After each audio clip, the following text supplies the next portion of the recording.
queen, I carve my throne. Sharp as steel, my will is stone. Bond of life, I twist your fate. One mistake, too late, checkmate. Every move, a master plan. Knave commands, I lead the clan. Fear and loyalty side by side. In my reign, no one can hide. Scarlet rain, fire through the night. Knave in control, set the world alight. Mercy's gone, only strength remains. Bow to the queen of crimson chains. But I stay still, cold precision, iron will. No soft words, no hollow cheers. I forge warriors, not fears. Harbingers over lines so thin. Cross it once, you won't win. Discipline burns, yet shields the weak. Power speaks where words can't speak. Whispers fall silent when fire speaks. Destiny bends to the strong and sleek. Leave of the hearth, I call my claim. Rise from the ash, remember my name. Scarlet rain, fire through the night. Knave in control, set the world alight. Mercy's gone, only strength remains. Bow to the queen of crimson chains. Bow to the queen of crimson chains. Bow to the queen of crimson chains.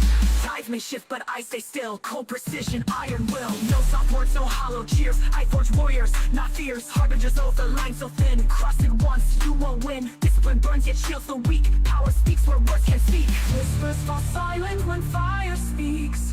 Destiny bends to the strong and sleek. Knave of the hearth, I call my claim.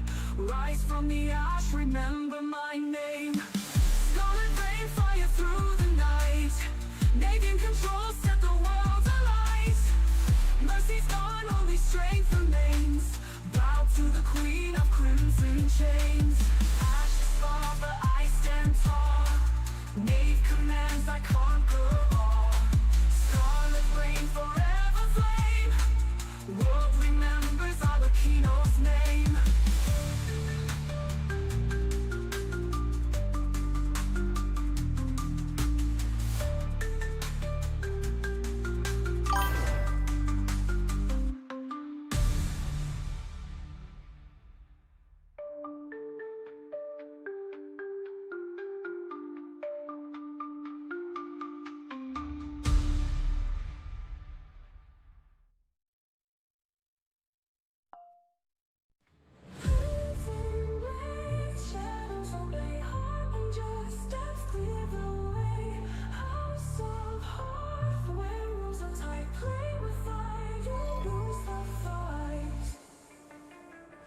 Queen, I carve my throne. Sharp as steel, my will is stone. Bond of life, I twist your fate. One mistake, too late, checkmate. Every move, a master plan. Knave commands, I lead the clan. Fear and loyalty side by side. In my reign, no one can hide.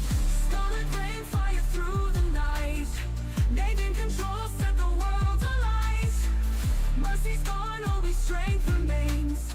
Bow to the queen of crimson chains.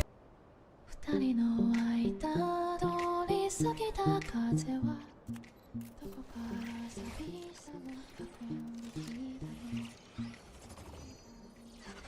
その後の空はやけに透き通っていたりしたんだ。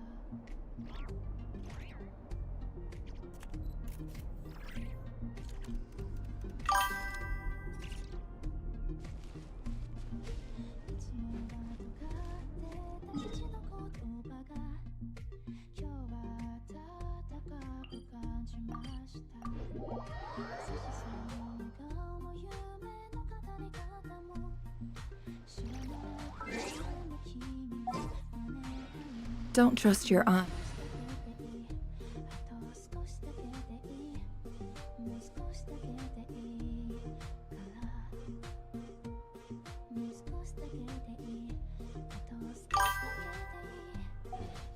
Uncritically.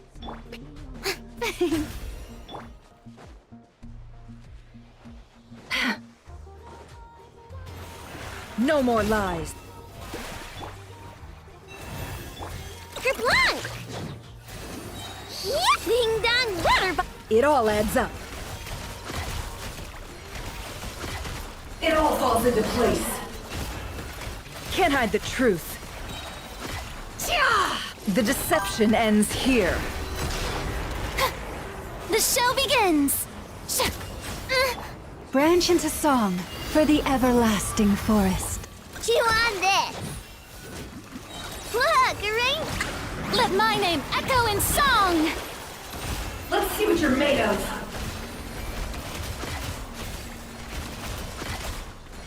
It all adds up. It all falls into place. Seek within. No more lies. Stop that! By the frost moon of old. Kerplunk! Flash attack! Time to come clean.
Adventure time!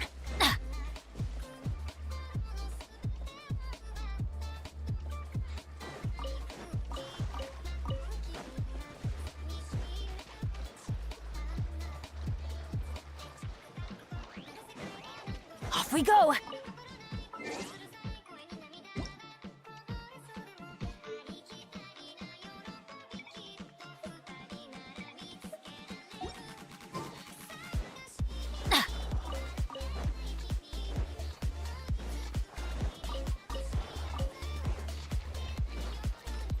Adventure time!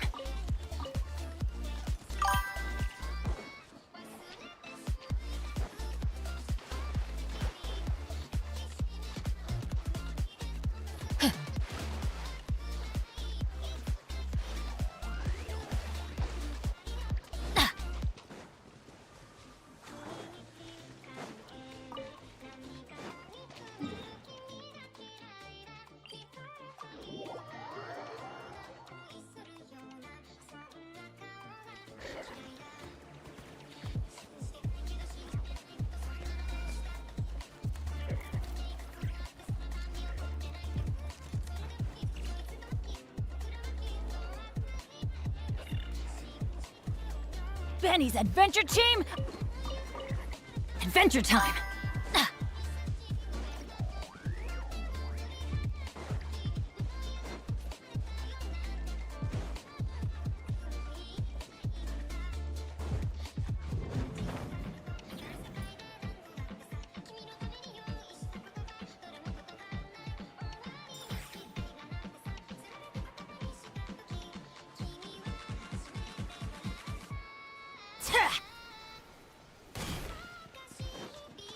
Adventure time!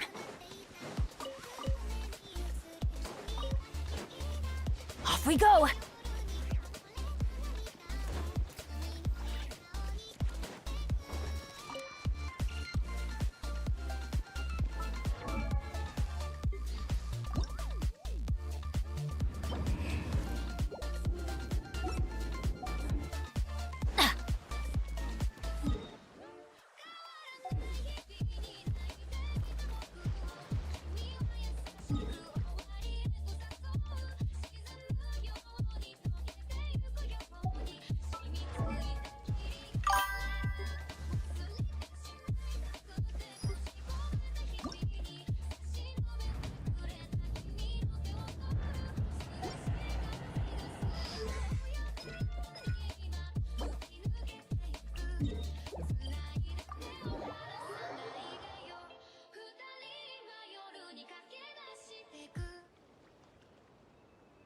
Benny's adventure team, assemble! Oh. Oh.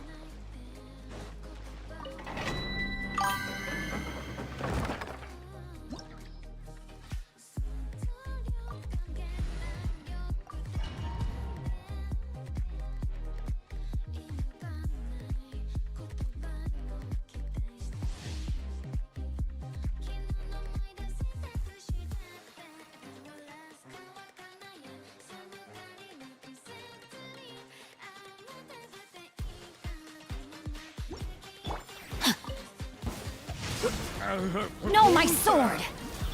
With one heart, we pray. Let's light it up! Yeah! Observe. I can no longer hold back. Witness the Leave this place. Adventure time! Off we go! Teamwork is dreamwork!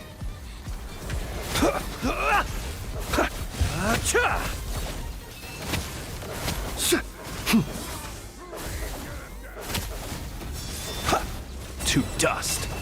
Are you quite fit? The brightest flames burn fastest.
Body and mind.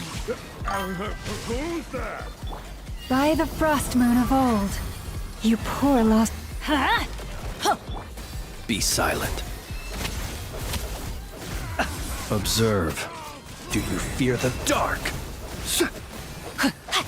I am outplayed.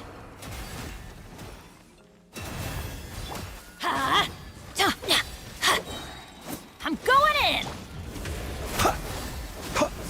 Be silent. Night falls. Observe.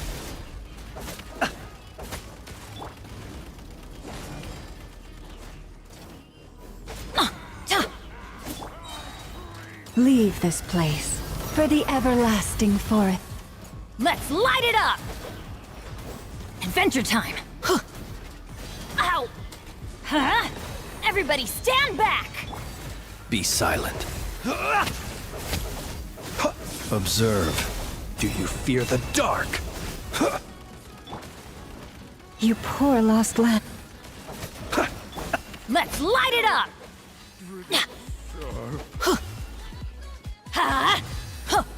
Close your eyes. Be silent. Let's light it up! I'm going in! The ebb and flow is over.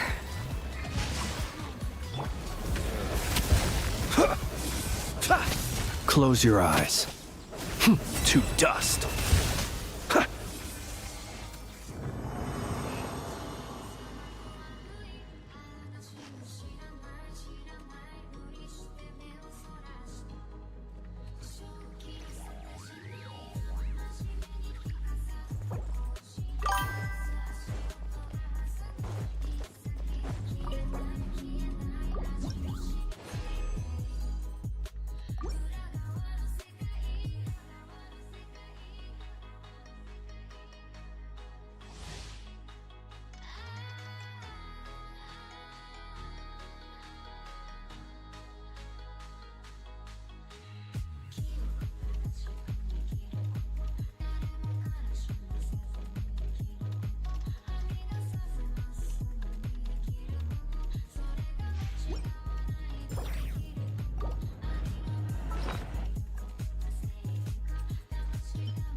Let me weave you a verse. Be silent.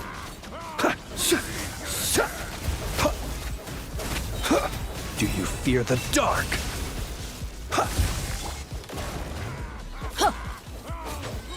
Everybody stand back! Observe.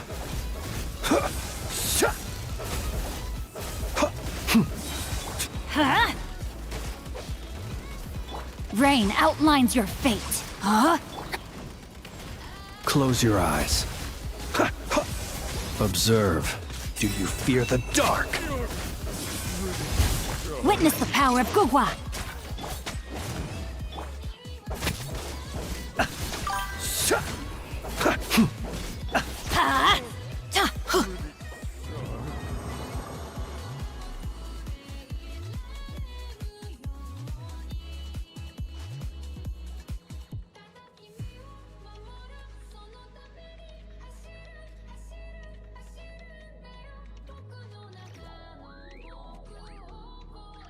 Oh, ow! Where did that come from?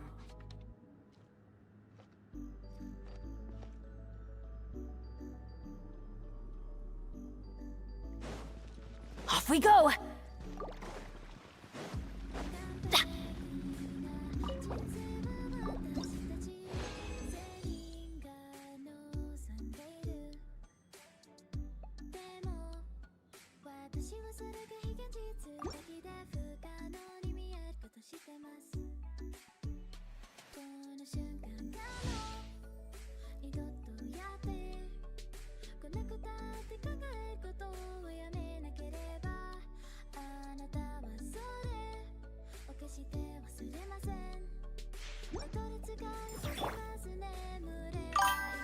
Lush as the moonlight.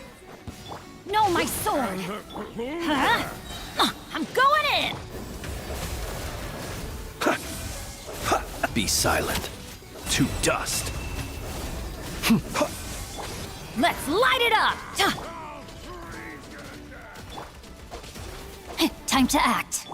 Ha! Yeah! Rain outlines your fate. Know my sword. Rain cutter. Teamwork is dreamwork. Leave this place. Close your eyes. Observe. Night falls. Be silent. To dust. Huh?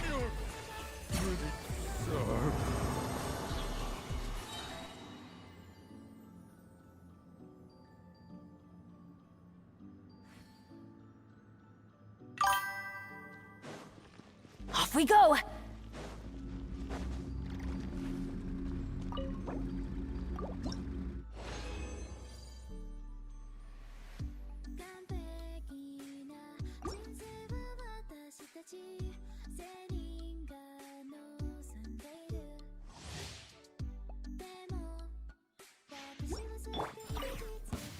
Forest, protect us by the frost moon of Huh? Rain out. Lines. I have taught you everything I know. Be silent. Steady. Night falls. Close. Leave this place. Ha! Off we go. Let's light it up. Yeah. Ha! Ow! Forest, protect us. Teamwork is dreamwork. With one heart, we pray.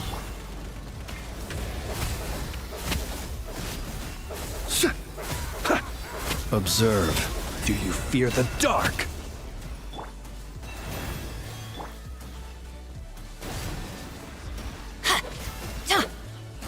Shoot! Are you quite finished? Close your eyes. Night falls. Let's light it up! I'm going in!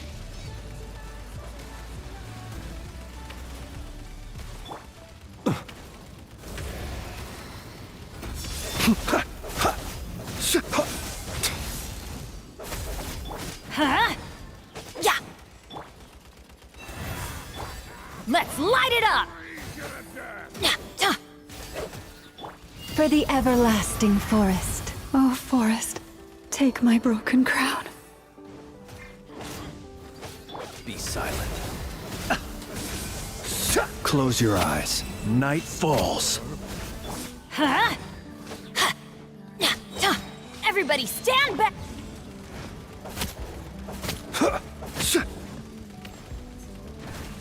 Be silent.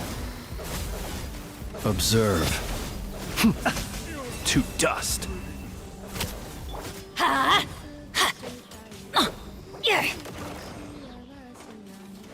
Let's light it up! Be silent.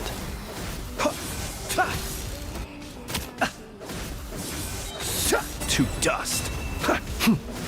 Huh? Adventure time! Leave this place. Teamwork is dreamwork! Close your eyes.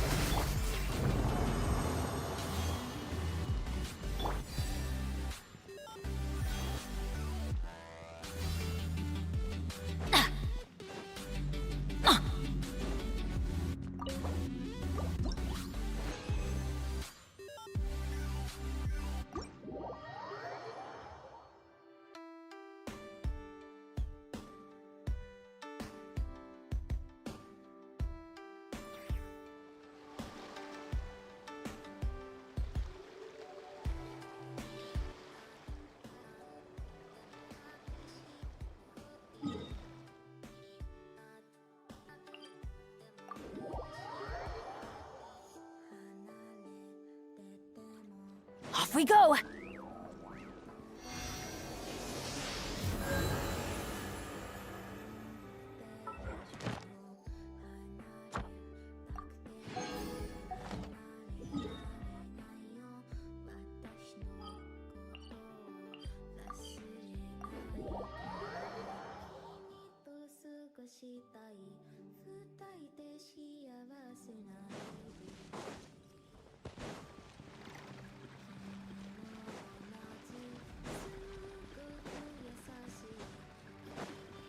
Add Astra. Thank you for Add Astra.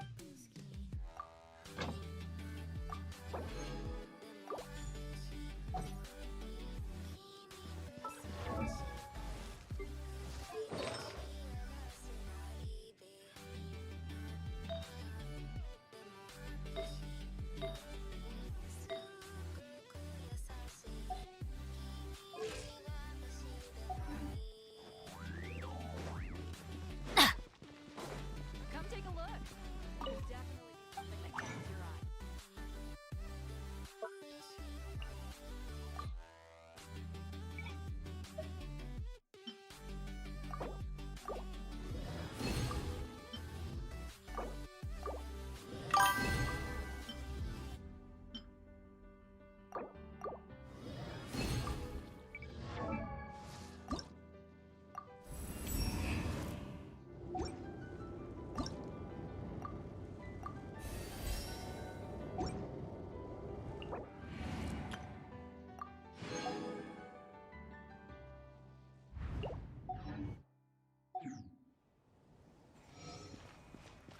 Ancient alchemy.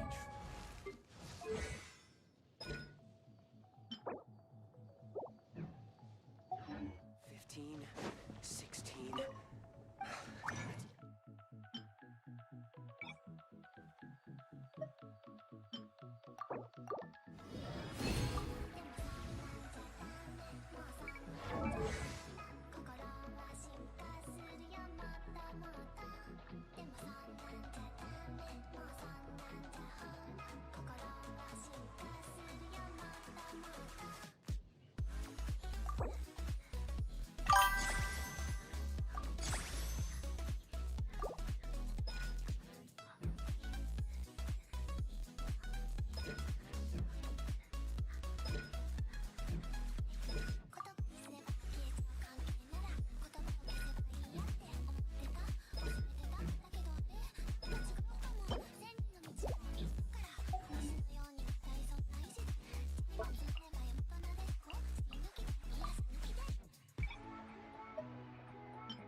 The neighboring nation of Liyue has the most prosperous commercial.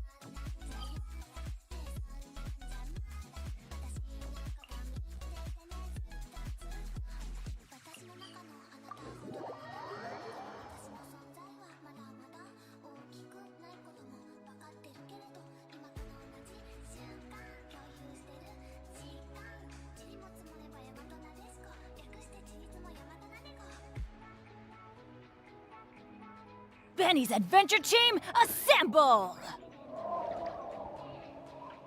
Or not. Adventure!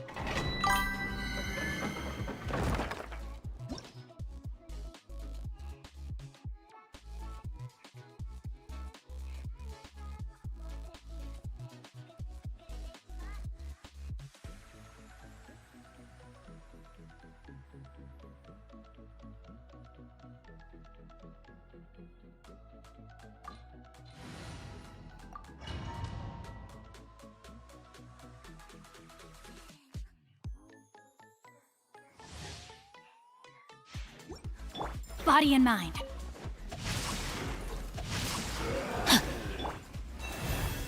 Let's light it up! Be silent.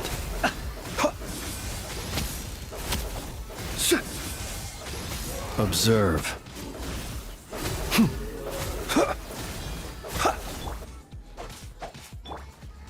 Forest? Ha! Time to act. Witness the power of With one heart, we pray.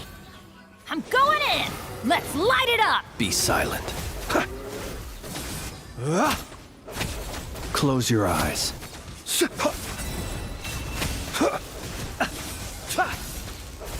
Observe. Do you fear the dark? Leave this place. Yeah! Close your eyes. Let me weave you a verse. Yeah. You poor lost... Teamwork is dreamwork! Huh? Observe.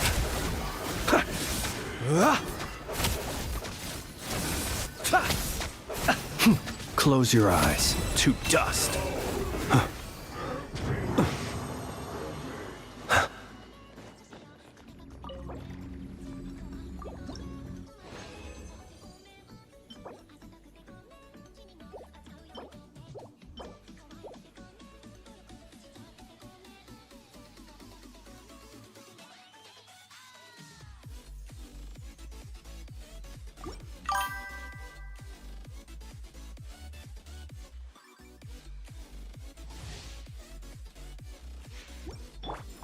Body, no, my sword! Forest, protect us. By the frost moon of... Huh? Be silent.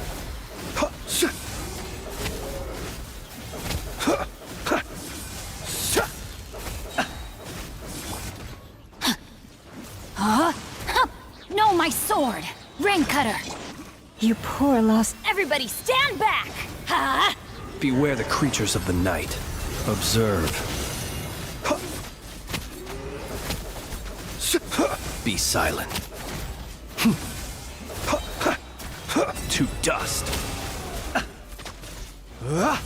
Let's light it up! Leave this place. Rain outlines your fate. Observe.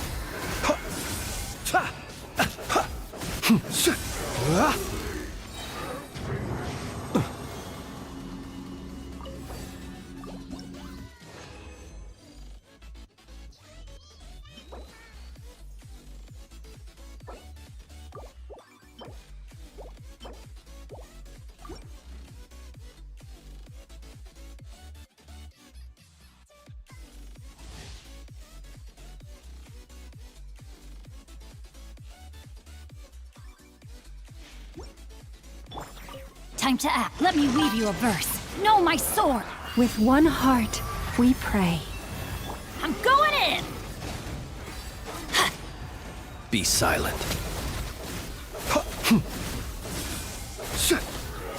Observe. Night falls. Rain outlines your fate. You poor lost lamb. Huh? Be silent.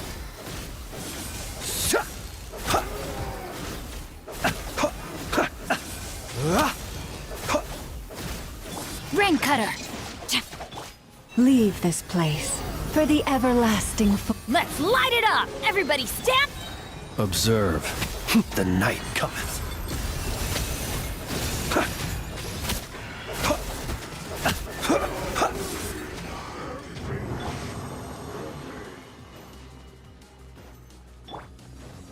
Body and mind.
Oh my goodness. Oh my god.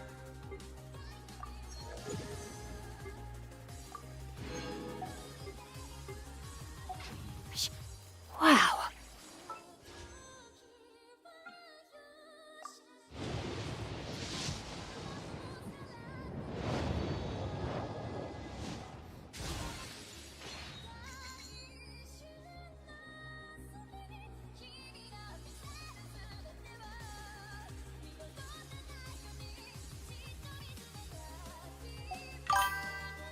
Huh?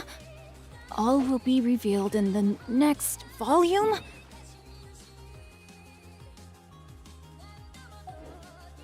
Oh, drat.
Oh, it's been a few days since we said bye to the others in Nasha Town.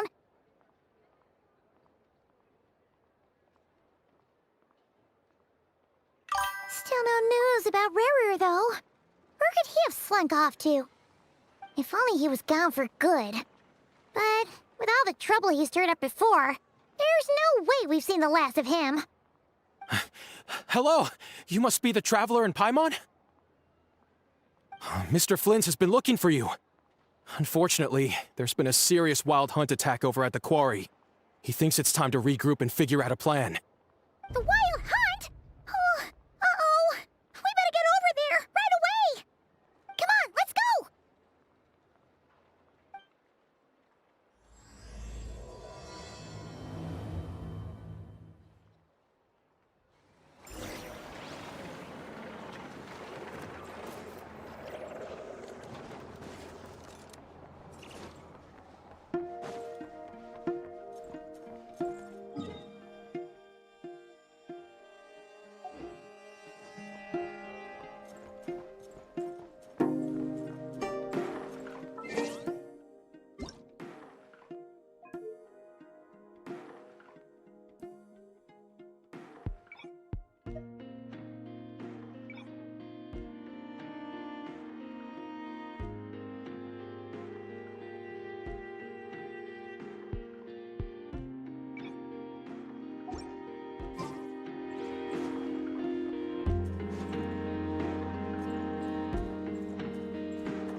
I can barely sense any Kuvaki at all. This whole area feels like a soulless husk. Looks like his appetite truly is insatiable. As if the power of that energy cannon wasn't enough. He's not seriously still getting stronger? What's his endgame here? Ah, everyone's here already. Hey, we made it. So, what's going on? We've all been on high alert since we split up a few days back, expecting Rarir to strike again. But it's like he just vanished into thin air. No one has seen him nor found any trace of his presence. That is, until this morning, when a ratnik found signs of wild hunt activity while out here on patrol. As you can see, the crystalite itself is physically intact, but the Kuvaki it contained is all but completely diminished. And we're sure that Rarier did this. Who else? He's the only one who could pull off a stunt like this. Kuvaki loss has reached critical levels. Reikir of Solnari set to maximum threat level. Warning, unless de-escalation measures are taken soon, he will pose a threat beyond our ability to contain. The consequences could be catastrophic. Traveler, do you remember when we encountered Rerir just after regaining his body? There wasn't a shred of sanity left. Nothing but madness and rage. Yeah, didn't he shout out a bunch of names? Then he started raving about how nothing in this world mattered to him. Oh, Paimon gets chills just thinking about it. Oh, but the thought that he's still out there, lurking somewhere in Notcry, waiting for his chance to strike? Oh, even chillier. Last time we fought, we were already at a disadvantage. If he has such overwhelming strength, why would he suddenly go into hiding? Yeah, if I were him and I wanted more Kuvaki, I'd just take it by force. No point staying in the shadows. Unless something went wrong. His whole resurrection thing didn't exactly go smoothly. The other thing is, how does someone who's completely lost their mind still have the wherewithal to cover their tracks so perfectly? Beats me. According to certain medical studies, insanity does not always entail a complete loss of rationality. It may be that he is simply living in a world of his own. That actually sounds about right. He was ranting away to himself the whole time, like he had zero interest in talking to us. There are many unanswered questions here. He could be right under our noses, and we'd still be in the dark. Besides his name and title, we know little about him. Certainly nothing about his past, or what he might be hoping to achieve. Exactly. And we wouldn't even know where to begin looking. Even Boss hadn't heard of the Rahir of Solnari before all this. I'd be willing to bet that even if we gathered together every scrap of intel in Nodcry, we still wouldn't find more than, like, 3 useful facts about him. So, if we do nothing, he'll just keep getting stronger. But if we want to investigate him, we have no idea where to look. Last time we had Marionette and her big robo-buddy to help us, and we still barely held our ground. If we had to face him alone... Oh, Paimon's head hurts just thinking about it. What are we supposed to do against a threat this big? Well, I do have a little hunch about his next move. Given that he attacked the quarry, I'd say it's likely he'll target other places rich in Kuvaki. Somewhere like the Eye of Krati, or the Pillar of Embla. One thing's for sure. If we just sit back and let him keep absorbing Kuvaki, we really won't stand a chance against him. A perfectly reasonable hypothesis. However, it is worth noting that these two locations are quite far apart. To investigate them both, we'll need to split up. I agree, we should split up.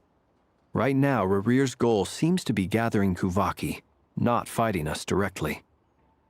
Once we're done, let's regroup on Hisi Island. Wait, why Hisi Island?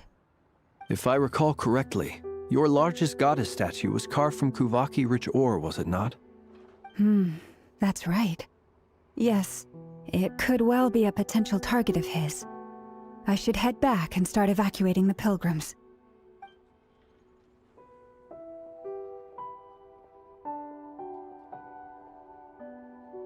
Splitting up's always gonna be risky. But I guess we don't have much choice, right? We're in a race against time here. And if we do run into Rerir, what then? That's when you follow the third rule of treasure hunting. Run like the wind. Didn't you say the third rule was go with the flow? I don't know. Did I? Anyway, whatever. In this situation, go with the flow means go find backup. Agreed. If anyone finds so much as a trace of Rerir, do not pursue him. Get out of the area and alert the rest of us as soon as possible. We need to put safety first. All right, we'd better get moving. Come on, Anefa, let's go!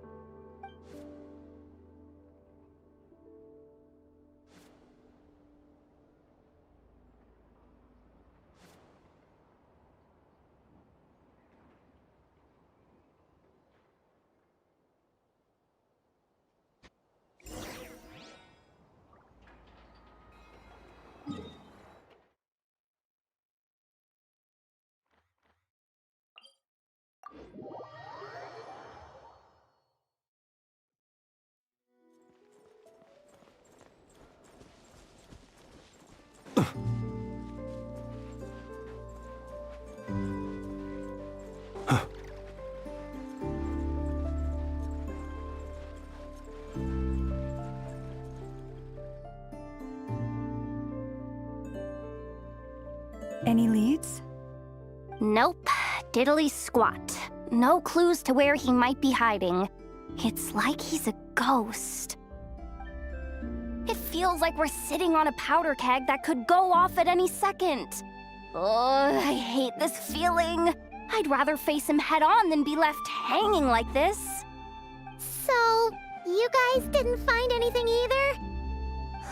Not loving the word either. How about you, Flintz? I questioned a few Ratniki and eventually narrowed my investigation down to one suspicious individual. But by the time I got to his place, he was already gone. Almost as if he knew someone was on to him. Either that, or he's just extremely cautious and doesn't stay in one place for long. He's been biding his time for a while now. The question is, where, or what, is his next target? No idea. Since regaining his body, he seems to have lost all interest in the fragment in my possession. If he did still want it, he's had plenty of chances to take it. All we can do now is hope that Aino and Anefa turn up some leads. Darn it, Rerir! If you've got the guts, come face me one-on-one! Wait, he's actually here? I didn't mean it! I swear! No, it's coming from Silvermoon Hall. The Lady Kutar might be in danger. Let's get over there, quick!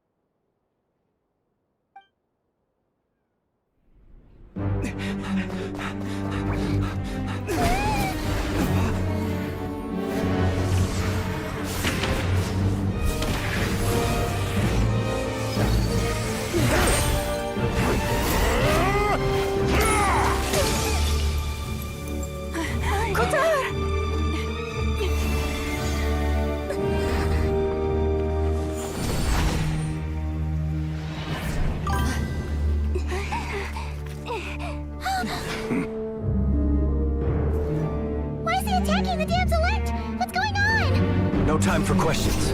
Stop him!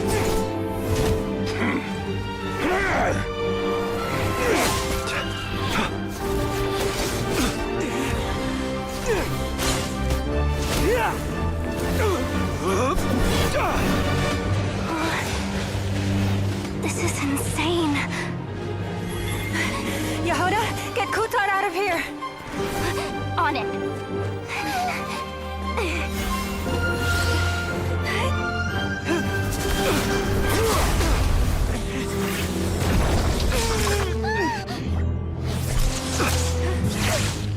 Look where your feeble light has gotten you. Now, you shall plunge into darkness. Felindus, soon, I will find a way. Watch out!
Find them. Even if it means turning this place to ashes.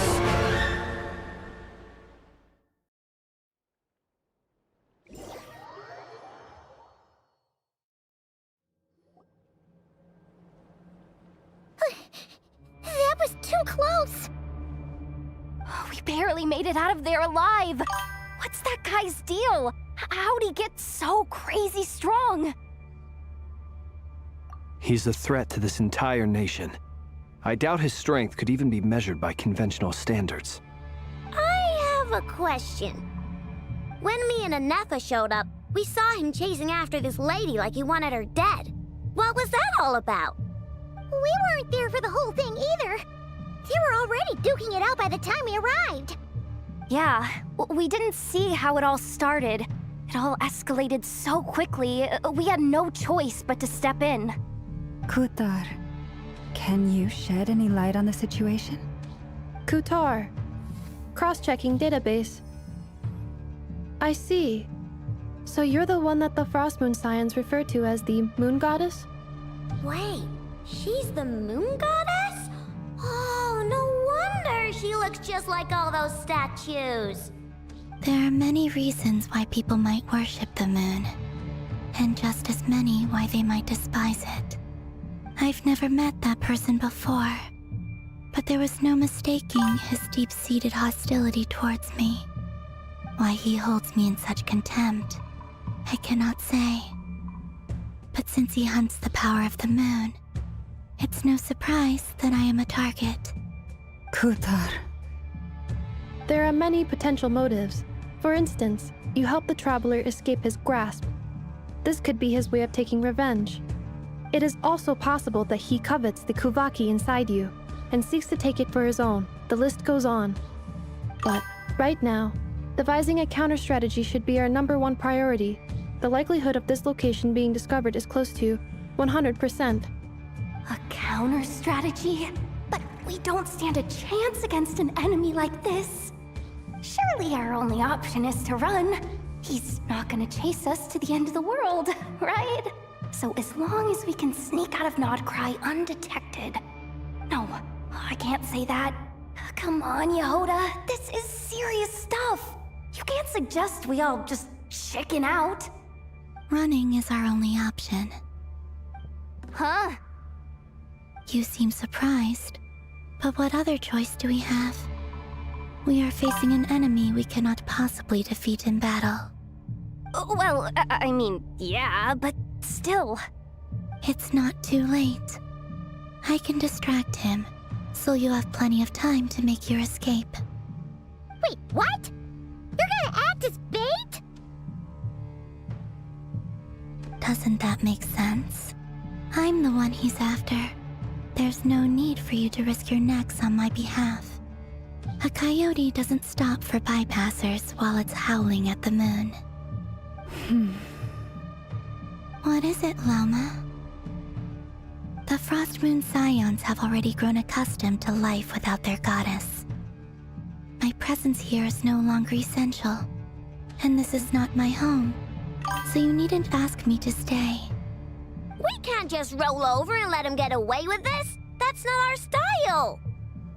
Yeah, we can't just call it quits after everything we've been through together. Besides, she pretty much saved my life back there. If I just ditched her now, I'd never forgive myself.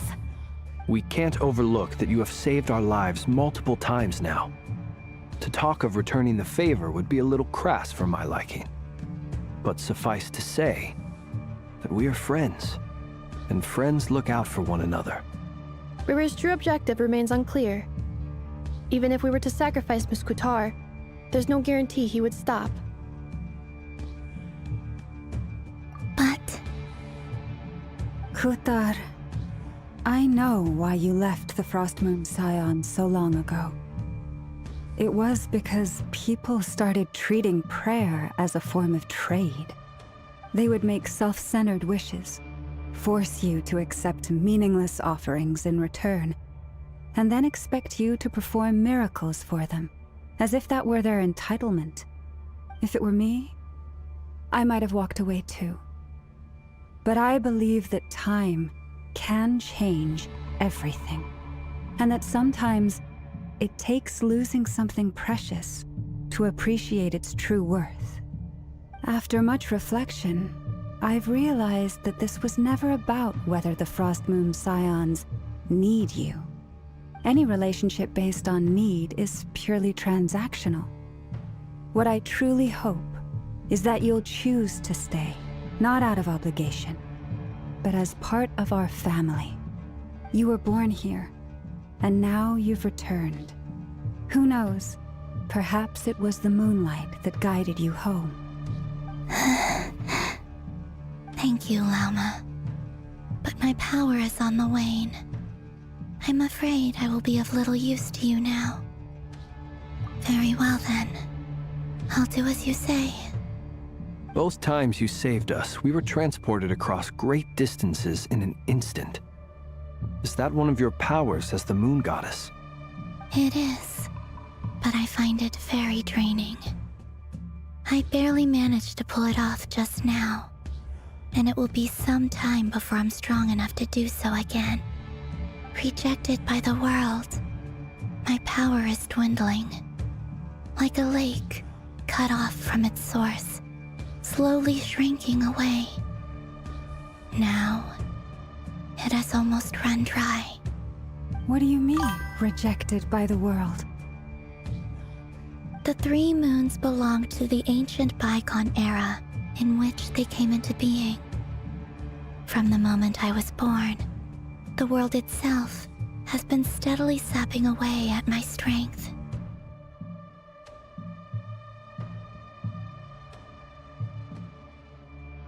The 3 moons are not one and the same.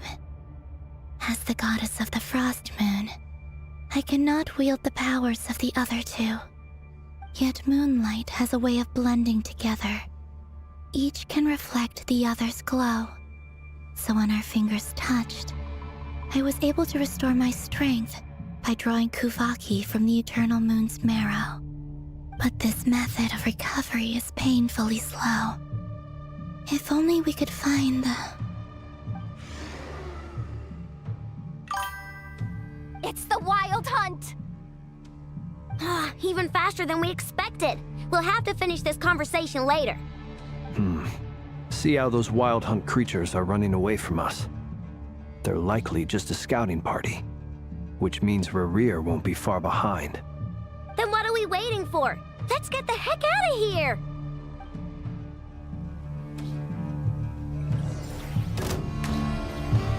You poor lost lamb, by the frost moon of old. Chew on this! Look! Cleanup sequence initiated. Oh, they just keep coming! This is driving me nuts! Rerir's closing in on us. We need to pick up the pace. There's too many of them! And this time, we can't fall back on Kutar's health to escape. If this goes on much longer... With one heart, we pray. The night cometh. Observe.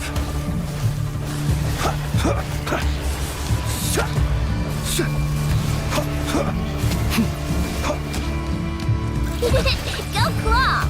Look, right? Installation chamber deployed. Preparing for dust up. The long sleep beckons. Forest, protect us, by the frost moon of old.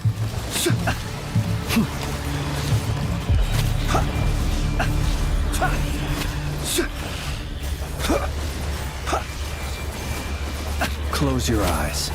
Cleanup sequence initiated. Annihilation mode. Kerplunk! Ding dong water buck! With one heart, we pray. Beware the creatures of the night. Observe.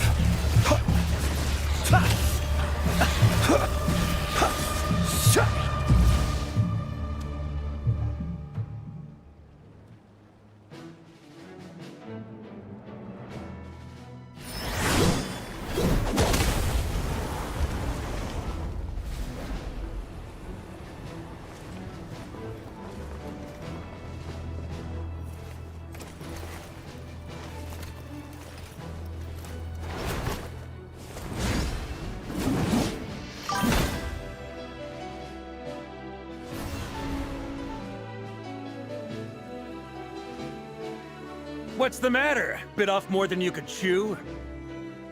Who are you? Uncle Varka! You're back from Amspartnir? Whoa! You're Varka? Grand Master of the Knights of Favonius? We could save the intros for later. Right now, let's get you all out of this hellhole. Follow me. I know somewhere you'll be safe. Oh, is that where I think it is? That's the one. Come on, move! There's no time to waste.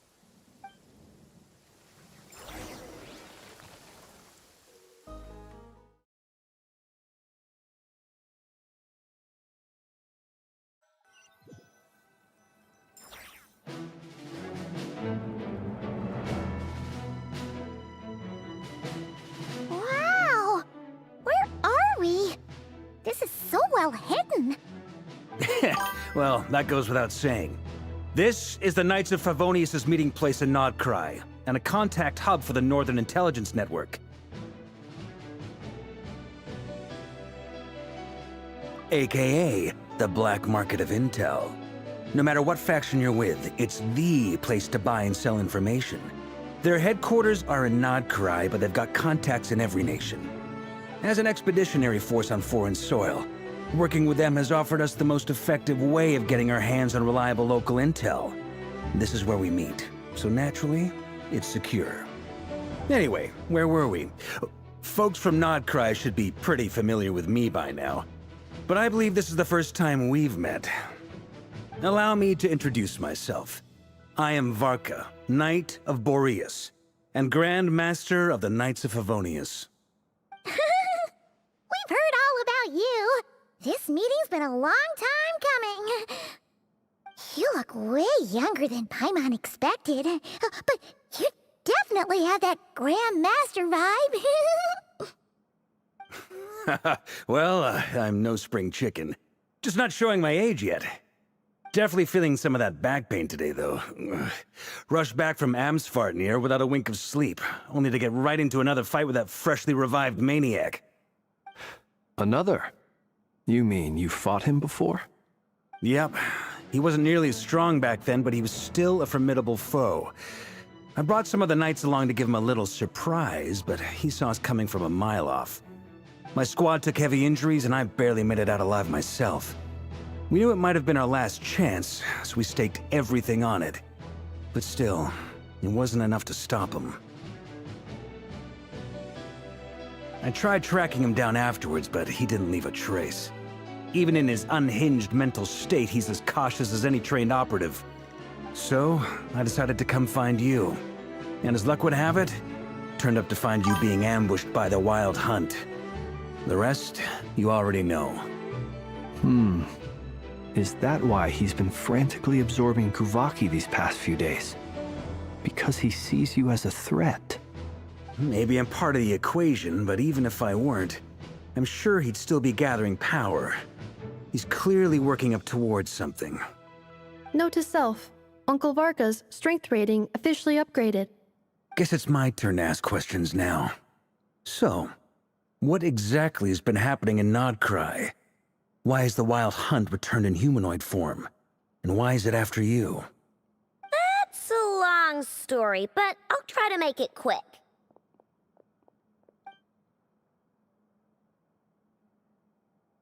Wow, I had no idea so much had happened.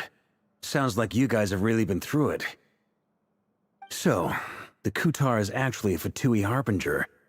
And all this wild hunt activity in Nodcry is the work of the Raker of Solnari, one of the 5 sinners.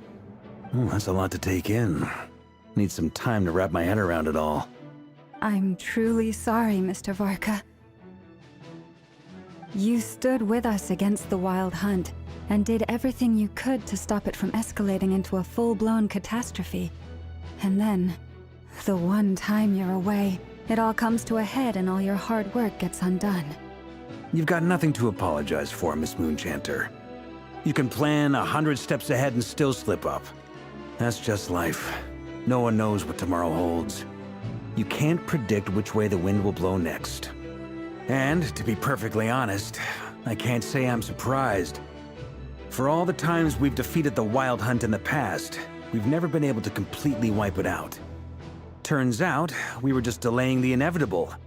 But now that a new variable has come into play, fate may well take a different course. A new variable? You mean... us? Who else? And in a strange way, I think his resurgence might not be an entirely bad thing. The Wild Hunt is like an unrelenting force of nature, but Rerir is an individual with an agenda. He's gotta have a weak spot somewhere. That said, while I was explaining everything just now, some of the points that Mr. Flint's added caught my attention. You mean about our mystery ally? That's right. From what you've said, not only did they lead you straight to some key files, they also shielded Hisi Island from a lethal Kuvaki blast. I don't know who or what could pull something like that off. Heck, even Miss Columbina doesn't have a clue. I hadn't heard the story about those files. Would you mind repeating their titles for me?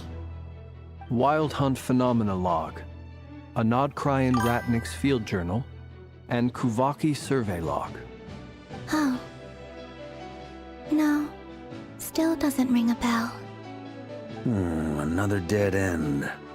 Guess all we can do now is hope that our mystery ally keeps showing up when we most need them. Still, it's safest to assume they won't be intervening again. From here on out, we'll have to resolve this crisis by ourselves. Your intel also explains something else I've been wondering about. The reason I led my team to Amsfarnir was because we'd had reports about a possible source of the Wild Hunt showing up there. But once we looked into it, it turned out to be a red herring. I don't know who was behind it, but clearly, it served its purpose. I doubt it's by chance that he happened to make his comeback while my attention was diverted. And from everything you told me, it sounds like his scheming began well before his return.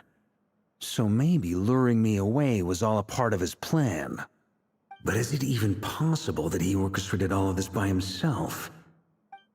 The Moon Maiden and the Raker of Solnari, Nodcry of all places. The way everything is unfolding, it can't be a coincidence. So, what do we do now? Got any ideas? Right now, we've got at least 3 things to consider. Let's go through them one by one. First, we need to figure out how to take down Rerir. If we can't beat him in a straight-up fight, the rest won't even matter. To my knowledge, the bulk of Nodcry's fighting force is already gathered here. But even with everyone united, we're still no match for Rerir in his current state, let alone with his power still growing. What if there was a way to tap into a new power of our own? How so? Have you thought of something, Columbina? 3 moons once watched over this world. The Eternal Moon was the largest, the Frost Moon was the brightest, and the Iridescent Moon was the most mysterious. They say that back then, the 3 moon goddesses wielded immense power, enough to shape the workings of the world itself. I now bear the Frost Moon's power, and the Eternal Moon's marrow resides within the Traveler. Hold on. Are you suggesting... The Iridescent Moon, the last piece in the puzzle. That's right. If we can find the Iridescent Moon's marrow, I will be able to regain my strength much more quickly. The 3 moons are said to stir the tides and illuminate all things. Perhaps they hold further secrets beyond our understanding. According to my analysis, the solution is feasible. However, it is subject to one major condition. How do we locate the iridescent moon's marrow? I know a way, but we will need to visit the Fatui's Experimental Design Bureau. The Experimental Design Bureau? Are you saying we need to involve Marionette? Yes. I must speak with Sandrone. It's a long way from here to the Experimental Design Bureau. There's a high chance you'll be spotted. You shouldn't go alone. Then that's settled. Next up, our second priority. Somehow, we need to figure out Rarear's end goal. As you saw for yourselves, when he was still in his wild hunt form, everything he did was for the sake of recovering his body and resurrecting himself. His first act since then, after laying low for a while, was to try and assassinate this young lady. People's obsessions often reveal their greatest vulnerabilities. There must be a reason why he despises the moon so deeply. Perhaps it sheds some light on his title, the Raker of Solnari. The Wild Hunt has plagued Nodcry for centuries now. If we want to stop it for good, we have to get to the root cause of what's driving it. It's true. We still know very little about him. If Kuthar hadn't given us that lead, we wouldn't even know his name. But where would we even start? I doubt even the Intel Queen of Nodcry has a clue, and she has info coming out of her ears. Oh? That's a rather hasty conclusion for someone who's so painstakingly meticulous when it comes to dealing with machines. Ah, she heard me.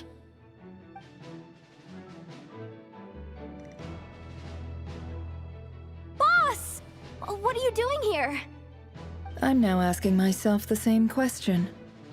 I received a letter from a humble knight of Favonius, requesting a meeting to discuss a major business deal. But it looks like this humble knight had something else in mind. Details, details.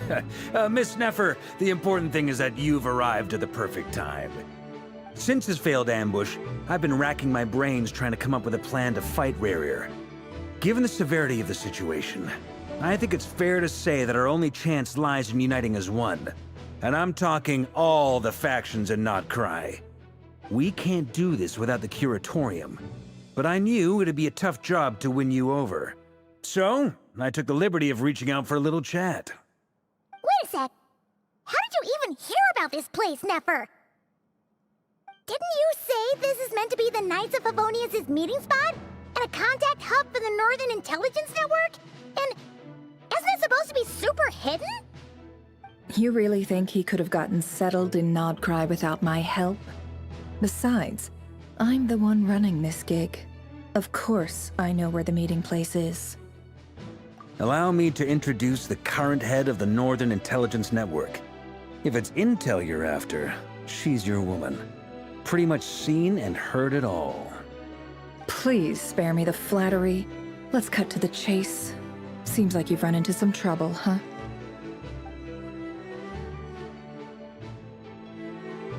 Well, this certainly qualifies as an unforeseen crisis.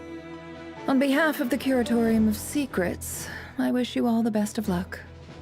So you're just going to sit this one out? Why should I get involved? What could possibly be in it for me? What if we told you we can't do this without you? Oh? Then I'd say, you'd better make it worth my while. I don't work for free. I can't put a price on something like this. It's just not in my nature. But then again, you and I have always been polar opposites in this regard. So I can't exactly say I didn't see this coming. If you insist on compensation, I will pay you. Consider this a formal commission. Sound fair? You just don't give up, do you?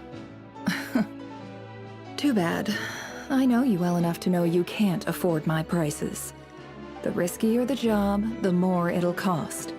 And a Moonchanter's stipend isn't exactly generous. Unless you're planning to start passing the donation box around among the faithful. Boss, just a thought. If they come up short, maybe you can take the difference out of my next few paychecks. Things got really dangerous during the fight with Rerir.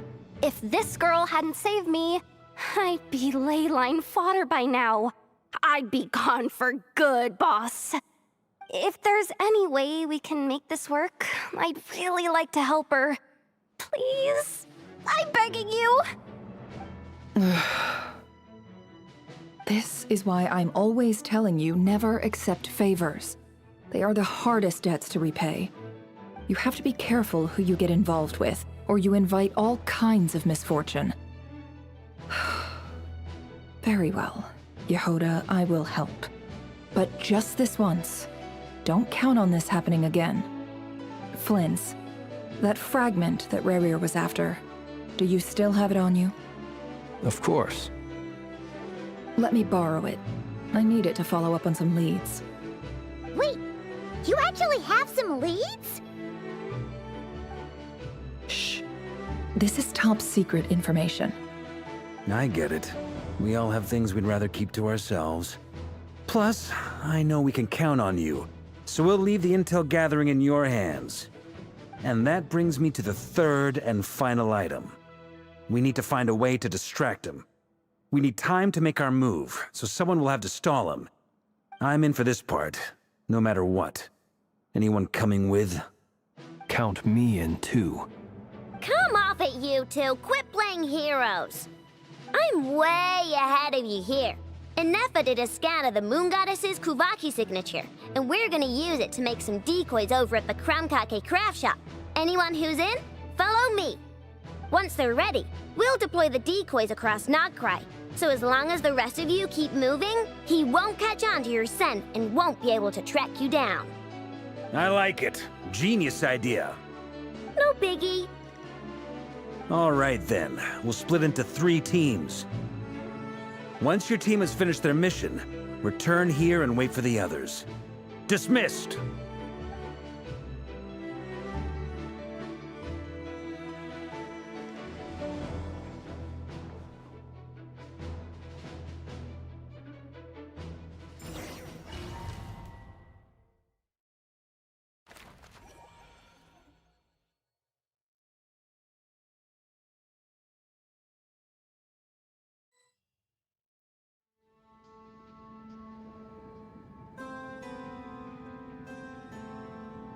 Lady Damselette.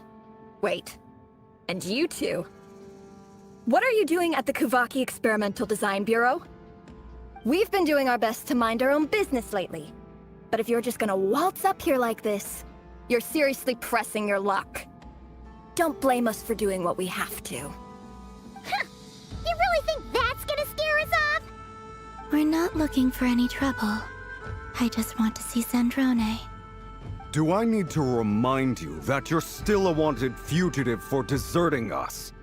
Out of consideration for our former ties and the crisis we're all up against, we'll let you leave in one piece. But don't even think about trying to get inside. Let them in. But... Are you going to make me repeat that? no, my lady. Zandrone seems to be in a good mood. Must be maintenance day.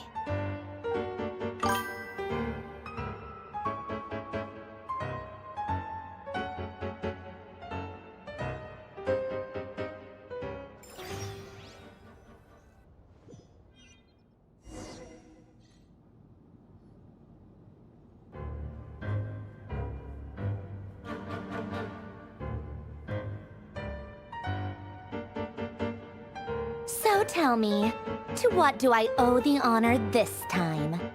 Actually, before you answer that, just so we're clear, we're not colleagues anymore, Columbina. I don't owe you anything. I promise it's nothing big.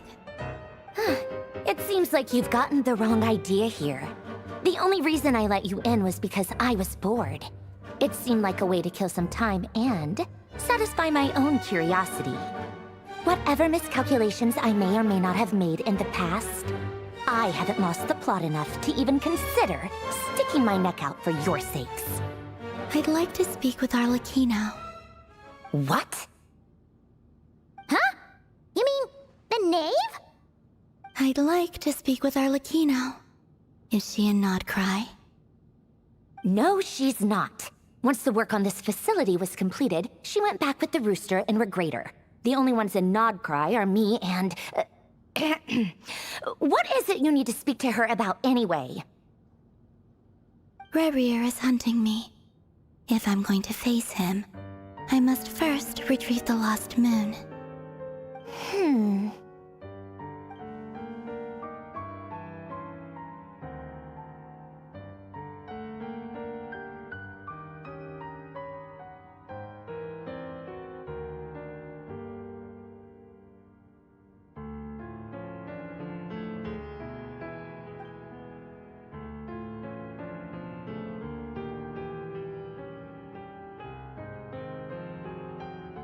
Is that a no, then?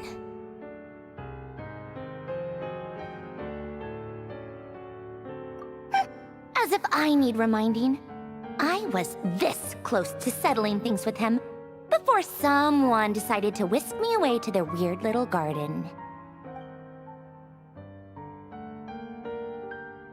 Have you held any tea parties lately? Tea parties? Yeah, obviously. You don't seriously think we'd pack it all in just because you aren't here. If anything, they've been more eventful than ever. Just me, Arlecchino, and a bunch of insolent and sensitive guests who won't stop asking where you've gone. Oh, they've been a real joy.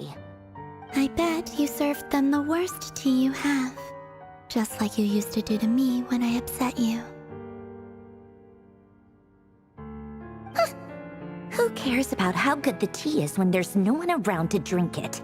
I keep losing people. First Rosaline, now you. I'm running out of people who can make me laugh. Honestly, what could be more ridiculous than a multi-centenarian goddess who's only ever had the plain herbal tea she received as offerings? You'd always brew a different type of tea for me each time. Was it really just to see how I'd react?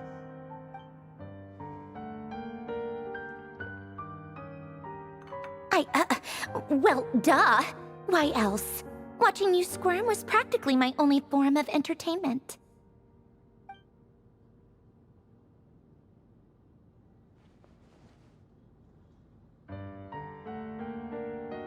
Oh, yeah. And Capitano sometimes used to bring Tartaglia around, too. But I guess we won't be seeing him again. Well, I guess we are overdue for a get-together. Polonia! Have Fevronia pass a message to Arlecchino for me. It's time for tea. Will suffice. Pass along a message for me, too, if you would. My body cannot contain the marrow of 2 moons, so I'll be leaving one of them in her care. Excuse me? Who said you were on the guest list? If my tea meant that much to you, maybe quitting the Fatui wasn't your brightest move. Back when you were under the Tsaritsa's protection, no one would have dared come at you so openly. But that protection didn't come for free. In fact, I paid dearly for it. At the end of the day, it was just another transaction. I just got tired, that's all. I never wanted any part in their grand ambitions, and I've had enough of being treated like a bottomless supply of power. It brings back memories from the old days, when I was still worshipped as the moon goddess. Centuries on, it may be a different group of people, but I see the same greed in their eyes. I figured you'd leave eventually. You didn't have as much of a reason to stay as I do. The Tsaritsa gave you shelter and protection, but that was it. Nothing more, nothing less. Meanwhile, the Fatui demanded everything from you in return, until it was more than you could bear. I get why you left. And frankly, I I have no interest in dragging you back just because the higher-ups told me to. But if you keep hanging around with this riffraff, the next time we cross paths, we might be enemies for real.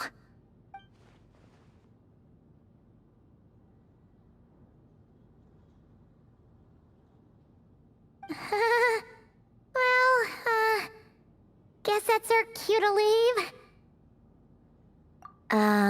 That might be your plan. But it sounds like someone else wants you to stay a little longer. Huh? What do you mean? Listen.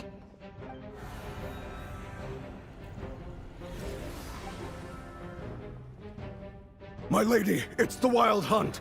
A horde of monsters is headed straight for the facility. Another uninvited guest trying to crash my tea party. Clear the area! I'll handle this. Wait, what? You want us to leave you here by yourself? Huh, you'll be lucky to make it out of this alive. You really think you can afford to worry about me? Go on, get out of here. You may have stopped Polonia from crushing him last time, but I've made sure that won't happen again. The entire Experimental Design Bureau is rigged for war. Stay and watch if you want, but it'll be at your own risk. You're not flagged as friendlies in the weapons system. Don't tell me what to do! Look, if you're leaving, make it quick, or you'll just get in my way. There's a secret passage on the second floor. It'll take you right to the plains out back. Stare all you want, Columbina. You're not getting another invitation to my tea party. I know. But thank you anyway, Sandrone. This is exactly why you shouldn't hang around with those people. All their melodrama and sentimental nonsense is rubbing off on you.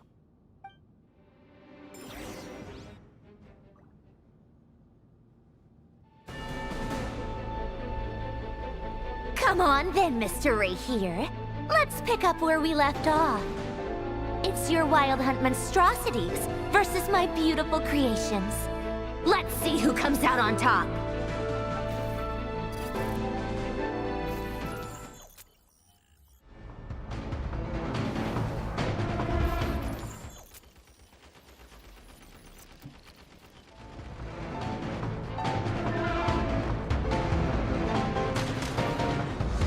Bosco 1, lock onto target.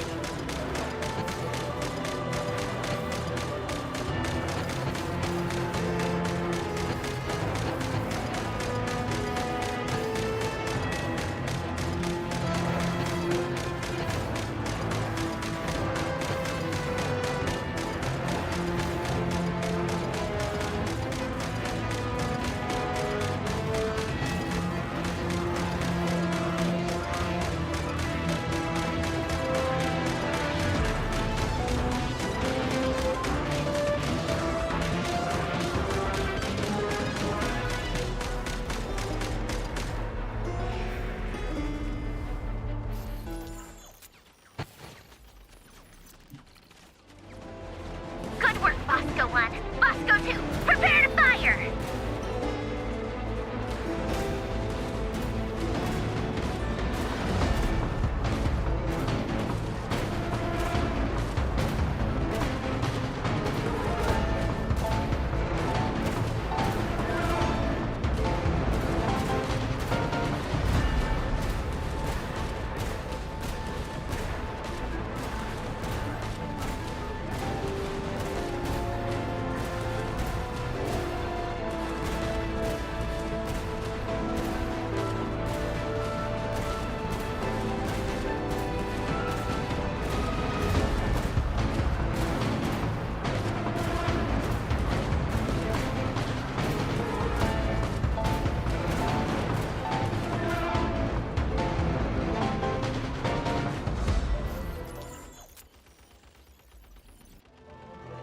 That's it! Keep them pinned down! Don't let them get near!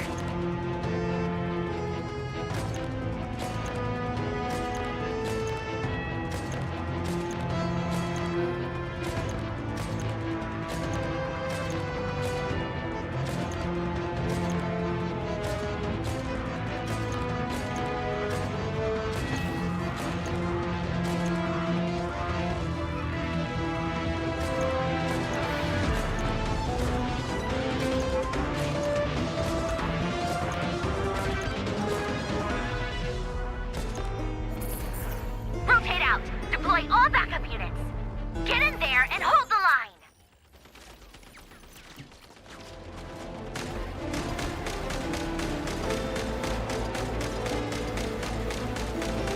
They're more tenacious than I thought.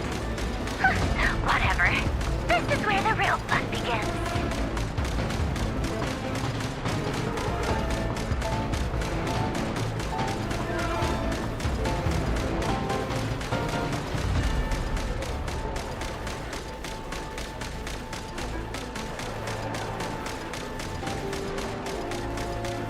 Don't worry. Once this is over, I'll put you all back together again. I promise.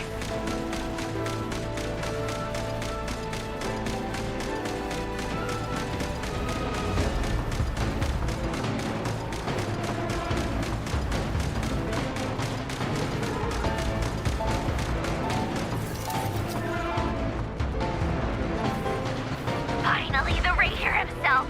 Time to... Huh? Where'd he go? Uh-oh.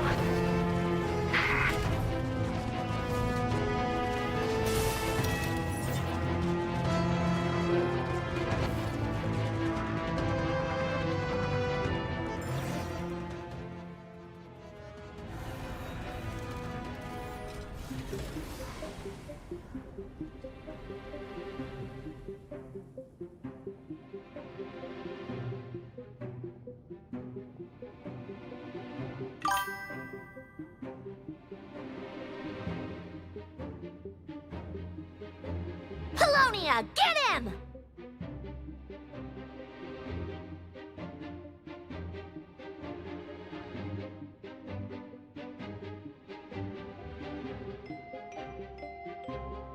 I've upgraded Polonia again since our last encounter, and uploaded every last scrap of your data. So let's finish this, once and for...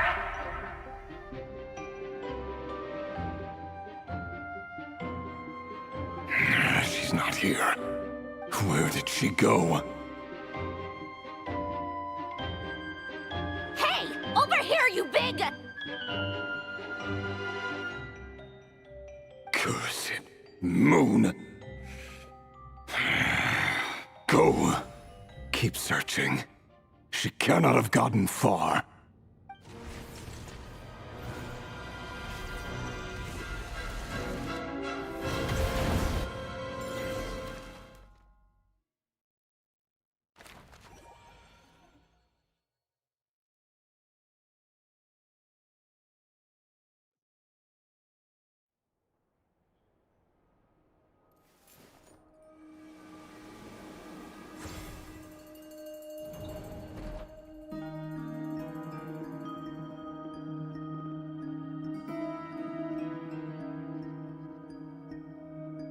So this is your method for investigating Rarir's past? It almost looks like some kind of ceremony. Good deduction. But it's quite a different affair from what you're used to with the Frost Moon Scions. Whoa! First time I've ever been in here. Boss always said it was off limits, so I pictured some kind of creepy dungeon. But it's actually kinda nice. Oh, I guess this must be Sumeru decor? That's where Boss is from. And that nice shopkeeper who sold me my treasure compass. I'm not sure exactly what you've got planned, but it looks like you're all set. When do we begin? Whenever we wish. But for some reason, I've got a feeling this isn't going to end well. I've never faced Rarir myself, but from what you've told me, his power is beyond anything I could imagine. I, on the other hand, am just an ordinary businesswoman. Our paths should never have crossed, yet here I am, forced to make an enemy of him. If you ask me, you're about as far from ordinary as it gets. So what are you saying? You're getting cold feet? Once I take a job, there's no backing out. Still, I have to ask myself if the power I'm relying on will even work on an opponent of this caliber. And also how to make sure I come out of this alive if things spiral out of control. Death is the one thing we can take for granted. It is the great equalizer, however fortunate or unfortunate we may otherwise be. So it's important to consider how to spend what lifespan we have left. Come on, boss. Lighten up. Quit talking about death. It's bad luck. For once, I agree with you. When you're up against a foe like Rerir, there's no such thing as being too prepared. Is there anything I can do to help? That won't be necessary. I've already made up my mind. Time to cash in a precious favor I've been saving for a rainy day. Yehoda, I need you to find someone for me. The sooner the better. Eh? Find who? That shady merchant who sold you an overpriced treasure compass the other day. Come on, boss. You're pulling my leg again. In what way is she shady? She showed up when I was completely lost and sold me a neat little gadget that was exactly what I needed. Trust me, she's a good person. Anyway, I know who you're talking about. Don't go anywhere. I'll be right back.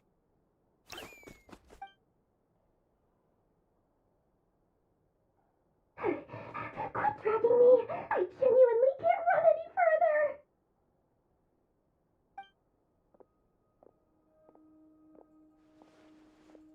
Hey, aren't you? What is it? What's the big rush? You dragged me out of a dream where I was literally swimming in Mora.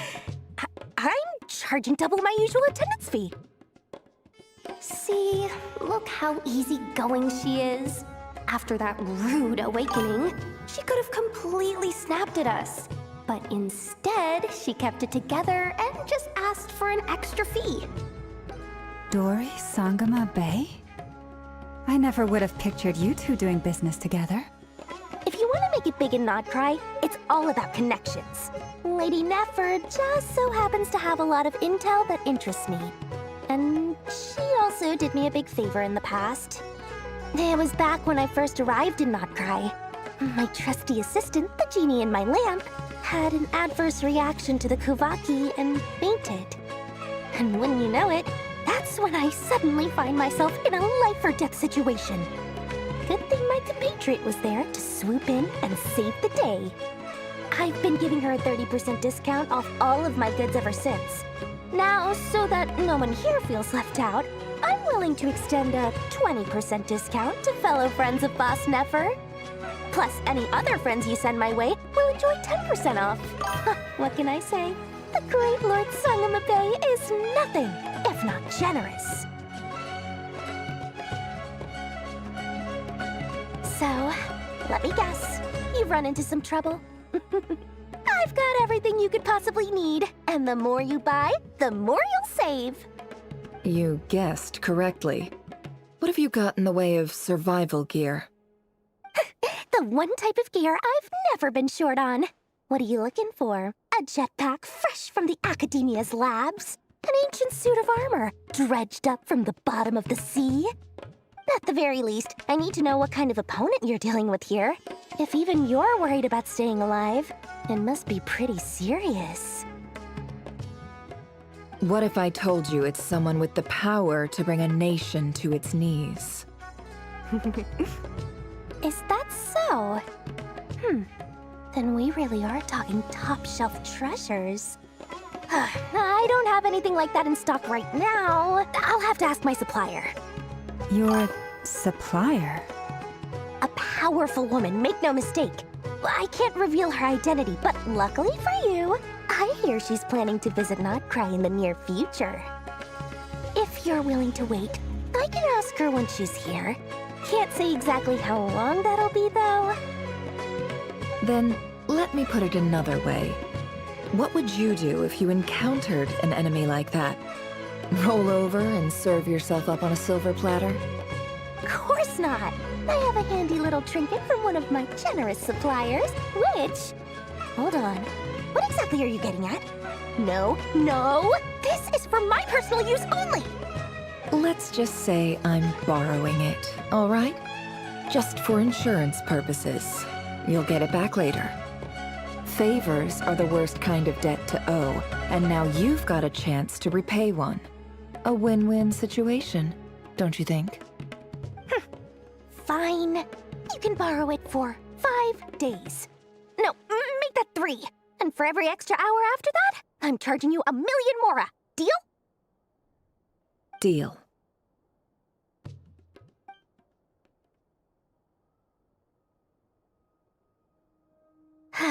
What a way to start the day. Now, was there anything else you wanted? Or can I go back to bed now?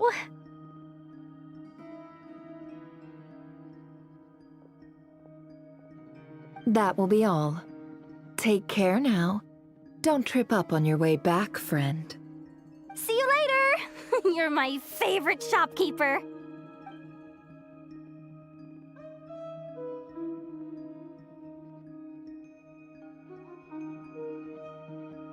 Excellent. Everything is well and truly ready. The ceremony can now begin. After initiating the ceremony, your minds will follow me wherever I go. You will see many strange things in your mind's eye. So remember, don't be frightened, and don't make a sound.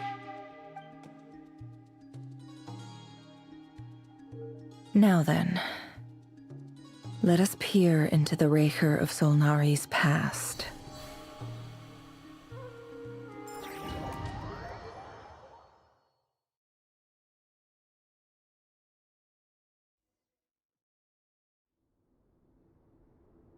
I made it. I don't recognize this style of architecture. Must be Conrian. Simple furnishings, table and chairs. It's a more ordinary house than I might have expected. Looks like the fearsome Raker of Solnari came from surprisingly humble beginnings. Unless this passed for luxury in Conria. Unlikely. It was said to be a very prosperous nation in its heyday. Anyway, I'll keep exploring.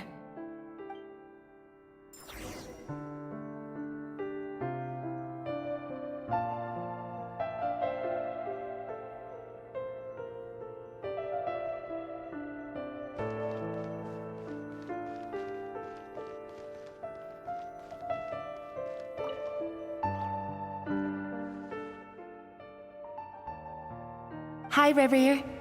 Since you're working extra hours tonight, I thought I'd keep myself busy by checking out that new kebab shop. I've heard good things about their menu. I'll test it out, and if it's as good as everyone's saying, let's go back together sometime. P.S. New stash from the Universitas Magistrorum. I brought some goodies home. A few teacups and a pin rack. Hope you like them. They didn't sign their name, but they must have been close. Sounds like they were living together.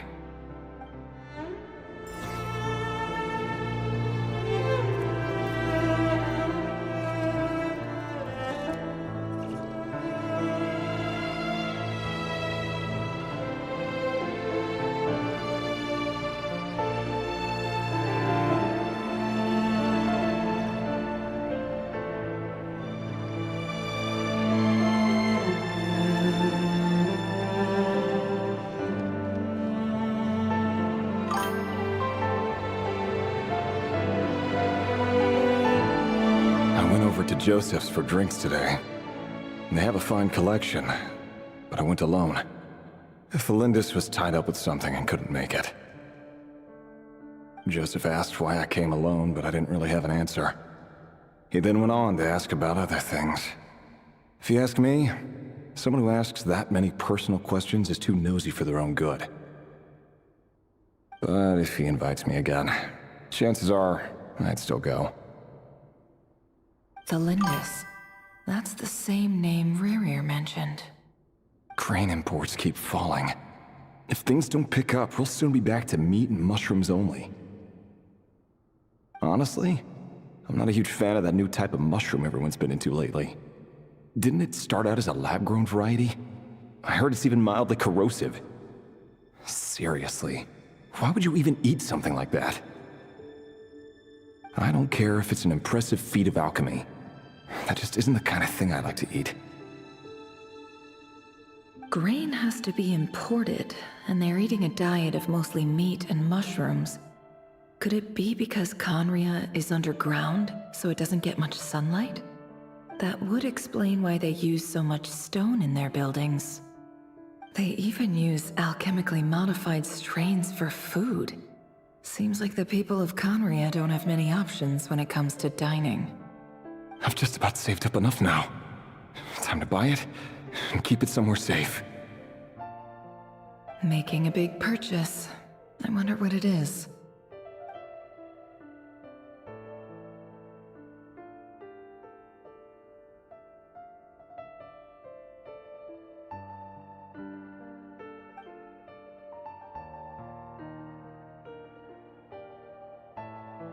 He really is a professional. No wonder he's so good at covering his tracks. Despite what he's become, it seems like he's retained certain habits, at least in this regard.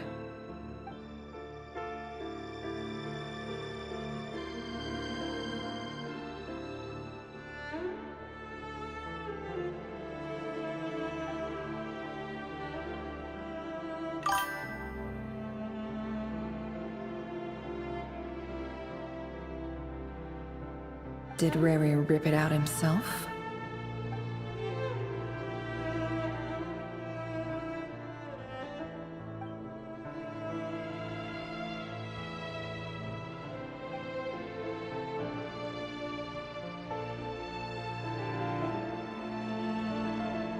Before I met you, I was convinced that my heart was nothing more than a stagnant pool. The burial place of a fallen moon. A withered, windless grove where the waters rested forever unrippled. It was you who helped me see that my heart hadn't entirely withered away. That it could still beat to the rhythm of love. This is just trivial sentimentality from the looks of it. Why would he go to the trouble of hiding that?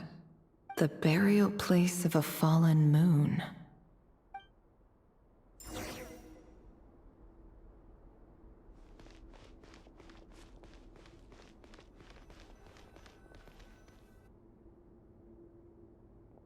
Revere, over here. Dane! Oh, and, Vedaflin here? What a surprise to see you here, sir. Hello there, Revere. You need not address me so formally outside of court. He doesn't get that much free time, so I invited him over for a drink. Even the court prophet deserves a break every now and then, right? Well, I'm flattered. So, what are we discussing today? Hey, don't look at me. As far as I see it, we don't need an excuse to have a few drinks. Come on, don't give us that. Didn't you say you were about to pop the big question? How's that coming along? Who'd have thought the great Twilight Sword was an even greater gossip? I just didn't expect you to be the first one to settle down and get married, that's all. Yeah. If you told me that a few years ago, I wouldn't have believed you either. So, are you planning to come clean about your job then? I'm guessing you still haven't told her. Sure, I'll have to tell her at some point. But I'll need to pick the right time and place. To be honest, I have no idea how she'll take it. Come on, stop being such a pessimist. For all you know, she could be thrilled. I bet she'll be much more impressed by your actual job than the one she thinks you're doing now. A member of the King's Guard. Quite the cover story. Does the king himself even know? Of course he does. Anyway, enough about me. How have you been? Me? Same old, nothing much to... Huh? What's up, Ved? It's nothing. Vedaflin, Dainslift's elder brother. Renowned throughout the court of Conria as the Visionary, and said to possess a wisdom far beyond the reach of any ordinary man. And yet, despite the gulf between us, he seems to have something to say about me. Does he even know me? Does he see me as a friend of his brother, or just another of the Vinster King's blades? Why did he react so strongly? Was it really to do with what we were talking about? Brown, curly hair and brooding blue eyes. So this is what Rerir looked like back in the day. Perfectly normal. No different from anyone else. As frightening as this monster is in the present, there's something even more unsettling about seeing the human he used to be.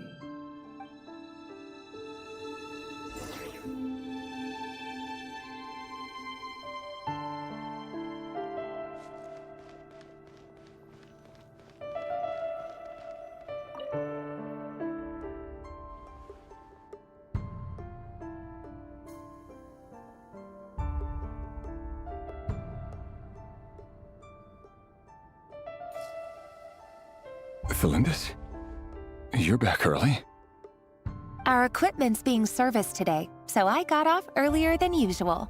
How's your day been? Aw, why the long face? Is something the matter? Has your boss been giving you a hard time again? Went for a drink with Dane and the others after work. Isn't that a good thing?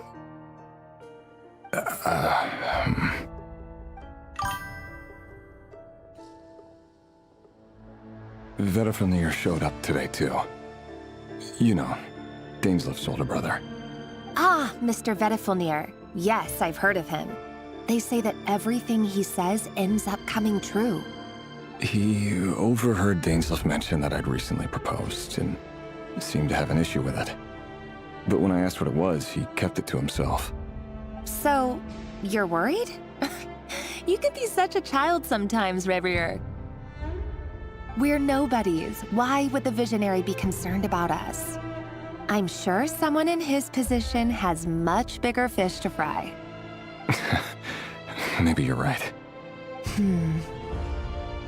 You worry too much, Rerir. We've been together for ages now, and everything's been going so well, has it not? You've even proposed to me. So, you do remember. Tell me then. What's your answer? Like I said, I need some time to decide. You can't just rush into things like this. We may be nobodies in the grand scheme of things, but if we want things to work out, we've still got to plan ahead. All right. Take your time. Just don't keep me waiting forever. Nobodies. Sounds about right. In the eyes of people like Vedifilnir and Daneslev, what do we matter? Can someone whose gaze is so fixed on a far-flung future even see the present clearly? Besides, the dynasty's fate rests with the king and his inner circle. Whatever I do, it won't make much difference. Meanwhile, every idea they come up with and every decision they make, it affects everything.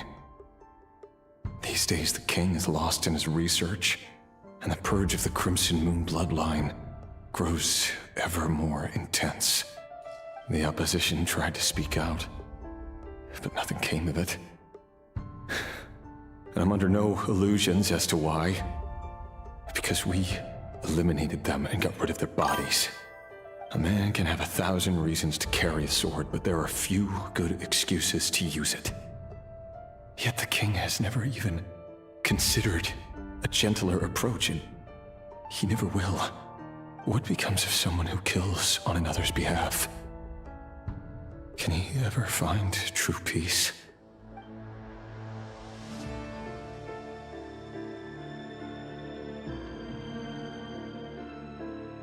Felindis,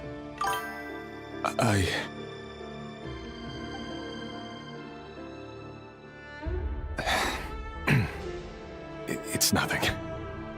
You were right. Fate has never smiled upon nobodies like us. But by the same token, it's unlikely to bear a grudge against us either. There's no reason we can't keep living happily together, cherishing the simple joys of each day as they come. See? You just need to stay positive, Revere. I can feel your warmth, your breath. You're right there, right by my side. Just seeing you makes me happy in a way I can't explain. And that's something that no one could ever take away from me. So smile, my love. Let go of that frown. You're right, Thelindis. I've just been overthinking things. That's better. Getting caught up about things like this will only ruin our evening.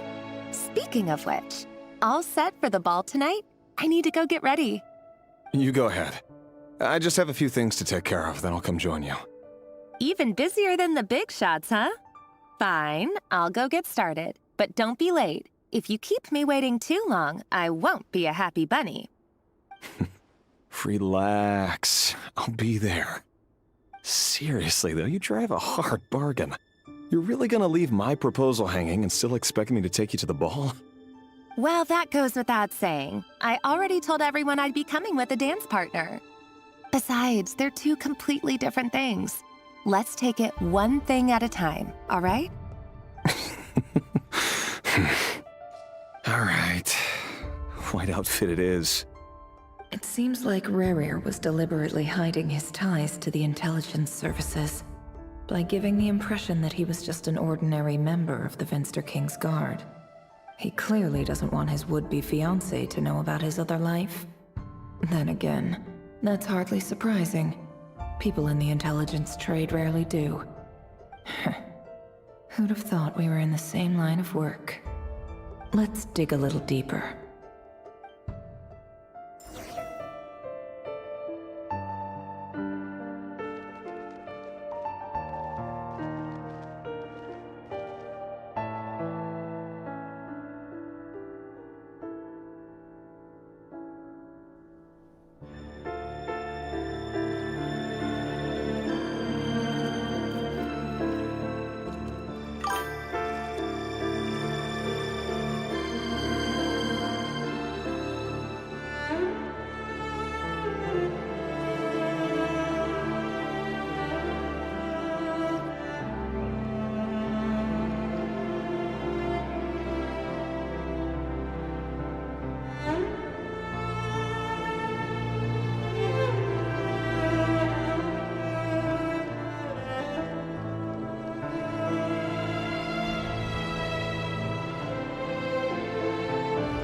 Our last operation was a resounding success, and all thanks to you, Rehir of Solnari. In total, we apprehended 32 dregs of the Crimson Moon, and 67 accomplices. After all these years since the dynasty's fall, so many of them still linger on. Indeed, it cannot be denied. Yet it was destiny that the Crimson Moon should be overcome by the eclipse, and that His Majesty, the all-seeing Venster King, now guides our nation on the path to prosperity. Conria has no further need for a dead moon. But alas, there will always be those who refuse to see the truth, choosing instead to romanticize the past. That's not entirely true. Much about the Crimson Moon era was worthy of remembrance, and that's exactly why they keep trying to see it restored. Many of its secrets remain unsolved to this day. As it happens, that's precisely the field of study my partner is devoted to. You still haven't told her what you really do for a living. Where would I even start? How do you tell someone that you're one of the king's hand-picked executioners? That your hands are steeped in blood? You didn't choose this life, any more than I did. Orphans like us don't get a say. But I'll sure as heck be the one to pay for it. Speaking of which, we need to be more rigorous in the way we identify direct descendants of the Crimson Moon. Someone, it seems, has strong opinions about my future plans. Most likely my marriage in particular. I have a feeling that we may soon become targets of the Crimson Moon's retribution. Your concerns are not unfounded. They've taken out many of our colleagues these past few years, and for that very reason. These are no helpless lambs we're leading to the slaughter. They're wolves in sheep's clothing. Take care, Rehir of Solnari. I look forward to toasting you at your wedding. Thanks, Thorkel. You look after yourself, too.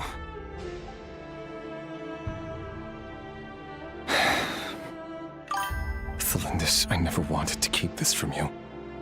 You're the last person I would ever want to lie to. But that's exactly why I can't tell you everything. There are things you shouldn't know. Things you cannot know. The moonlit dynasties are a thing of the past. Yet even now, with the sun shining high in the sky, there are those who would call forth a dead moon's ghost. Could that be why Vedalfnir held back? Or was it because of some court secret he's not at liberty to share? I have to get a clear answer from him. No matter what happens, I will protect Thelindis. Rerir seems to be very concerned by Vedalfnir's reaction. Vedalfnir and Dainsleif, the Visionary and Twilight Sword. So that's what they were really like. I've investigated this whole area now. There doesn't seem to be any other memories here. Should I try somewhere else? Wait a second. What's this black smoke?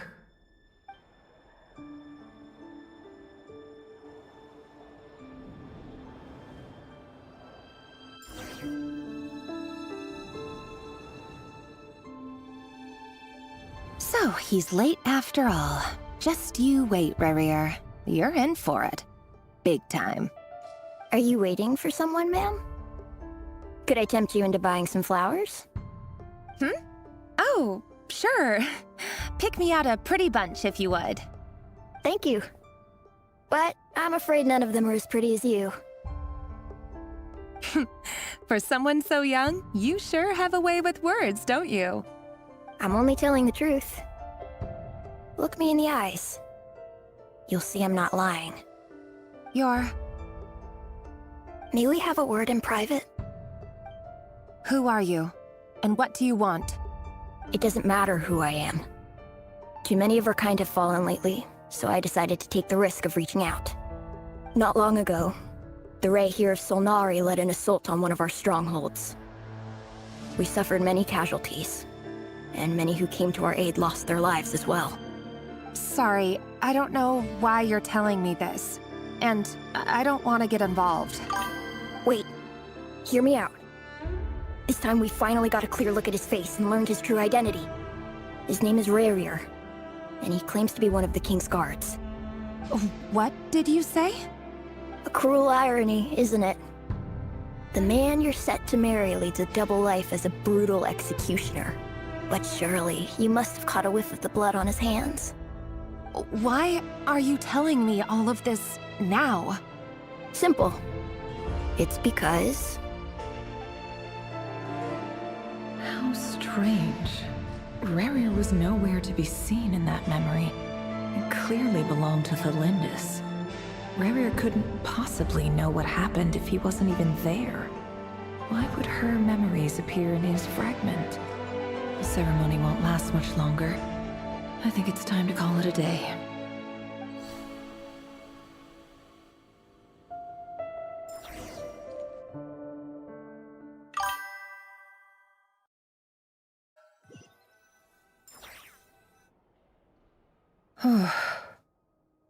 So that was your doing? Did you just pull us inside Rerir's fragment to spy directly on his memories? Any more questions, and I'll have to start charging. I had no idea you could do that, boss! Seriously, that was amazing! We're not worthy. We're not worthy! I gotta admit, though, I'm itching to see what happens next. Feels like we barely scratched the surface. I'm just as curious as you are, but the ceremony only allows for limited time inside. That's all we can see for now. Luckily, we managed to learn quite a lot. So far, so good. I just hope the others are doing okay too. Especially the group with the Traveler. Their mission is a risky one. Let's hope it's all going smoothly. If you're worried about them, go see how they're doing. If I know Boss, she's gonna need some time to write up all the details and make sure it's all coherent. I'll stay behind to lend a hand, but feel free to head back and meet up with the others.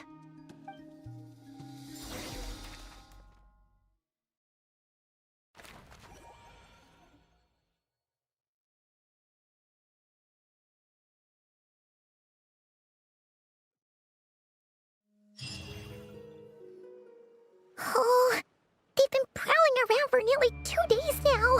These things just won't quit. Oh, they might not have seen us yet, but with them constantly sweeping the area, our way out is completely blocked.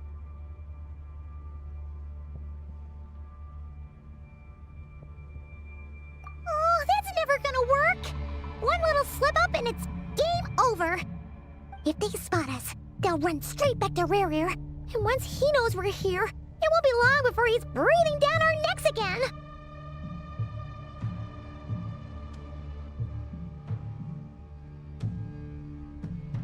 Oh, guess you're right. All right, time to zip it.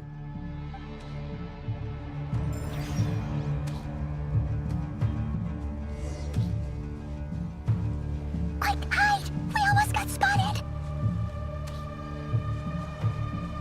Phew! That was a close call.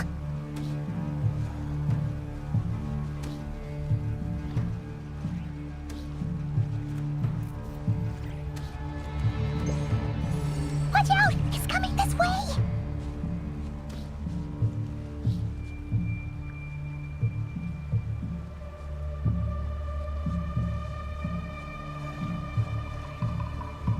Keep going. We're nearly there. This is the final hurdle.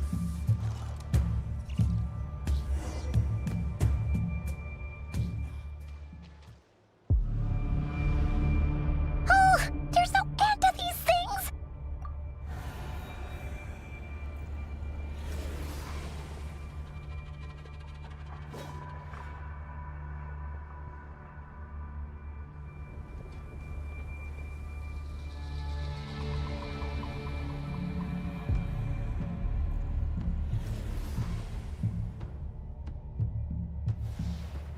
Fire. Fire? Wait, what's that smell? Oh no, there's a fire!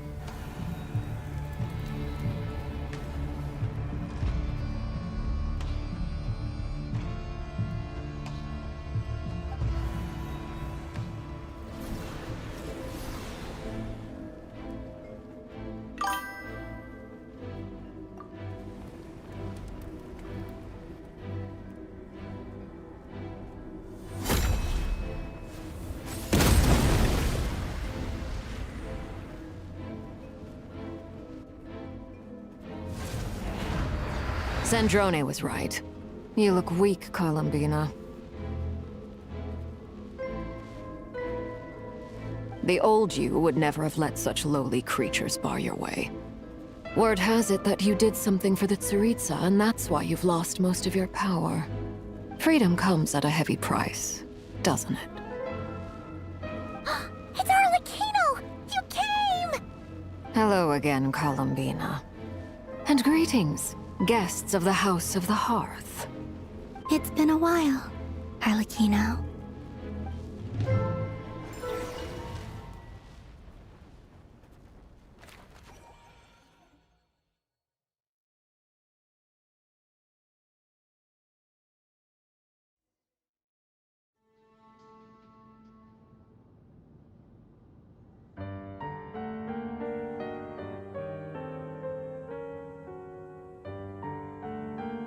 Stupid right here of stupid Solnari. Ugh, whatever. I've got all the data I need. Next time we meet, you're finished.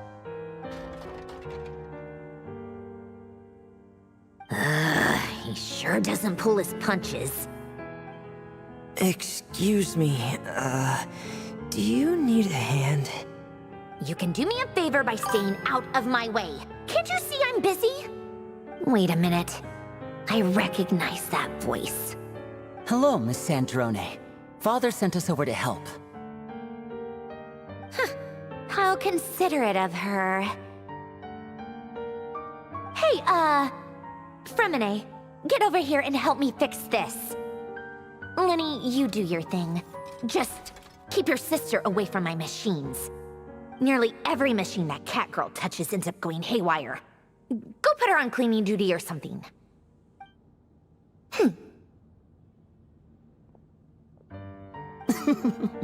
Then let's start downstairs. Fremine, we'll leave this place to you. You've got it. Wait a second. Pretty sure there's still some tea in the cupboard. If you want some, you'll have to make it yourselves.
It's a relief to see you all made it back in one piece. Huh? Feels like there's quite a few people missing. Where's Flint's and the others? And what about Nefer? I returned ahead of them. Flint is helping Aino and Anefa to set up the decoys and buy us some time. As for Miss Nefer... Boss is still wrapping things up on her end. She sent us back to fill you all in on the top secret intel we've been gathering. I see. Then let's get right into it. But first, who do we have here? You brought someone else in to help? Greetings. I was invited here to help as a longtime Tea Party companion of Columbina's. You may call me Arlecchino. Surely it can't be. Those eyes. Oh, where have I seen them before? Wait, of course. In those memories we just saw. The only Arlecchino I know is the fourth of the Fatui Harbingers. So either you share a pretty uncommon name, or you're more than just a Tea Party buddy. You're well informed, Grandmaster. A man from Mondstadt living all the way out here in Nodcry, and yet the people and affairs of Snezhnaya seem to hold a special place in your heart. Oh, the feeling's mutual. Sounds like you know all about who I am, too. A Fatui Harbinger. The atmosphere in here just got really tense. Guess we can't just start trusting Fatui Harbingers, even at a time like this. I must admit, though, I'm a little curious. Seeing as the Moon Goddess no longer belongs to the Fatui, what makes you so willing to put your neck on the line here? Nor does Nodcry belong to Mondstadt, Mr. Varka. Yet still, you're fighting for it all the same. Things don't always have to have a tangible payoff.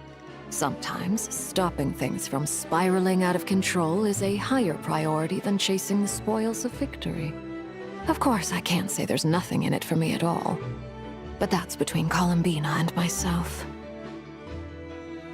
Forgive me. I don't mean to doubt you. It's just that the Fatui really have been the source of many of our troubles. We have our own way of doing things here in Nodcry. But ever since they arrived, the Fatui have treated us with nothing but hostility. I know there's been a lot of bad blood between us in the past. I've done my utmost to avoid friction whenever I could. But sometimes fundamental conflicts of interest simply can't be settled amicably. That's why I'm here solely in a personal capacity. This has nothing to do with the Fatui. As a gesture of good faith, I'll be frank. I can help Columbina track down the iridescent moon's marrow, which will help her restore more of her power. Anyway, what else is on the agenda? Let's begin. She says she'll be frank, then completely skips over the details. Looks like she doesn't want to give away too many secrets after all. But she clearly wants to change the subject. It'd be awkward if I tried to bring it up again now. I guess we'll just have to go along with it. She's the fourth of the Fatui Harbingers after all. One look and you can tell she's not someone you'd want to mess with.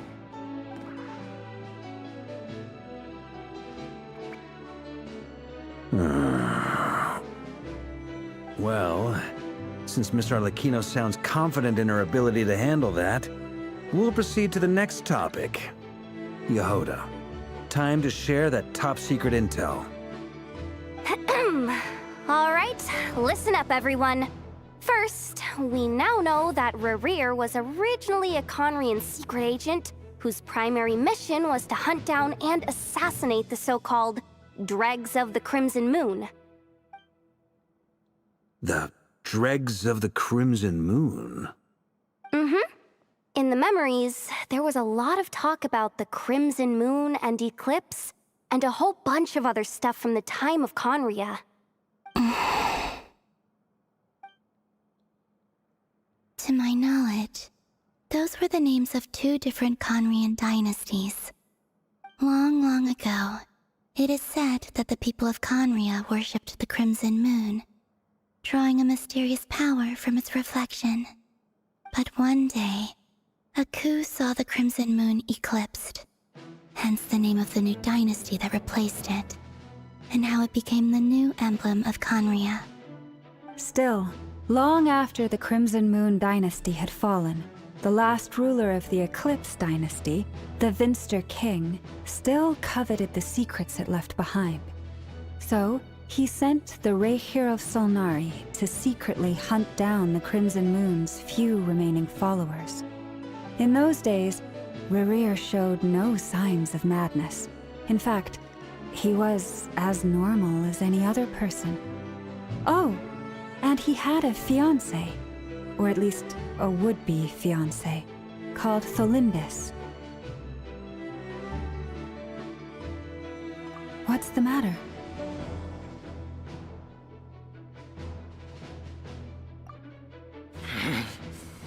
Verfnir, Rheindaughter, Tholindis, Tholindis. Interesting. Anything else? What about this would-be fiancé of his? Do we know anything about her? Well, she was a researcher at the Universitas Magistrorum, but it felt like she was hiding some kind of secret. Oh, and one more thing. For some reason, Rerir's fragment also contains some of Tholindis' memories, though only a very small portion. Well, no shortage of potential leads, I'll give you that. In any case, it sounds like we can conclude that while Tholindis was still around, Rerir appeared to be lucid and quite normal. Tholindis, it seems, must have been the one thing in this world that he couldn't let go of. Tell me though, were these pure-blood Conrians we're talking about here? Why do you need to know that? Hold on. If she was a pure-blood Conrian... Oh yeah! Just like how it was with the captain! If we could somehow find her, do you think there's any chance Rerir might regain some of his sanity? It's possible, but it would take a miracle. We can't pin all our hopes on that. That merchant who never knows, Dori Sangama Bay. Maybe we could hire her to look into it. All right then. Let's keep working in our separate teams. Traveler, Paimon, Kutar, and Miss Arlecchino will go look for the iridescent moon's marrow. As for the others... On the way over here, I noticed that the wild hunt monsters had grown even more frenzied in their search for Kutar. At this rate, the people living here will be in grave danger too. So I'm thinking of gathering together some of our followers, to go wipe them out. I'll head back to the curatorium and meet up with the boss. Feels good knowing we've all got something to be getting on with. Given that the Wild Hunt has been a lot more active lately, the Lightkeepers have likely begun their own operations too. If that is the case, someone will need to pass the news on to Flint's. I'll hold the fort for now, then discuss our next move with Flint's, Ino, and Anefa when they get back. Alright then. Well, the clock's ticking. If that's everything, we'll be on our way. We'd better get moving too.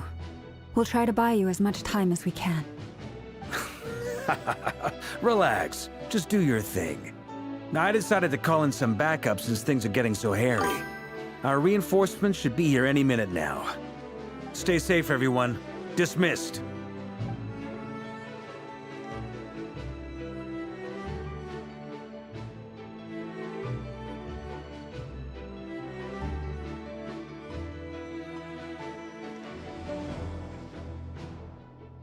We're back. Did we get here a little early? Or a little late? A tad late. The others have already set off. To summarize, our resident moon goddess has found us a new ally, and Boss Nefer has uncovered some promising info. Everything going smoothly on your end? Not great. I don't know how long we can stall them for. The decoys are getting taken out way faster than we imagined. I'm gonna make some more later, but I need a timeout first. I'm so tired right now. Oh, right! Anefa, could you fill in Uncle Varka on what we just discussed with Flint's? Sure. Uncle Varka, you previously told us about how when you went to investigate a source of the Wild Hunt in Amsvartnir, you discovered that it was just a diversion. But according to Flint's intel, several outbreaks of the Wild Hunt had already occurred in Nodcry in the period leading up to that. That was before Rerir had regained his body, when he was far from regaining his full strength. In other words, in theory at least, he still lacked the means to act in two places at once. Flint's, with everything that's been happening, the Lightkeepers across Nodcry are rallying to fight back against the Wild Hunt. They're gonna need your help. I know, I'm sure you're capable of coming up with something far more effective than decoys. But for now, you should stay here and get some rest. Anefa and I will head back over to Amsvartnir to see if there's anything I missed. I told you Uncle Varka would say that, didn't I? A deal's a deal. Not a word about my snack intake for the next week. Database updated. Reliability of Ino's predictions increased. What does that mean? They were betting on how you'd respond after hearing their intel. It's the obvious choice, isn't it? That's hardly worth betting on. We already decided that Anefa should go investigate the situation over at Amsvartnir on her own. You might as well stay here and keep watch. Someone needs to hang back and oversee our strategy meetings. And besides, you still haven't fully recovered from ambushing Rerir. So I've ended up with the easiest assignment. Well, I appreciate it, everyone. See you when you get back.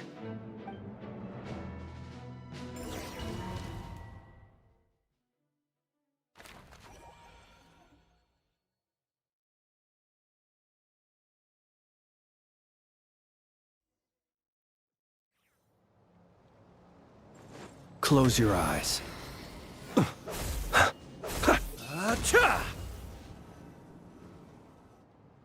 Here, this will serve as a good spot to cross over. Arlecchino, hold up a second. Since you brought us all this way, would you mind telling us what you've got planned? We still haven't got the slightest idea what's going on here. And if even Columbina doesn't know where the iridescent moon's marrow is, how do you? Simple.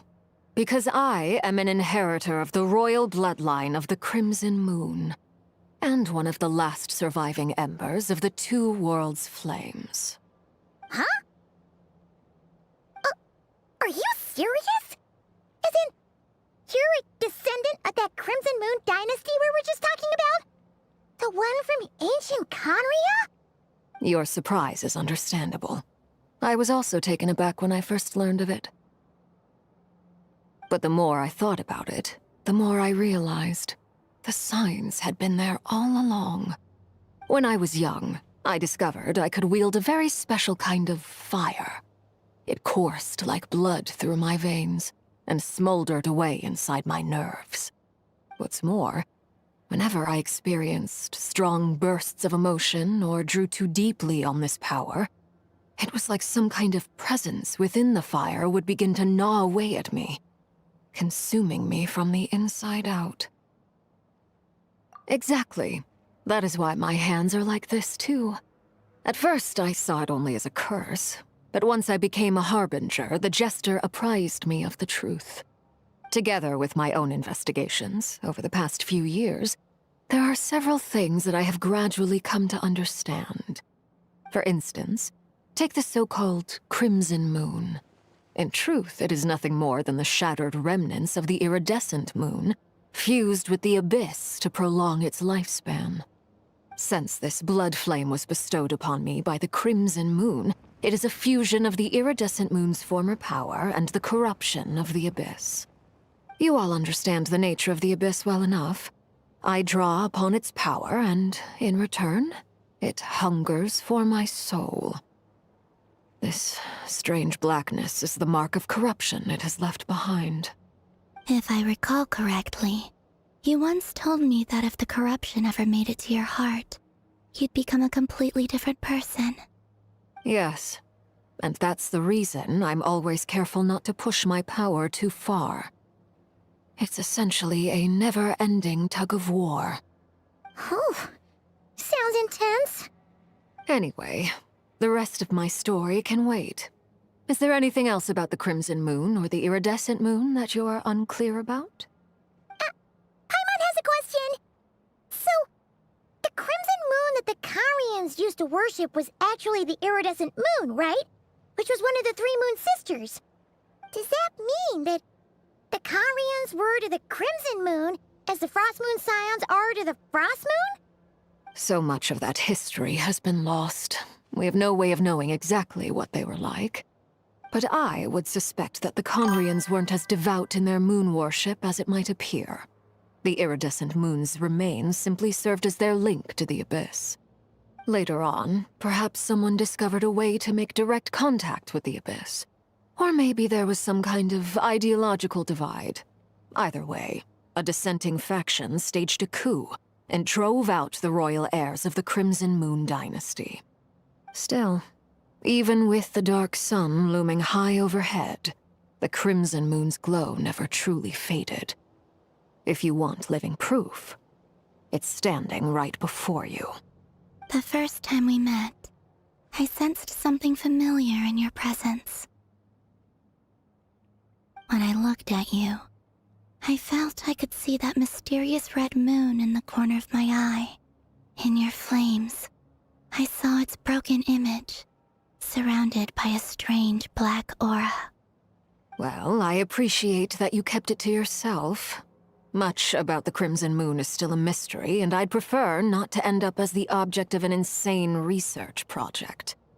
Anyway, time is against us here, so if there's any other questions, they'll have to wait. I just want to make sure I've got one thing straight. In her letter, Sandrone mentioned that since you are unable to contain the iridescent moon's marrow yourself, you intend to leave it in my custody. Correct? That's right.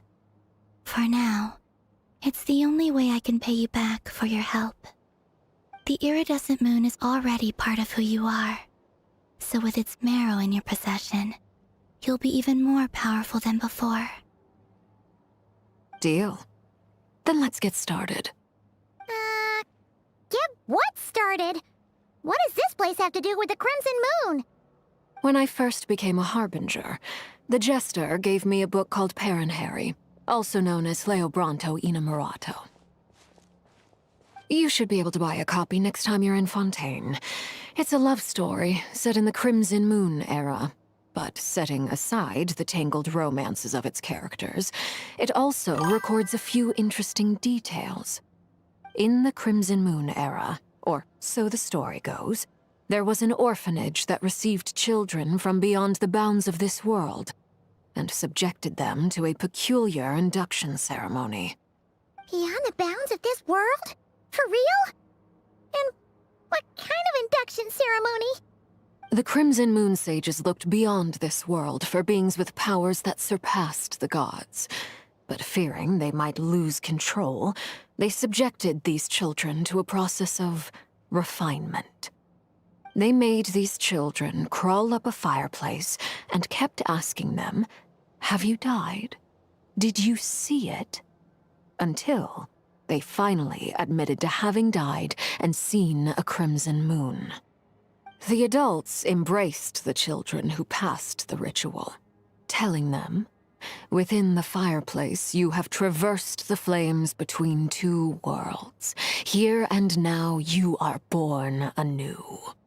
The book leaves much unsaid, but I suspect that this was their way of branding the children they had enrolled, leaving an indelible mark upon them so that they would forever live in the Crimson Moon's light. That explains why I can't sense the Crimson Moon's marrow in this world. It makes sense that it would be sealed in a special space that can only be accessed temporarily through some kind of ritual. But there's no fireplace here. Do you see a chimney anywhere? Oh, are we supposed to build it ourselves? Okay, fine. Paimon will go find some bricks. That won't be necessary. The fireplace is purely symbolic. The key to the ritual is crossing the flames between two worlds.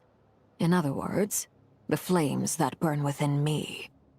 Those burned away by such flames leave behind a kind of ghostly afterimage in the world.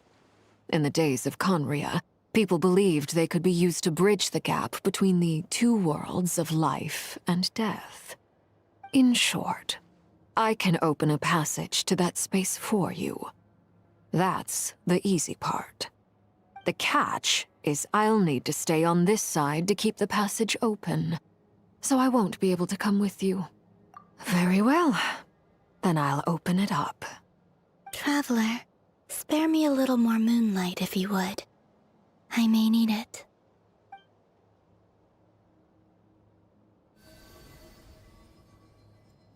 Thank you. I feel like I've recovered some of my strength now. It should be enough to move us across short distances and confront whatever dangers might await.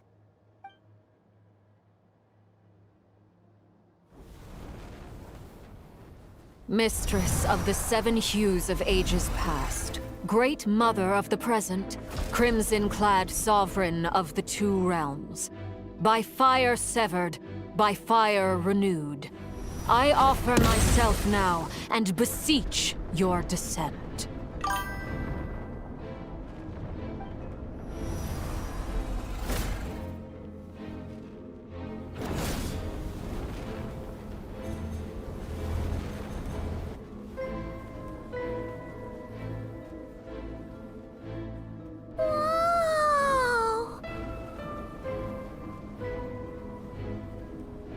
One word of advice. As you're crossing over, no matter what voices you hear, do not answer. Got it. I sense a sinister gloom inside, but also the familiar light of the moon. I feel that I am about to meet an old friend who has changed beyond all recognition. All right, let's go.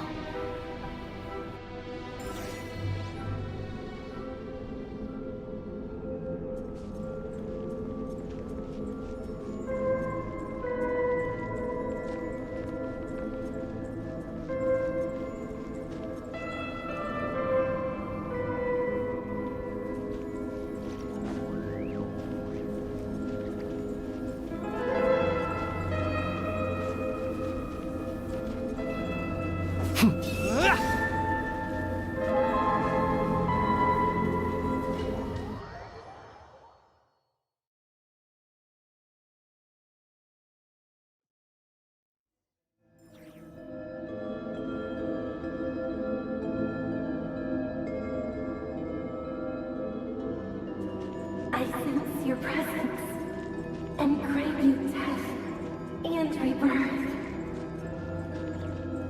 Wait. Why are you? You have crossed over from another world. Transcended fate itself. I have no right to.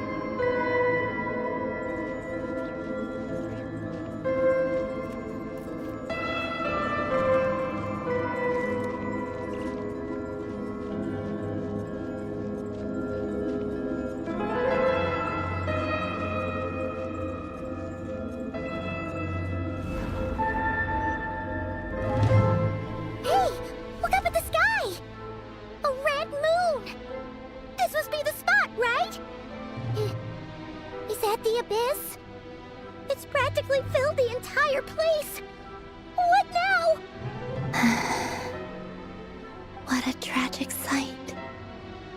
Fragments of your broken body, seized by the abyss, and hung up aloft like mummified remains. Iridescent moon, was this truly what you wished for? Careful! There's something spooky about this place. Feels like something is lurking in the fog. Haimon's right behind you. Whatever you do, don't run off without her.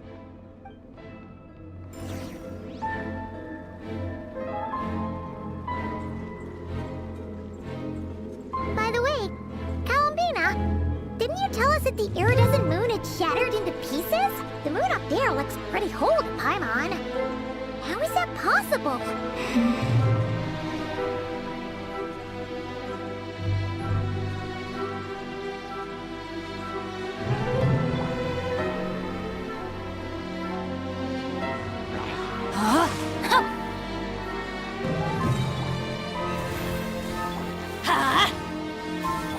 Be silent.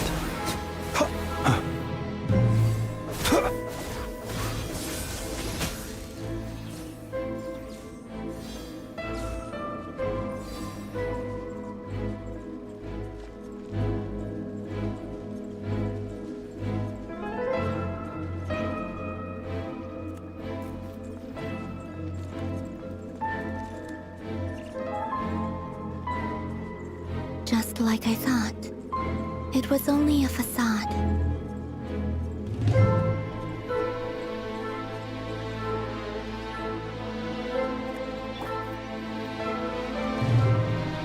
Rain outlines your fate. Let me weave you. By the frost moon of old, branch into song. Let's light it up! I'm going in! Close your eyes.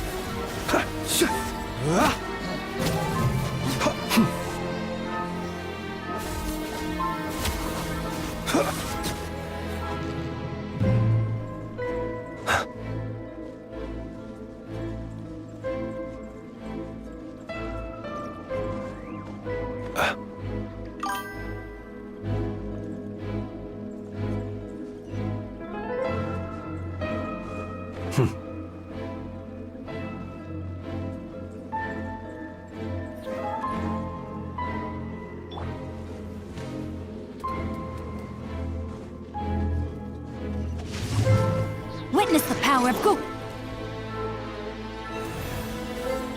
Ha!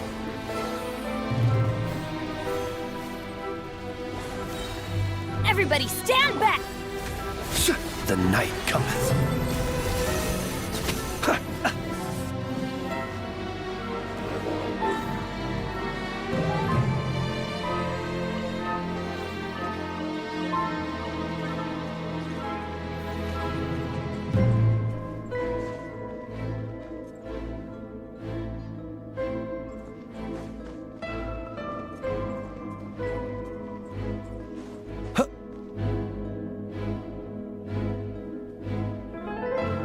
Huh?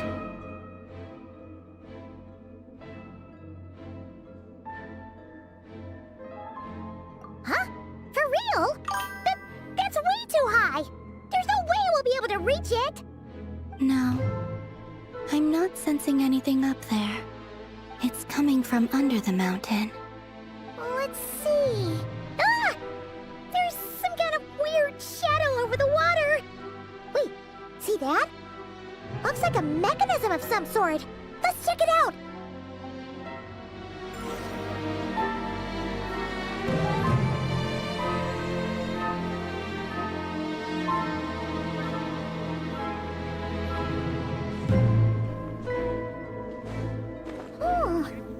looks like a device from the time of Kalia. Maybe people once came here to study the Crimson Moon's domain, and they left this behind.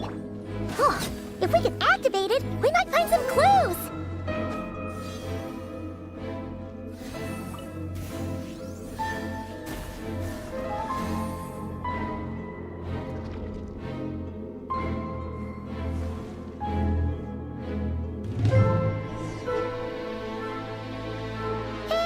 Look at that!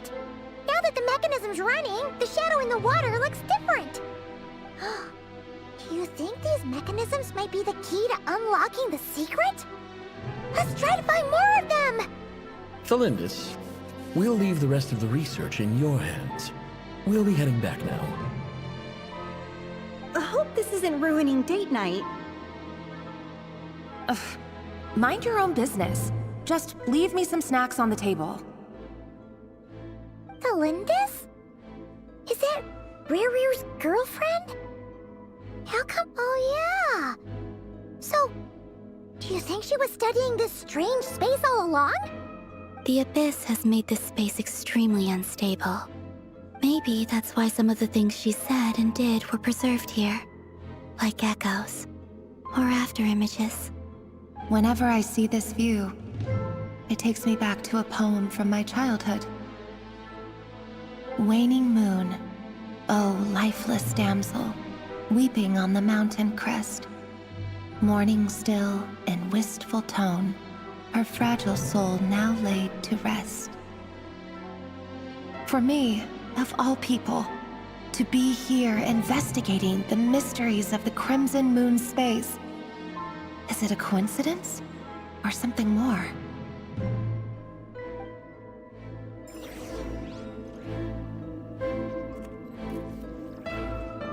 Adventure time!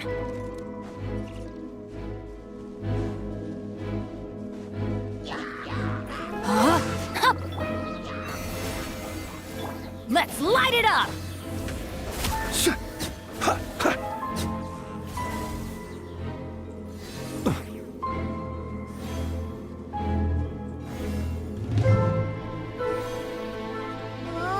Looks like the Abyss has messed up this mechanism.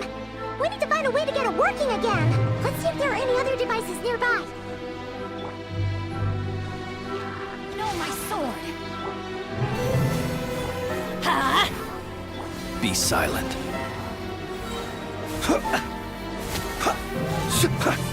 Observe.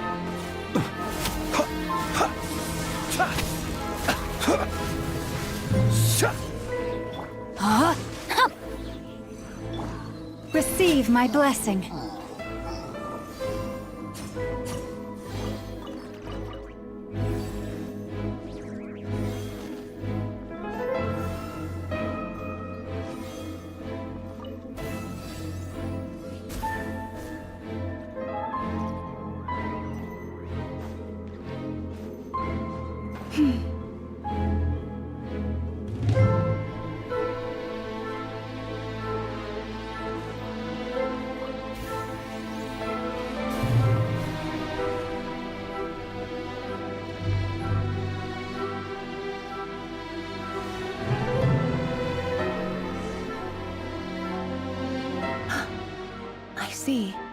So the moon marrow, or rather the power of the 3 moons, is the key to unlocking. If it really does exist, then maybe this madness can finally be put to an end.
With the Abyss inhibitors in place, I should be able to access the chamber with the moon marrow. Oh, Rerir, with every step you take, you're drifting further from what you truly desire. But you're not the root of the problem. Ever since that outsider set foot in Conria, the Vinster King has sunken deeper into madness. If only I could get my hands on that outsider.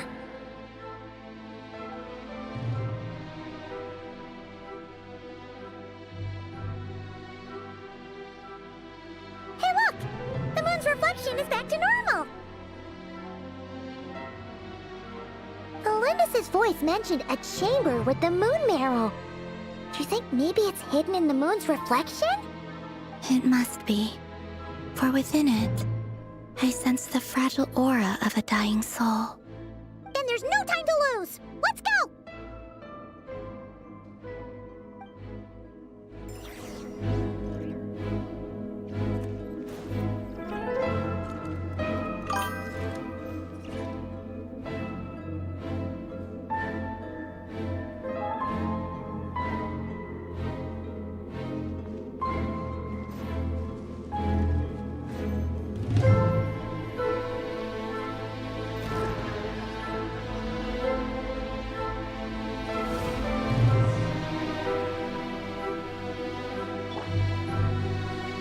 Time to act. These things are so creepy! Looks like we'll have to destroy them if we want to get to the iridescent moon's marrow!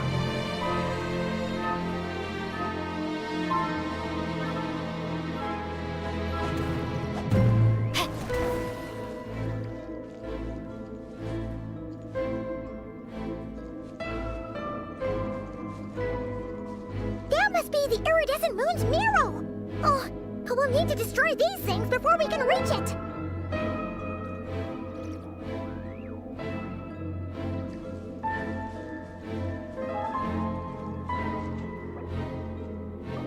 Body and mind.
Huh? I'm going in! No, my sword! Let me weave you a vert. Yeah! Yeah, shiver! Light of the blazing sun! Rev the engines!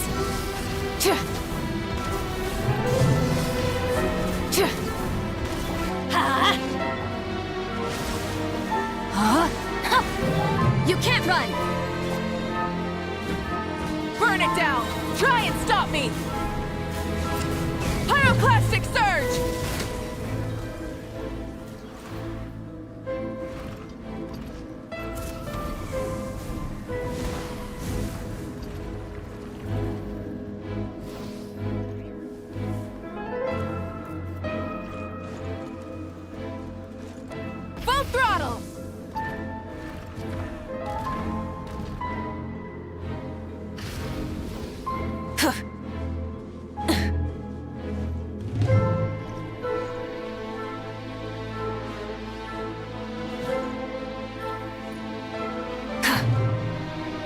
Try and stop me!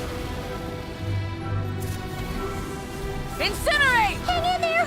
We're so close!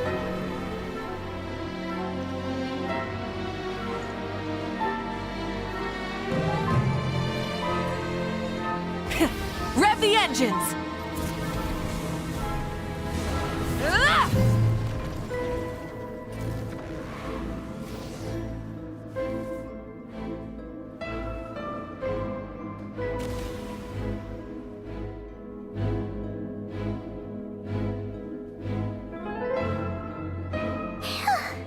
We finally did it! The iridescent moon's marrow, still burning away like an undying flame, yet now contaminated by the abyss. It has taken on a new form entirely. If we can purify the abyssal power within, we should be able to obtain its untainted essence.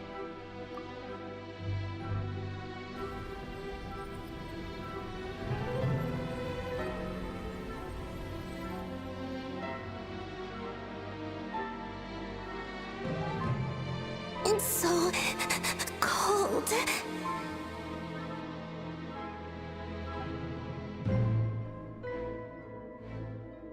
Is it you? Are you here? Huh? Are you talking to us?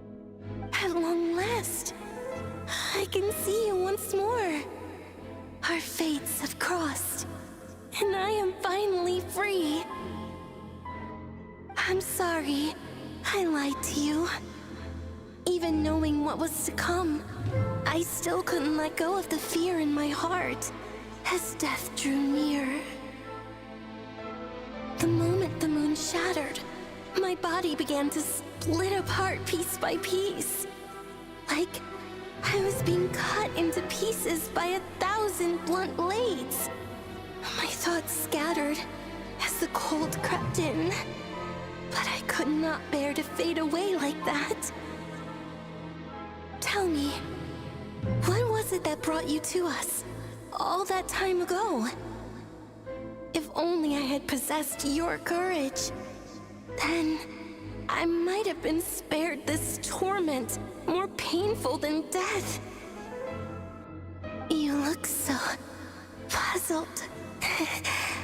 That's how I felt too when I first saw you. But trust me when I say that everything happens for a reason. Farewell, Hypo.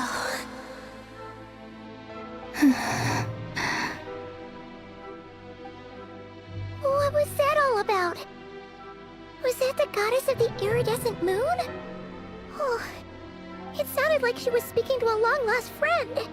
But none of us have ever met her before, right? Perhaps. She took me for the goddess of the frost moon she once knew. For a fading soul like hers, our auras must be too similar to tell apart. But anyway, we've got the iridescent moon's marrow now. That should help you regain your strength, right? Alright, time to leave this place and meet back up with Arlecchino. Let's go!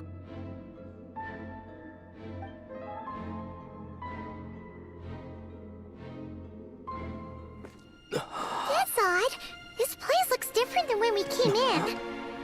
Waning moon, Huh? oh lifeless damsel. Oh.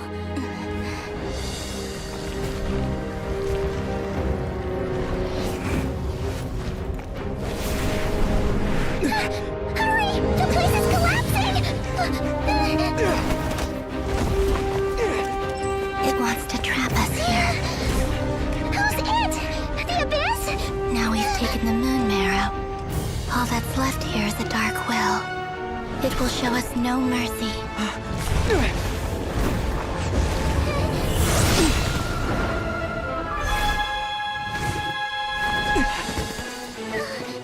Give it back! The crimson moons! My marrow! My heart!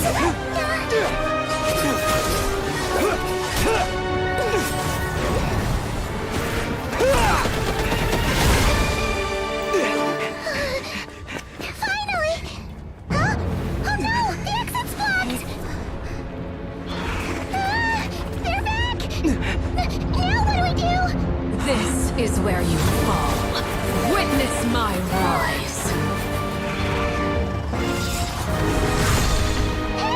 What are you waiting for?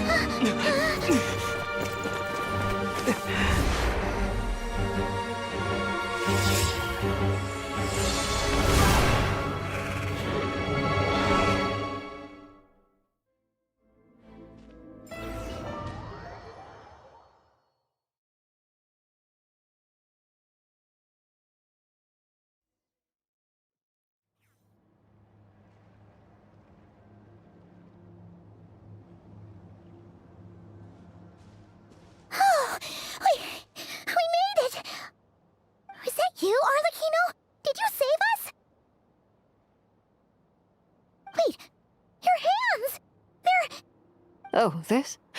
Don't worry. It's a small price to pay. The Abyss wanted to trap you inside, and I defied its will by bringing you out. No wonder it's a little angry.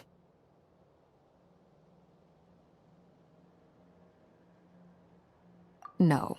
I have paid the price, albeit a small one, and it cannot be undone. My hands have already fused with the Abyss. Purification would simply destroy whatever's left of them. But surely... Oh... We're so sorry, Arlecchino. Paimon can't believe you'd make a sacrifice like this for us. As much as I'd like to call it a favor, the truth is I was simply holding up my end of the deal. Well, Columbina. Yes, you did your part. And as promised, I will leave the iridescent moon's marrow in your care. From this day forth, may the two worlds' flames burn ever more brightly.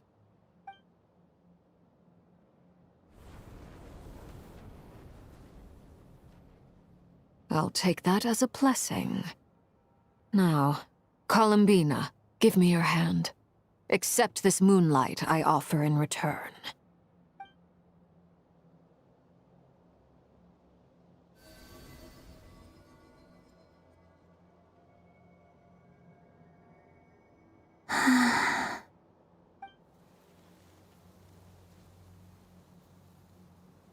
Feeling stronger?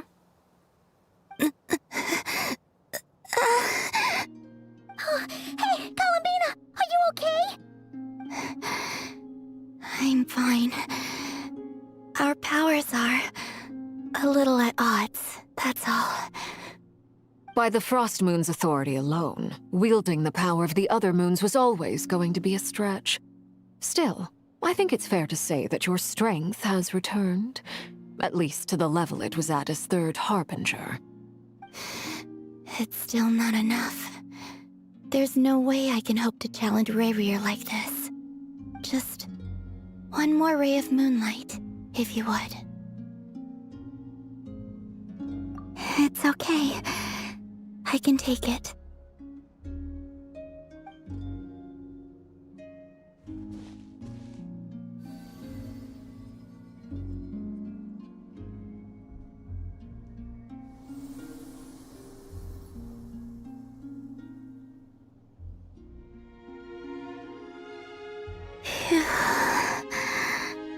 How about now?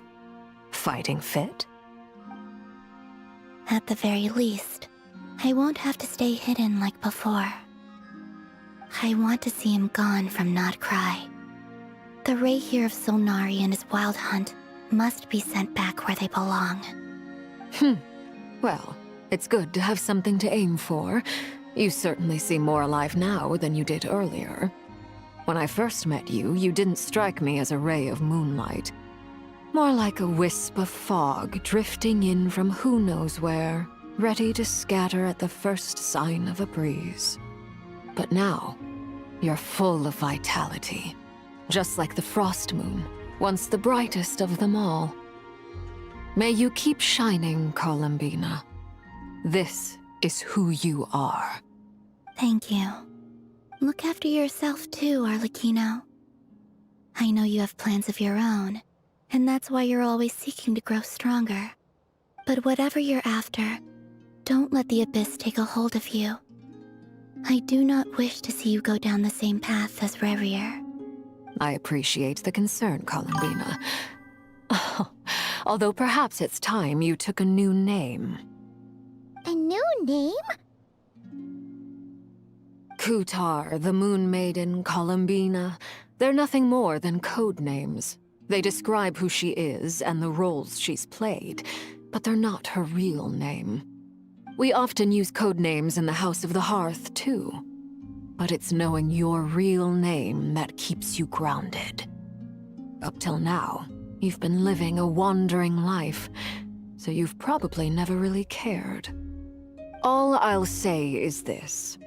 Once you've defeated Rerir, give it some thought. All right, that's it from me.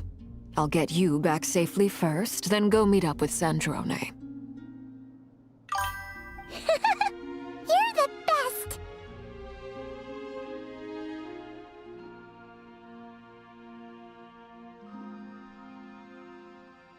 I appreciate the gesture. It speaks to your good character. Anyway, let's get going. There are more urgent things to do right now than trade compliments.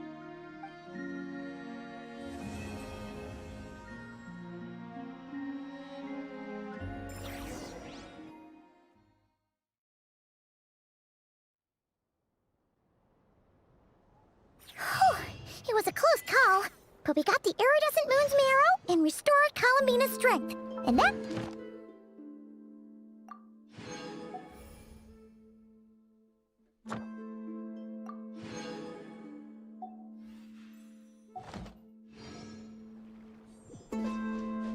In other words, mission accomplished. I'm on one.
Body and mind.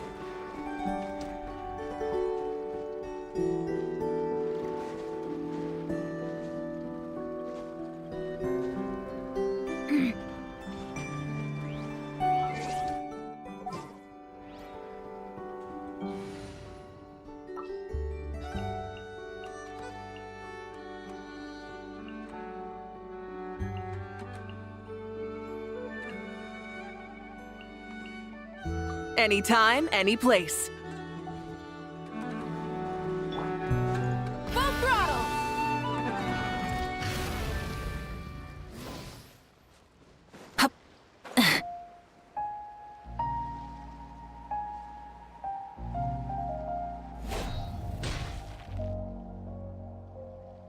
Oh, do you think the others are making good progress? Hope it's all going smoothly. Oh, hey look! They made it back as well! Prince! Lama! How did it all go? All is well, thank you. Nefer and Yehoda had to stay at the curatorium to wrap things up, so they won't be joining us for now. I ran into Miss Anefa and Miss Aino on the way back. Their work is still in progress, so I suspect they won't be back for a while either. You seem rather cheerful today, Mr. Flintz. I certainly am. I achieved what I set out to do and came away with more than I bargained for.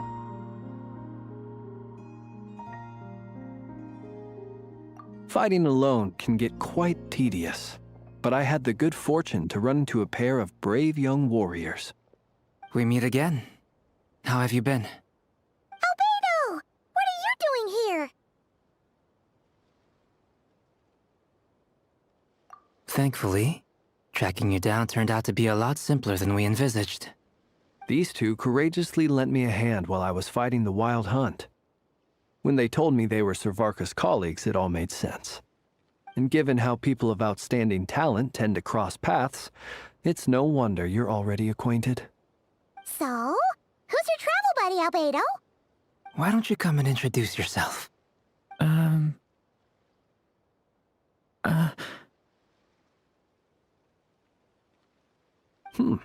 A gentleman of few words, I see. And a rather stern countenance. I presumed you were acquainted with him. Is that not the case?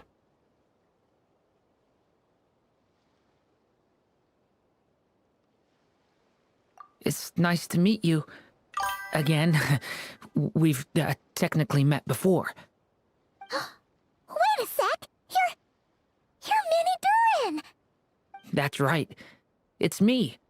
I'm glad to see you again. By the way, he says it's okay if you drop the mini. Yeah, I'm not as mini as I used to be. Interesting, isn't it?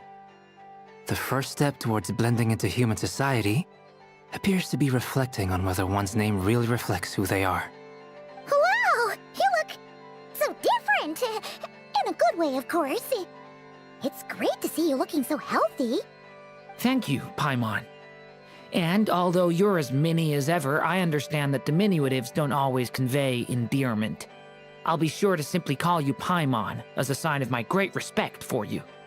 Wow! You're such a smooth talker now. Paimon could get used to this. Personally, I think our little Paimon is the perfect size. When people call her Little Paimon, it's just because she's so adorable that they can't help themselves. If that's not a sign of endearment, what is? You're absolutely right, Miss Lauma. My brother still has a long road ahead of him when it comes to understanding human relationships. Anyway, speaking of long journeys, didn't Columbina, leave with you? How come she isn't back yet? She's been catching up with old friends. Wouldn't be surprised if she stopped for a cup of tea or 10 on the way back. Uh-oh. People are talking about me. Hope it's nothing negative.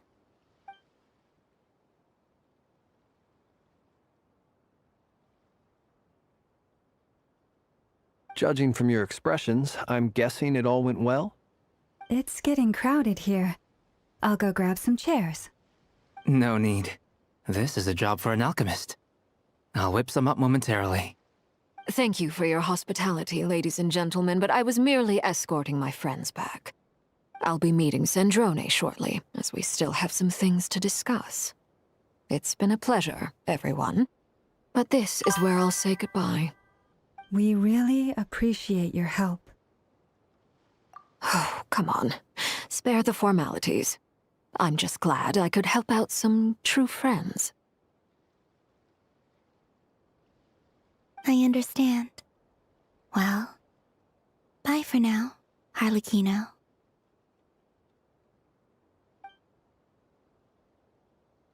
Oh, this place is hopping. It's probably a good thing one of us left.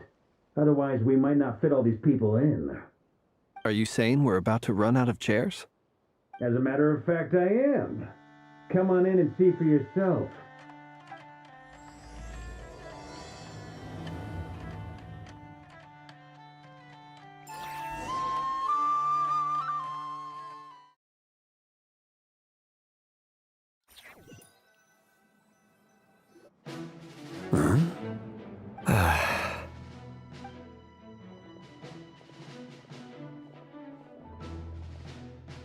I overheard your little chit-chat outside, by the way. With Miss Columbina's colleague gone, we should be back to the original crew plus the other colleagues I brought in. Though, it looks like we have another new face. Someone else managed to rope in a colleague too? Frankly, you and Paimon are the only people I know here. This here is Deansliff, colleague of Tibet's greatest guide, Paimon, and greatest adventurer, the Traveler. Well, not exactly colleagues, more sort of friends. When someone else jumps in to do the announcing, you know you're speaking to someone important. Let's hear what he has to say. Note to self. Once Paimon knows your name, the rest of the world will soon follow. When he comes looking for us, it's usually something important. Paimon's guessing you've heard about the Wild Hunt, then. From the looks of it, you're about to hold a meeting. If I were to say that the Wild Hunt is our mutual enemy, would that earn me a seat at the table? As the saying goes, the enemy of my enemy is my friend. Mr. Dainsleif, there's a seat with your name on it. Though, I can't promise the same for everyone else. Hey, Albedo, think you can rustle up a couple more chairs? After all this time apart, Grandmaster Varka's first order is to rustle up a couple more chairs. I've missed this. Is he being sarcastic? Hey, he's your brother. Why are you asking us? I've still got a lot to learn about the nuances of human conversation. Trying to decipher Albedo's way of speaking has been like jumping in at the deep end. Oh, good point. Paimon gets you now. Don't sweat it. There are people who go their whole lives without getting the hang of it. You're ahead of the game already. I wonder what's taking Nefer so long. Perhaps you should go and check in with her. If anyone can hurry her along, it's you. I just got back from the curatorium. Besides, aren't you curious to see what's taking her so long? Miss Nefer doesn't strike me as the type to share secrets. And since gathering intel is her specialty, I'm guessing she'd prefer to keep her methods confidential. Under such circumstances, would it not be tactless for me to impose? Oh, but it's fine for me to impose. What can I say? You have an unrivaled ability to garner people's affection, Miss Moonchanter. Besides, you have far more in common with her than I do. All right, then. Impressive. She barely fought back at all. I admire your powers of persuasion, my friend. As I'm sure Miss Lauma will realize soon enough, the trick in life is to always pitch in with other people's responsibilities so that you can be selective with your own. Another trick is to simply hide in the background. Spoken like a true sage. Anyway, looks like we've got some time to kill before the meeting. Let's take a little breather, folks. And feel free to chat amongst yourselves. We'll get down to business once the other two arrive.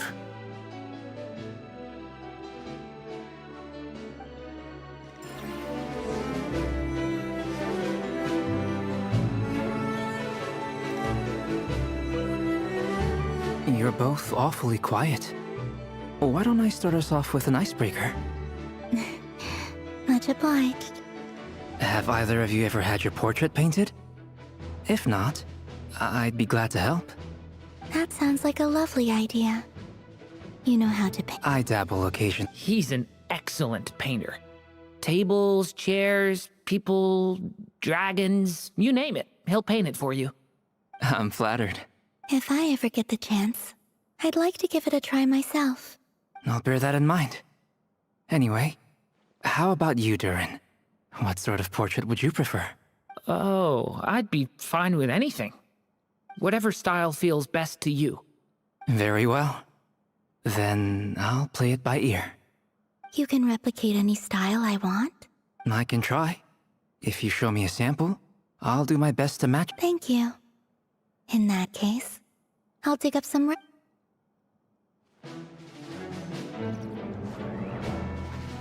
Is there something you'd like to say to me? Yeah! For starters, why'd you just show up here without even giving us a heads up? If you think back to our previous interactions, you may recall that that's hardly out of character for me. You do have a point there. Oh yeah! You'll need to find somewhere to stay the night too, right? Want to tag along with us? You never know. We might get a group discount. Sure, let's do that. Great! Paimon will handle it! And in return, We can get Dainslift to be our very own personal bodyguard. If that's what you had in mind, you should have said so sooner. I'd be happy to help. Oh, okay then. Paimon was only kidding, but good to know. Anyway, since we're all here together, we might as well watch each other's backs. That's just what friends do, right? Indeed. Thank you.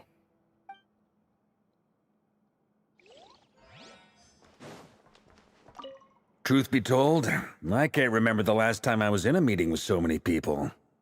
You're not alone there, my friend. The Lightkeepers also struggle to bring everyone together for a serious discussion. I don't doubt that. I've only ever met two Ratniki, one being you, and the other being that young guy, Itlua. Itlua is a good apple, I'll give him that. He's kind, honest, and regularly delivers supplies to my lighthouse. A true Ratnik to the core. In that sense, he puts me to shame. So you're what? A fake Ratnik? That's what it sounds like you're saying. But I get the feeling that's not quite what you meant. Come on, why the awkward silence? Sorry. I'm not even gonna bother trying to hide it. You've known all along, haven't you, my friend? Now, let's just keep this between ourselves. Probably best if Itlua doesn't know, huh? That goes without saying. Gotta be... Anyone else in the know? Let me guess. The Traveler and Paimon? It's dangerous being too sharp for one's own good, you know. Then, in the name of the Animo Archon Barbados himself, I swear, your secret's safe with me. When we went... Of course! Just as long as you don't go spreading around the fact that I'm close with Barbados, all right? Fair enough, then. Nothing like a bit of mutual leverage to seal the bonds of friendship.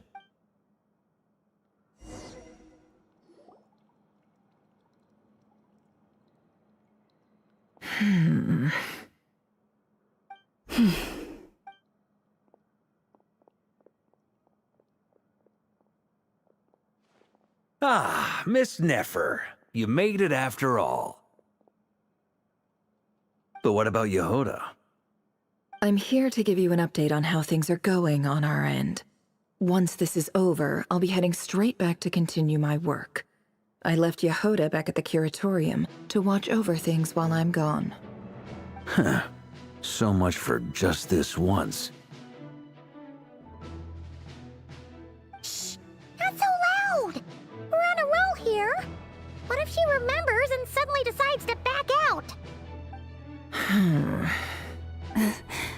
Did you say something, Mr. Varka? Huh? I didn't say anything. Right, Flints? Must have been a frog. They get so noisy around here at nighttime. It's like they're putting on a concert in the background. Anyway, before we begin, there's a few introductions to make. Let me start by saying that it's an honor to be speaking before so many distinguished colleagues and collaborators. First up, we have Miss Lauma. As Moon Chanter, she's the leader of the Frost Moon Scions, a local religious community in Nodcry. Then there's Miss Nefer, boss of the Curatorium of Secrets, an intel gatherer extraordinaire. Nefer is leading the investigation into Rerer's background, assisted by Yehoda and Lauma. From the little I've heard, they're making some great progress. Over here, we have Mr. Flintz, a Ratnik and guardian of the abandoned lighthouse. In our last operation, he courageously distracted the Wild Hunt to buy time for the rest of us. For those of you who've never met, this is Mr. Albedo, a renowned alchemist and captain of the Knights of Favonius investigation team.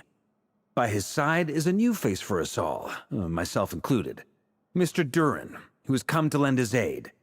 Next up, we have the Moon Maiden and former Fatui Harbinger, Miss Columbina. Then we have the Traveler, who's earned more titles than I could possibly hope to list out, so I'll spare you the rundown. And Paimon, the ultimate travel companion and quite possibly the best guide in all of Tevat. Wow! That's a lot of people! Great turnout! Miss Nefer, it looks like you might have another job coming your way, so, congratulations on the booming business, I guess. You think I haven't got enough on my hands as it is? Who's looking for me now? That would be me, Miss Nefer. I have a commission for you. And you are? Who I am doesn't matter right now. What does matter is that I'd like you to gather more intelligence about the Recher of Solnari. Well, it's not as if we never take on anonymous commissions, but in your case, I'll have to decline. I'm gonna take a wild guess and say your job's probably more hassle than it's worth. Something about you seems like bad news. It's my eyes, isn't it? Conrian, I assume. And what's with the mask? Are you trying to hide your identity? In any case, the fact that you're even still alive raises an awful lot of questions for me. My name is Dainsleif. And yes, I am from Conria. As I'm sure you're aware, the Recher of Solnari's real name is Rerir. He was once an acquaintance of mine. Really? Then you must have been quite an influential figure yourself. You flatter me, but none of that matters anymore. My point was simply to clarify why I have asked Miss Nefer to investigate Rerir's background. So you're both from Conria, and it sounds like you used to be friends? What am I missing here? Surely you already know how he became one of the 5 sinners. I'll tell you everything I know. The history of Conria, the names and identities of the 5 sinners. I remember it all like it was yesterday. I have never spoken openly of this before. But the truth was exactly as people say. The 5 sinners were each driven by their own desires, and it was by playing upon these that the Abyss tempted them to their fall, tearing Conria apart in the process. The visionary, Vedifenir, who wished to foretell the future. The wise, Haroptatir, who sought limitless knowledge. Gold, Rheindotter, who desired to create life. The foul, Surtologi, who pursued supreme strength. And last, but not least, Recher of Solnari, Rerir, Ravager of the Moon. Of the 5, Rerir is the only one who remains a mystery to me. He never harbored grand ambitions. So what changed in the space of a single night? How did he come to fall like the others? In other words, you're saying that his change came as a shock to you, and you have no idea what actually happened? That's right. You mentioned how the Abyss tempted them, which led to their fall. But what did that look like in practice? And what other context can you give me about the events of that time? The more detail you can give me, the better. Strangely, now that it comes to it, I hardly know where to begin. The fateful night took place during the era of the Eclipse Dynasty.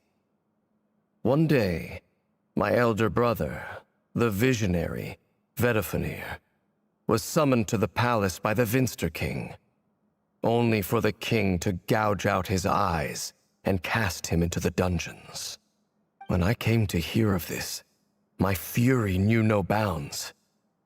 I gathered together every ally I thought I had, and together, we set a night to storm the palace and free Ved.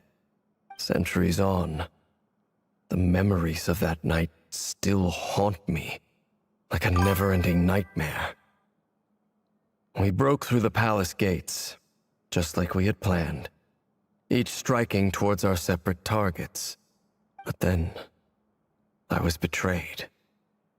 Even Vedifenir, the very person I had come to rescue, abandoned me and partook of the Abyss's power. So, it's personal after all. Then tell me, Mr. Dainsleif, what price are you willing to pay? You, of all people, must know that nothing comes for free. I cannot say what price would be worthy of such a commission. But know this.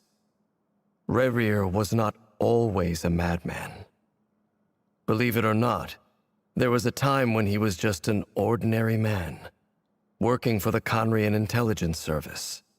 Uncovering the truth of Rerir's past is the only way to unravel this mystery. But before you decide if you will accept my commission, I will tell you more about him.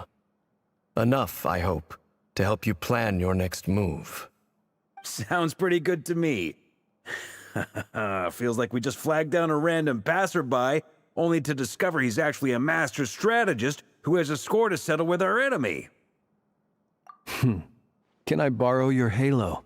It could be useful in the lighthouse. Hey, enough with the wisecracks! Besides, isn't that lamp of yours bright enough already? Relax.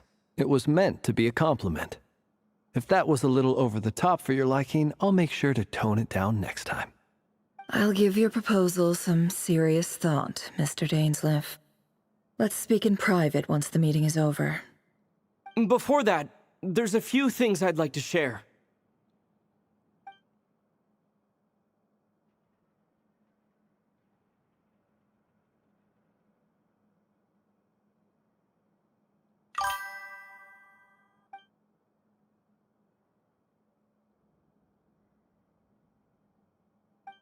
Now that we've united the hearts of the three moons, your power should be greatly enhanced. But it seems like that hasn't happened yet? I believe it will take a little longer. You've done so much for me, so I want to be completely honest with you all. Even though I'm doing a lot better now, the truth is, my recovery will likely be an ongoing process. From the moment I was born, my power has been slowly ebbing away. And that is because Tevat has never accepted me. Even with the moons united as one, it seems my rejection cannot be undone. So far, I have yet to find a solution. It may turn out to be a problem that will plague me until the day I finally leave this place behind. Even so, I will do everything in my power to help you drive out the Rayhir of Solnari. As Arlecchino put it, this is not about chasing the spoils of victory. It's just a gesture of heartfelt gratitude. Kutar.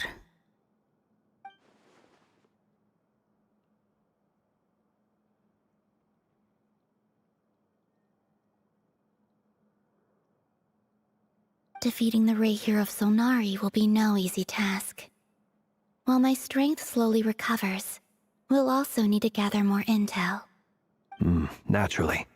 We should take all the help we can get if we hope to defeat him. We've considered several viable plans now, but our choice hinges on the answers to a few key questions. Is it even possible to kill Rerir?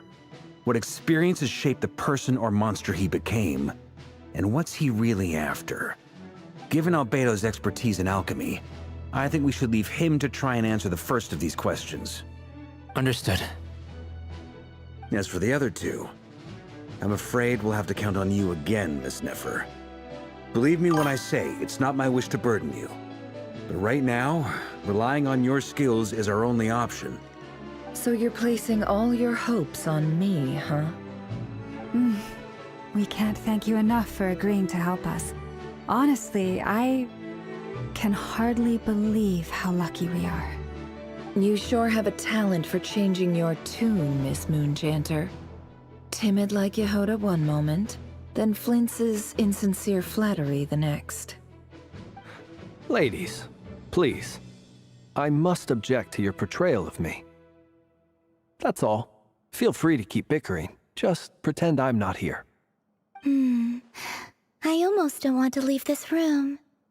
I'm curious to see how this plays out. I have faith in you, Miss Nefer. Something tells me you'll stand by us until the very end. Oh? And what makes you so sure of that? What if I suddenly decide that my compensation is insufficient? This isn't about the money. I can sense that you've got a deep-seated distaste for Rerir. And knowing you, that alone is motive enough. Look at them getting along so well. Like two peas in a pod. And I'm the one they accuse of insincere flattery. There is no justice. Miss Lauma, you have to understand something. Unlike you, I don't actually enjoy having everyone's hopes on my shoulders. Is that right? Well, maybe the fact that I'm willing to put my hopes in other people says more about me than you. But the fact is, I also trust you. And that's because I know that you're someone we can count on. Anyway, we've got our plan, so let's get moving. Mr. Dainsleif, let's talk. And Traveler, once we're finished, if you've nothing else planned, I'd like you to come with me. This whole experience is teaching me a lot. For instance, I now know that when other issues come up in the future, I'll have far more luck getting Lauma to convince Miss Nefer than trying to do it myself. Hate to say it, friend, but that's one of the funniest things I've heard in a while. Why? You think I've got it wrong? Quite the opposite. But what makes it so hilarious is how long it's taken you to realize.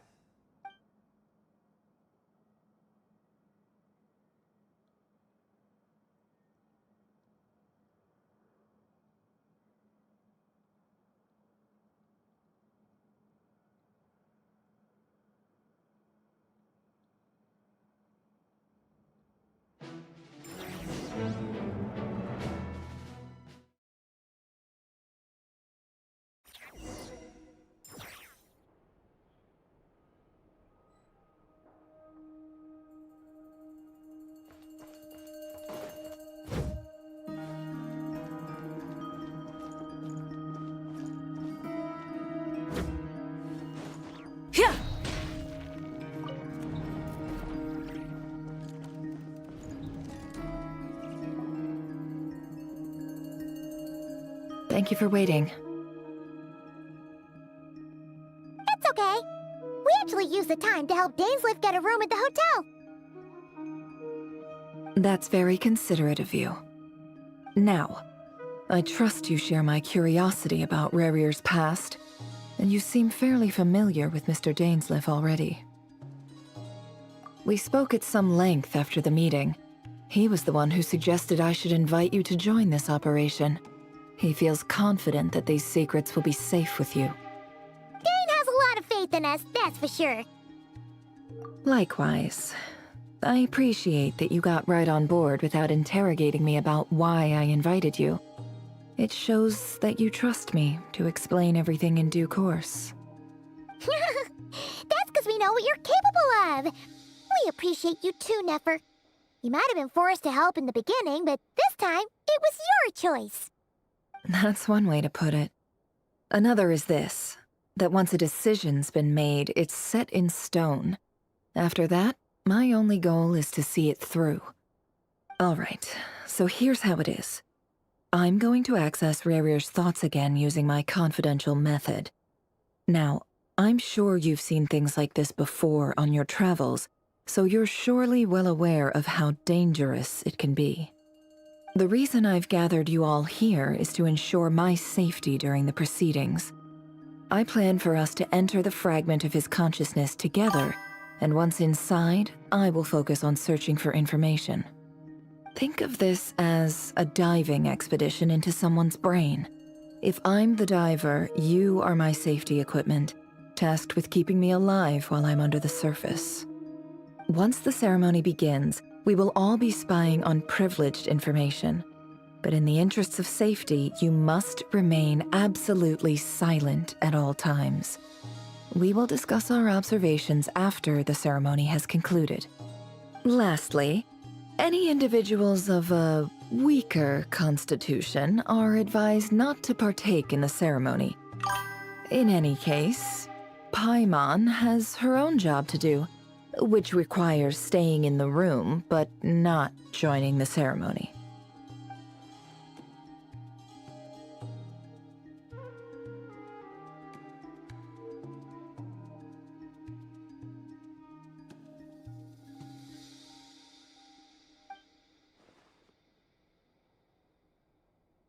Well, good luck, everyone! Sounds like all Paimon can do is cross her fingers and root for you guys. There's a little more to it than that. I was being serious when I said you have a job to do. While the rest of us are inside Rarir's mind, it's imperative that we have a team member on the outside. In the event that something goes wrong, you will be our first responder. I don't anticipate any issues, but the extra level of safety will be greatly appreciated. I second that. This is a dangerous operation here, and you're our whole rescue team. That's pretty much the most important job in the crew. So, Paimon's like the lifeguard? Yeah, that makes sense. All right, got it. Good. Please, take a seat. We'll get started momentarily.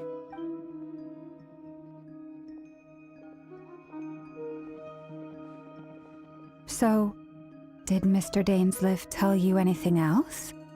He told me that he believes Rarir kept some big secrets in his life.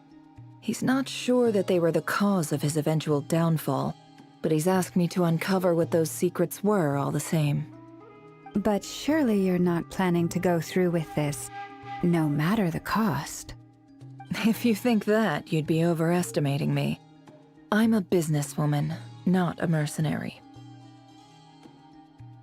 But I do have my own professional reasons for taking this job. You think I'd turn down the opportunity to get a first-hand glimpse into Conrian history? No chance. Well, as long as you don't let morbid curiosity get in the way of safety concerns, we're good. We'll do whatever we can to help you. You're such a killjoy.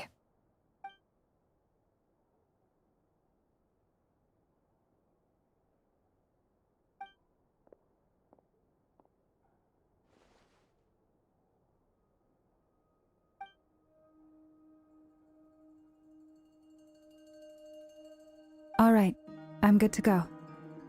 All set over here, too. Promise, Paimon, you'll be extra careful. All right. Let your whole body relax. We're about to begin. Close your eyes.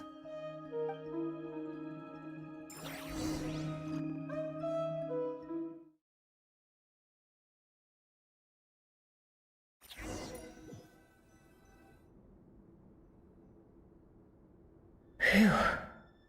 Could this be his office? Pretty standard setup. Bookshelves, paperwork, files. According to Dainsliff, Rarir used to be an intelligence operative. Chances are there's plenty of top secret intel stashed away in this room. Is this where you keep your secrets, Rarir? Can't say I'm not looking forward to this.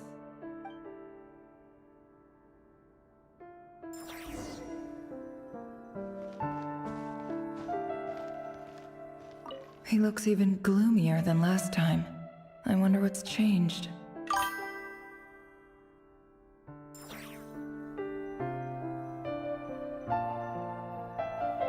He looks even gloomier than last time.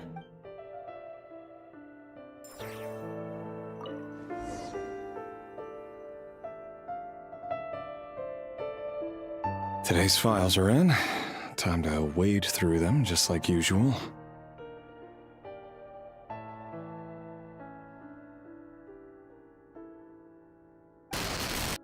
Male, 51. Occupation, cook. Confirmed Crimson Moon descendant.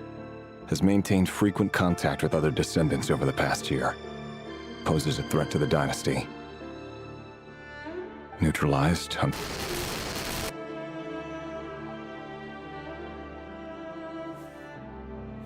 This one should be archived under purged targets.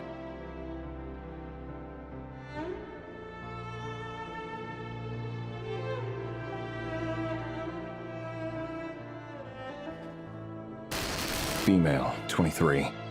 Occupation, office clerk. Confirmed Crimson Moon descendant. Has maintained frequent contact with other descendants over the past year. Poses a threat to the dynasty. Neutralized. Another one for purged targets. Sounds like she was that other man's daughter. Never mind. What's it got to do with me?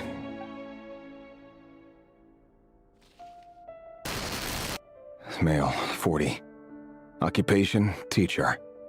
Confirmed Crimson Moon descendant.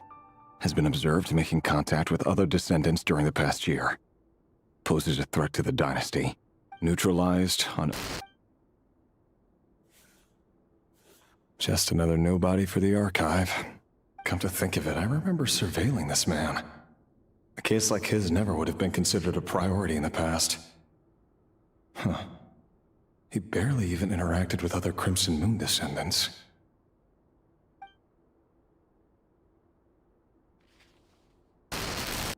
Female, 16.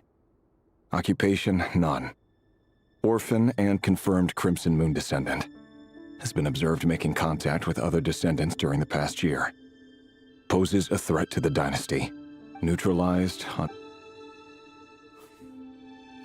Filed. I have no recollection of this girl. None whatsoever. She doesn't seem to be anyone important, but then again, how many of them really are? Female, 13. Occupation, none. Orphan and confirmed Crimson Moon descendant. Has been observed making contact with other descendants during the past year. Poses a threat to the dynasty. Neutralized on... Filed.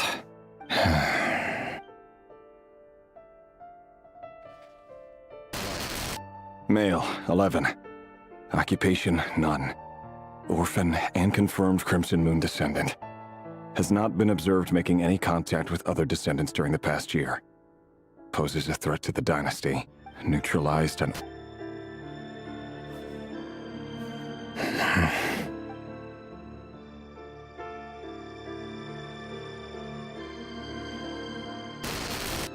Male. 6. Occupation, none. Orphan and confirmed Crimson Moon descendant. Poses a threat to the dynasty.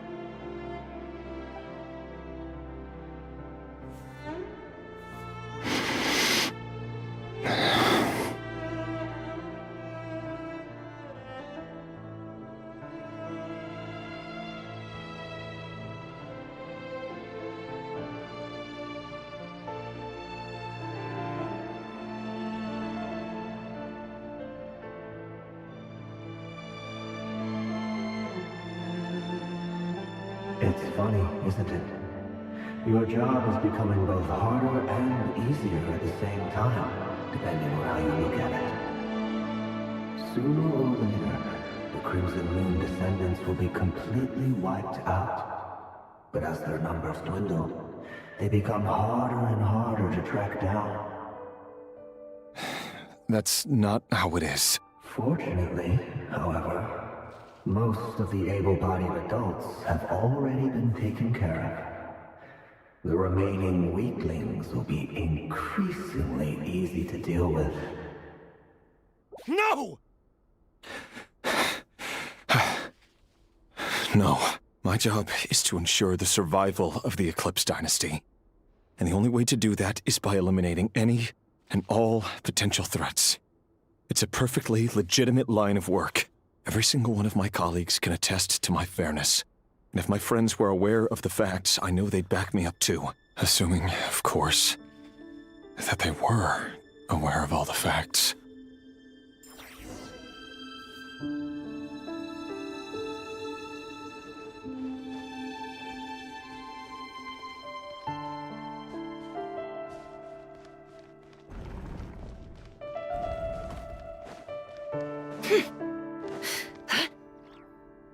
Mr. Vedifalnir, it's been quite some time since we last met. Rerir, I trust you're here because you have something important to discuss. Forgive me. I wasn't tuning out, it's just, I noticed you didn't even phrase that as a question. As if you knew I was coming. Tell me, does someone in your position ever feel the need to ask questions at all? It is indeed within my power to foresee certain things. Things like your arrival. I was just thinking, It won't be long before I'll be inviting both you and Dane to my wedding. That isn't a lie, but nor is it a fact as such. It's a wish, isn't it? No fooling a prophet, is there? Ever since that day we met for drinks, I knew it was only a matter of time before you came looking for me. Does it feel good? Knowing how the future will unfold. I'm afraid the notions of good and bad fail to capture the complexity of what such a power entails. Once you've seen what will come to pass, it can be all too easy to succumb to fear and melancholy. Unless, of course, you learn to abandon these feelings.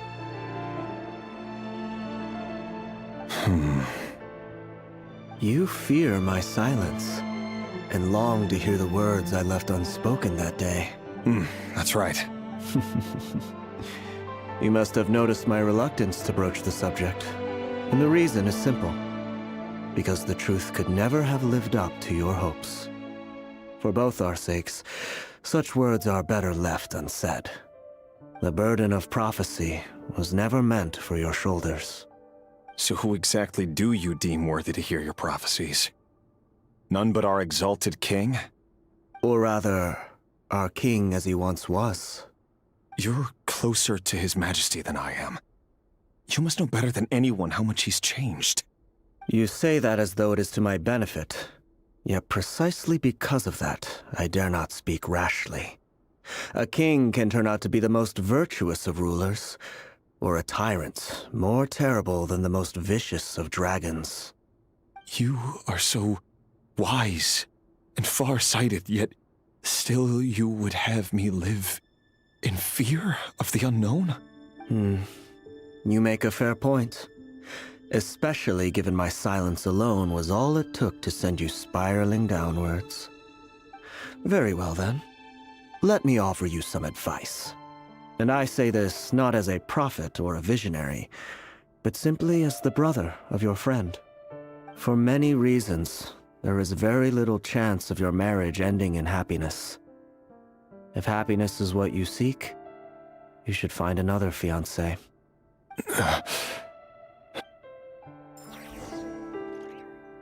Hold on. There's that same black fog again. Could this memory belong to Thelindis? Guess I'd better tread carefully. Wait. Hear me out. This time we finally got a clear look at his face and learned his true identity. His name is Rayrir, and he claims to be one of the king's guards. What did you say? A cruel irony, isn't it? The man you're set to marry leads a double life as a brutal executioner. Why are you telling me all of this now? Simple. It's because I want you to kill him. You are the only person he would never suspect. No, absolutely not. I would never dream of doing such a despicable thing. So you'll just stand by and watch him slaughter us to the last. Do not forget that the blood of the Crimson Moon flows in your veins too. The blood of the Crimson Moon? What does that matter now? The dynasty has long been dead and gone. You think that alone is reason enough for me to throw away everything I have? Why wouldn't it be? You two were once a child of the Crimson Moon, just like me. Don't tell me you've never felt so much as a flicker of fury for the way we were trampled into the dust.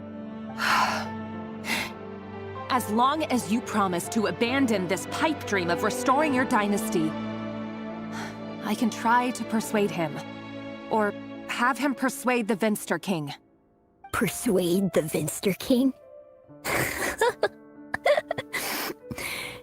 Do you even know why he's so obsessed with hunting us down? Why he keeps trying to force us to hand over our secrets? Over and over again? Or why we refuse to give up on restoring the dynasty? The Vinster King. A blind fool. His eyes clouded by powers from beyond this world. A petty little man with a miser's heart. And he dares to sit upon the throne? Mark my words. Sooner or later, Conria will fall. and it will be his doing. If you can't bring yourself to do it, so be it. Just you watch. It won't— The Rehir of Solnari. That really is quite a secret you've been keeping from me, Rerir. But who am I to talk? Am I really any better? I've kept my own past a secret this whole time, too. Love should be built on honesty. But ours was born from lies. And yet,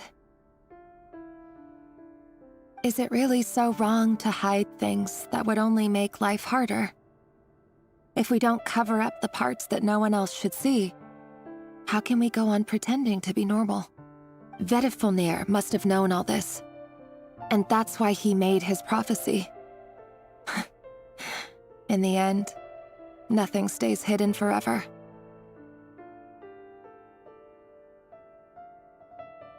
But I won't just sit by and watch this disaster unfold. I'll do everything in my power to protect what I cannot afford to lose, no matter who I have to face.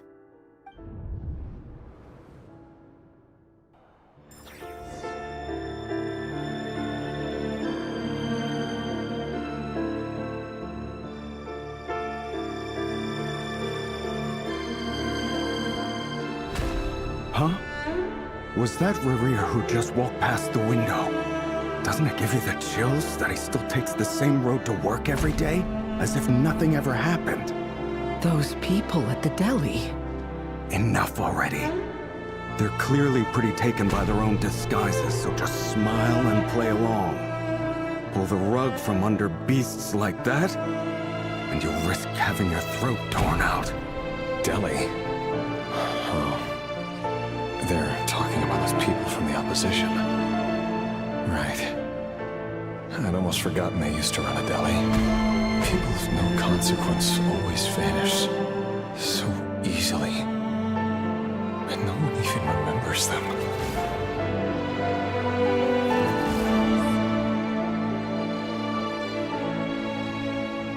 But surely you can see he's not the man he pretends to be! So many have died already, and they say that the king's madness grows with each passing day. We're not going to survive this, are we? But why does it have to be this way? Do we really deserve to die just because of the blood that runs through our veins? Felindis, are you even listening? Sorry, Freether. My mind was off wandering. I heard you, though. You're talking about what Rerir said. He's just following the king's orders. He's a secret agent, and it's his job to hunt down rebels and dissidents. By the time you first met him, he'd already taken lives. Maybe he was using you from the very beginning. No. Rerir has no idea I have anything to do with the Crimson Moon. My family are only distant relatives of the main lineage, and besides, my eyes are perfectly ordinary. Truth be told, apart from my teacher, pretty much no one knows I have any connection to any of it. It's been a long time since my family severed ties.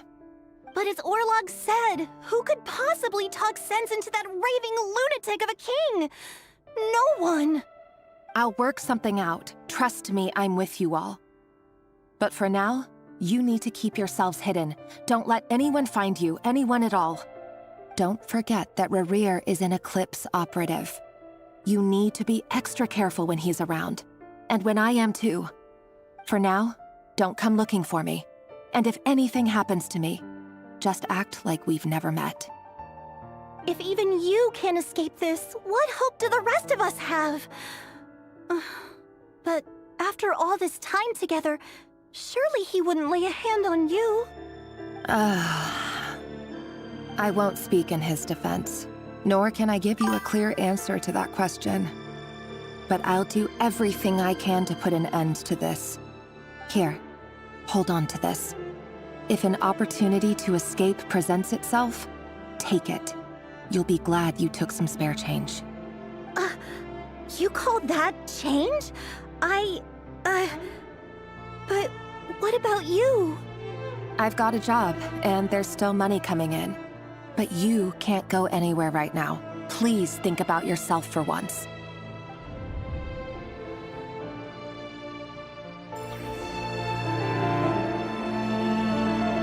Can't hide the truth.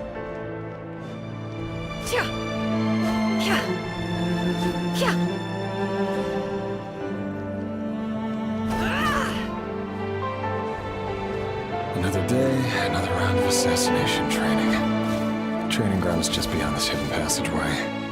When you kill a person, doesn't it bother you when you end up covered in their blood? Why would it? Aren't we all just walking blood bags?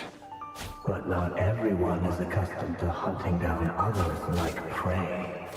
You've been a hunter for so long now, you seem to have forgotten that most people don't just go around killing one another. Leave me alone. Make sure you have a firm grip on the handle, then choose your angle well. Keep your movements light and brisk, and the prey won't sense a thing. I doubt that. I'll bet no one's ever died a quiet death at your hands. I work clean. No traces.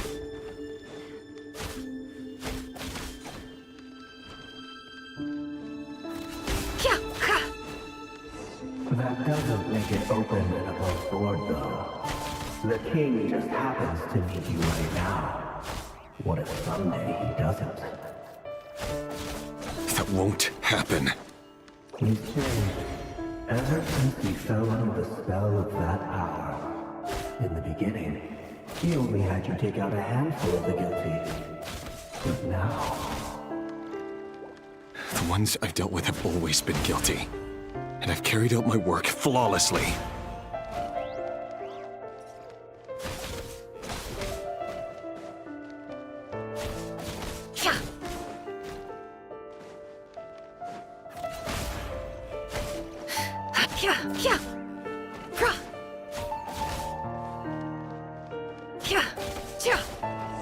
You know why Felindis didn't accept your proposal, don't you? Was it because she didn't trust you? Or something else? No!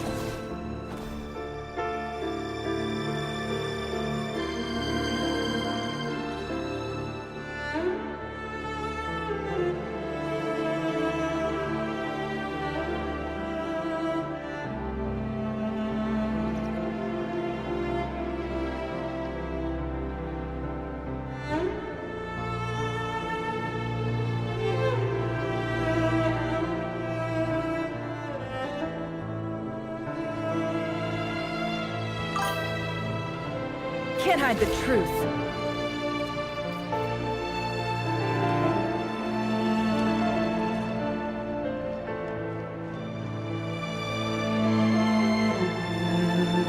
Felindis, do you still remember Orlog? Orlog? The boy who was pretending to sell flowers. You spoke for quite a while, didn't you? Yes, we did. What about him? He was arrested 2 days ago. Chances are he's already dead. He... I just don't get it! After everything he's done, why do you still stand by him? Or does it mean nothing to you that people keep dying? No, that's not... Just hear me out. I need to go now, Felindis. They're looking for us. You take care too. If you ever need a place to hide, come find us.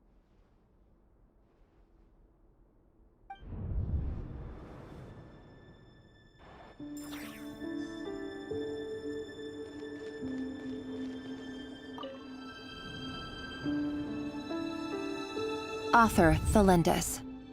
Over the course of this week, the research object was subjected to interference for a total of 47 hours for experimental purposes.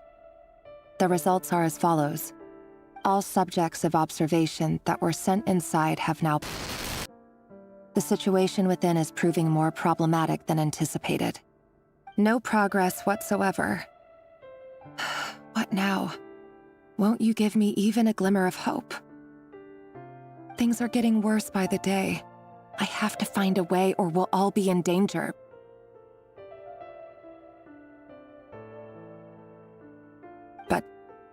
But I...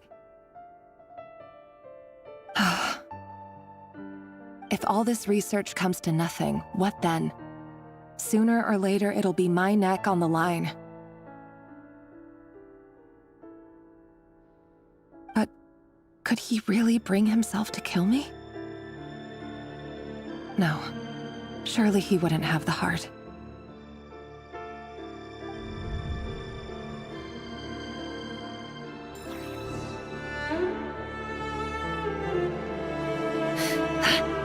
No more lies.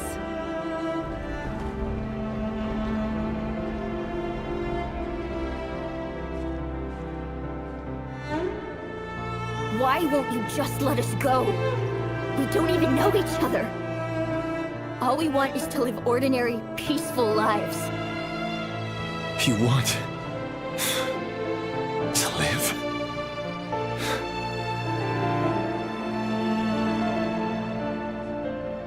Yes. I just want to go on living.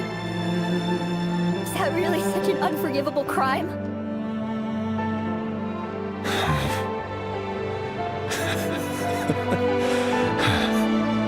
You want to go on living.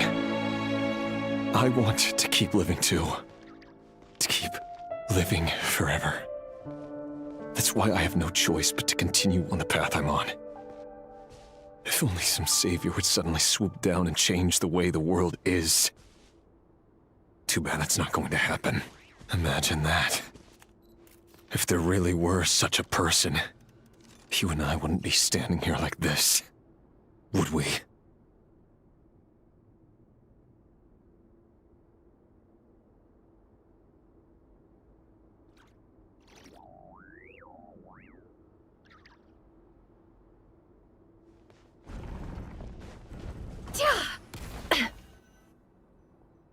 Today's files are in. Time to wade through them just like usual. No, I don't get tired of it. It's my job. And not only am I lucky to have it, I'm good at it too.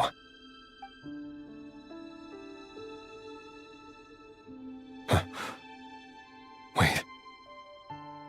That's... Thalindis? No. No. Why? But you bear no mark of the Crimson Moon. How could you possibly have anything to do with them? It cannot be! A diluted bloodline. Carefully concealed. I see it now. You've been living in the shadows just like me. What a fool I've been. Numbing myself with talk of justice. Even imagining my friends would back me up.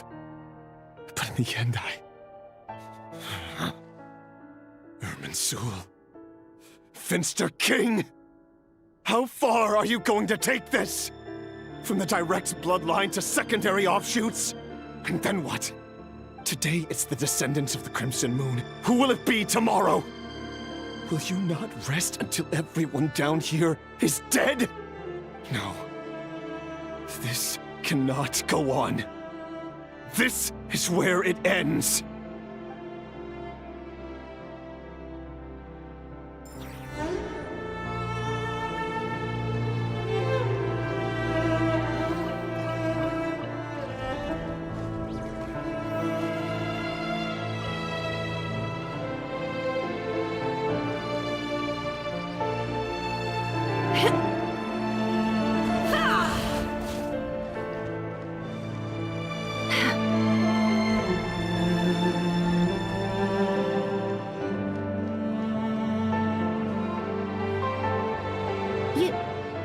You're really letting me go?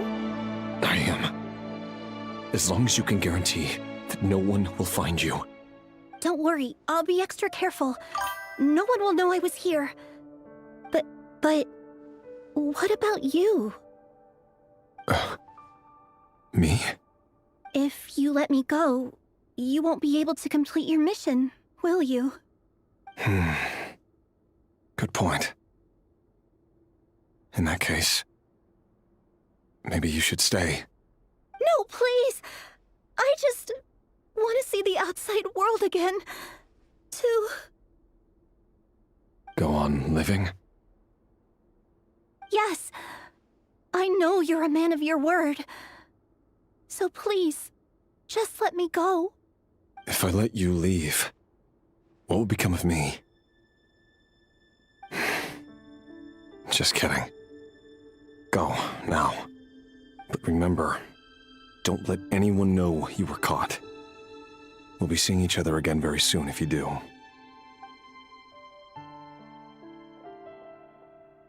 Even shadows in the dark must live by a code. But you can't save everyone.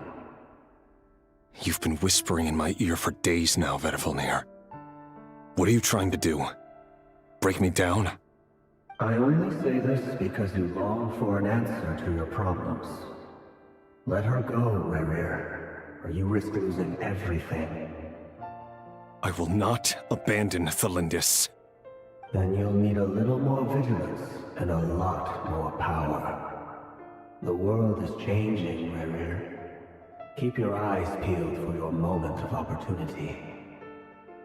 That voice used to be so unclear, but now I know exactly whose it is. It's Vedifalnir.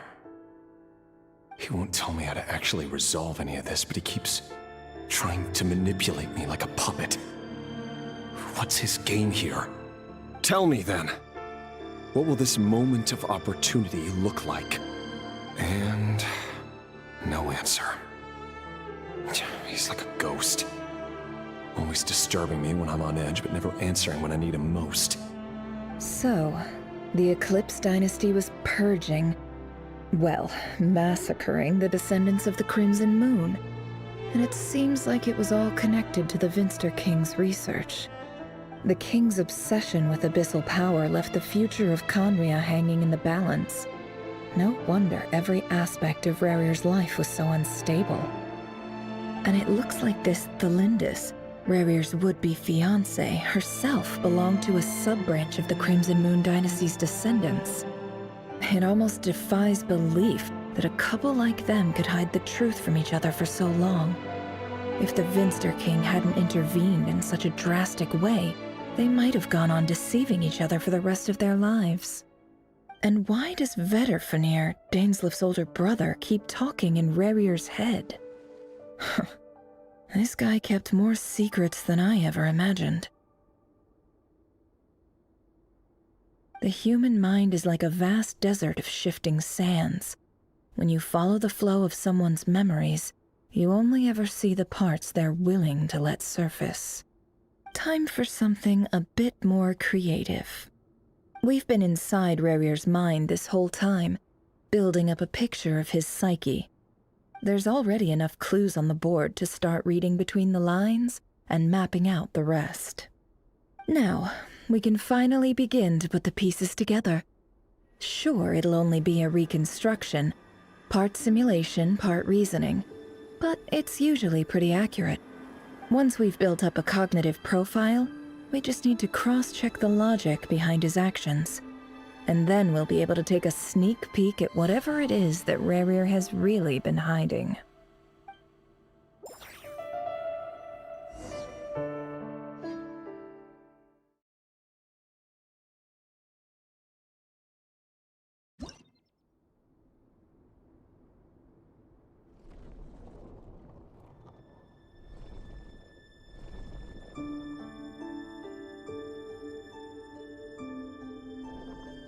Rerir, are you there?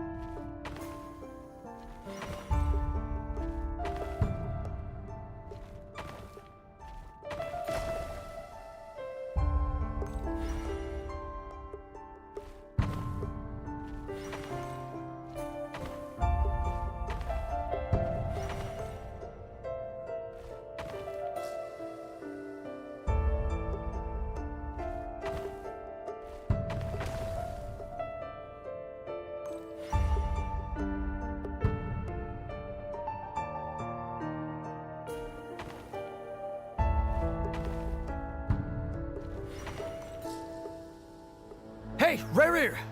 Come out, it's urgent! Dane? What's wrong? Quick, come with me. I'll explain everything once we've met up with the others. Okay, I'll come. But the Lindis is still over at the Universitas. I'll need to leave her a note. All right then, but make it quick. I've never seen Dane so worked up before. Whatever this is, it must be big trouble.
Well, this is a nice change, meeting you all at this hour.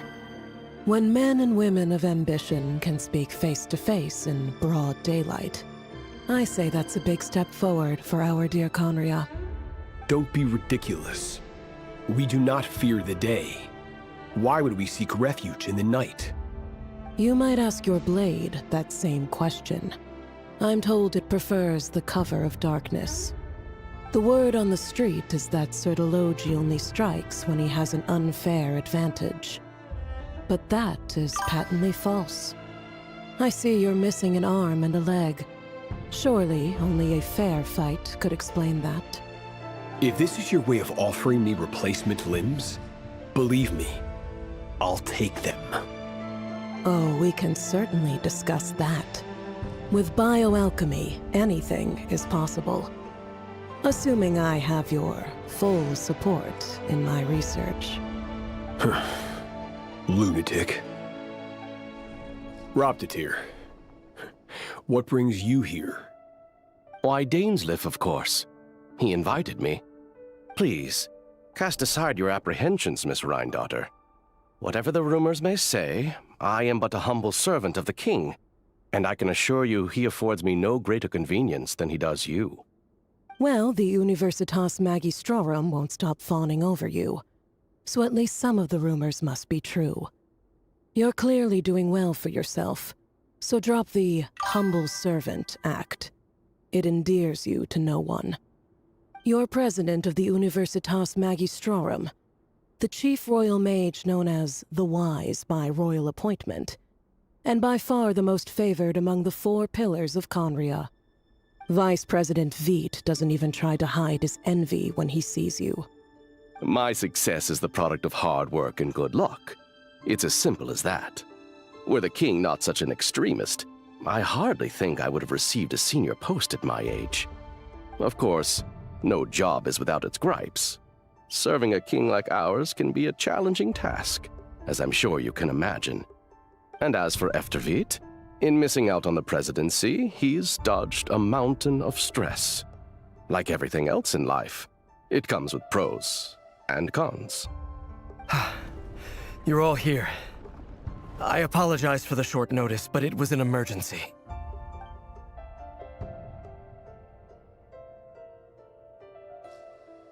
You must be Rerir. Mr. Sertologi. Yes, I handled your case file during your sentencing. Nothing personal, of course. I'm pleasantly surprised that you remember me. You're clearly a person of substance if you've been invited here. But Dainsleif, you'd better have a very good reason for convening this little gathering. It's my brother, Vedalfenir. After he spoke at the court this morning, the king was so infuriated by his words that he had him blinded in both eyes and thrown in prison. Vedalfenir in prison? Strange. I thought the king trusted him and Horoptatyr more than anyone else in the world. Does this mean the king's circle of trust just got even smaller? It has nothing to do with trust. It's about what the king wants, which is as clear as day to anyone paying attention. I simply appease him, because it's in the best interests of the Universitas Magistrorum. And also because you're slimy. Vedalfenir, perhaps less so. But still, a visionless visionary? It rather inclines me to think that qualifications are not what get you ahead in Conria. Do you honestly think this is an important discussion to be having right now? Dane, what are you planning to do? Rescue Vedalfenir, I assume. Correct. It will mean storming the palace by force. Tonight. I need all of you on my side. That's far too dangerous. And don't forget, Dainsleif, you're captain of the Royal Guard. You swore an oath to the throne. Hmm? You've been planning this for a while, haven't you? I have no desire to commit treason. But whatever critique the king may have of Vedalfenir, disfiguring your most loyal subject for putting the best interests of his court and nation first, this is not the conduct of a wise ruler. My blade will force the king to see the error of his ways. So, Vedalfenir's prophecy enraged the king. I'm sure it wasn't what he wanted to hear, but if he won't take counsel even from the visionary, that is deeply troubling news. The extent of His Majesty's madness is now all too clear. The question is, how does a man like me get out of this situation unscathed? You have noble ambitions, Dane, but I'm afraid they don't do much for a guy like me. I'm not interested in saving the world. All I want is a letter of pardon. A letter of pardon? For whom? Thelindis? The chances of the Vinster King issuing a pardon for anyone connected to the Crimson Moon seem vanishingly slim.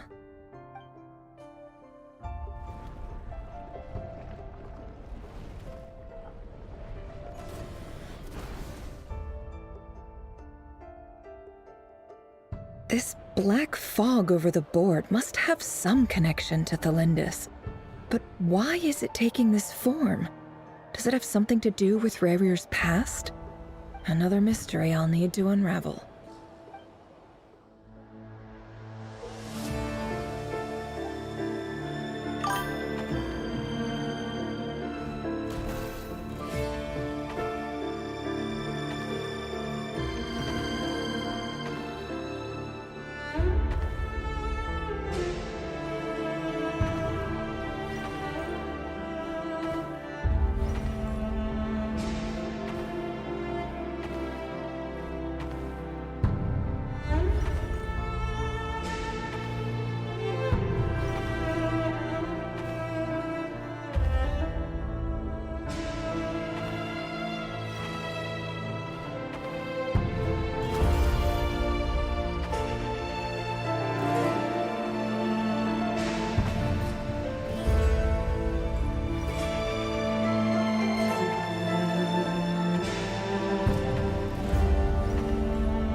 Author Thelindis. Over the course of this week, the research object was subjected to interference for a total of 60 hours for experimental purposes. The results are as follows. Research dating back to the Crimson Moon Dynasty has established 2 points regarding moon marrow. Firstly, its origins have something to do with a god's power. Secondly, it serves as a portal to an as-yet indeterminate location. Moon marrow can thus be defined as a spatial gateway.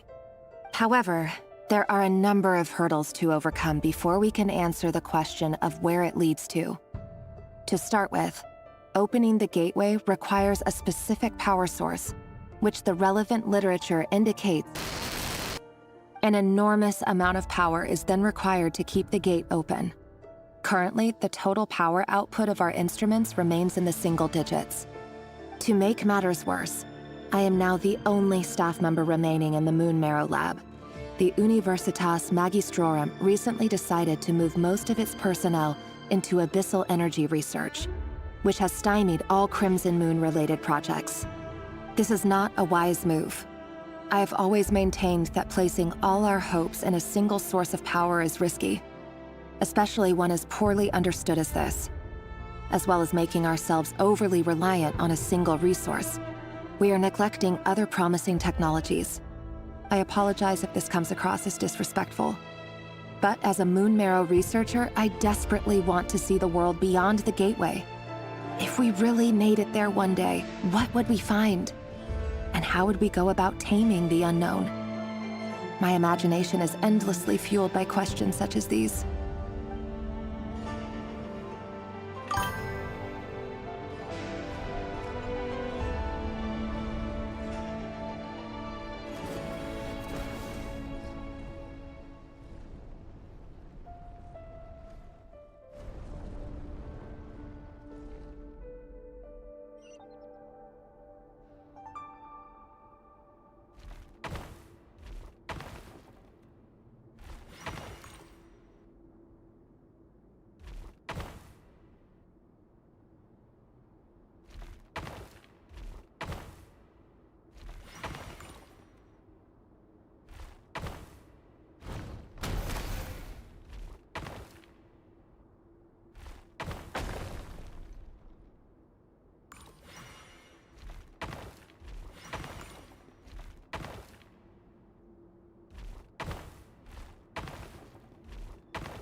This is for you. I heard you're gonna leave the city with your parents. Thelindis, did you hear about what happened? I've heard nothing. Rerir got back very late last Friday, and he was acting a little unusual, but he slept pretty well, so I'm guessing whatever he did was a good deed. You never saw him, and I don't know what he did. And this conversation never happened. You understand? What if he finds out that you pried into his secrets? Don't be silly.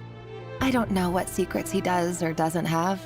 All I know is he's just a normal guy who happens to run some errands for the king. Are you scared of him?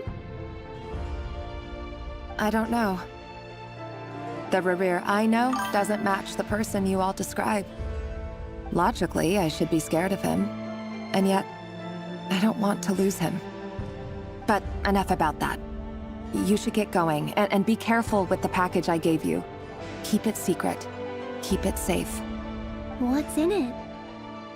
A piece of the moon.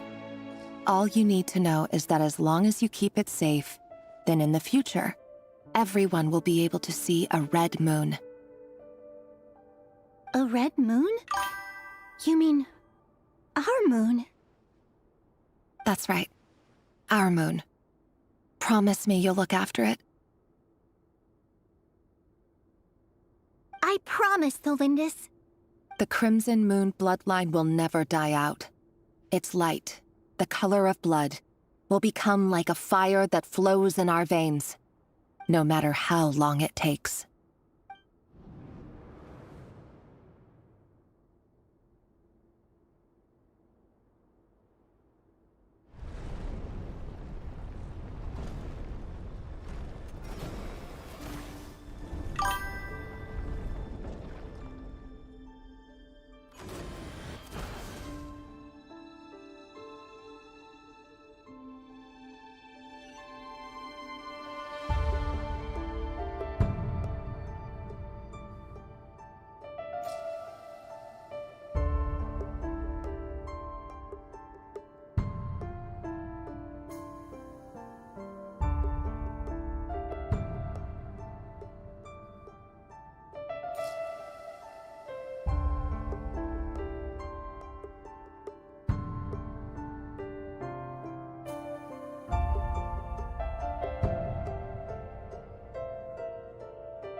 Hurry, everyone, and stick to the plan.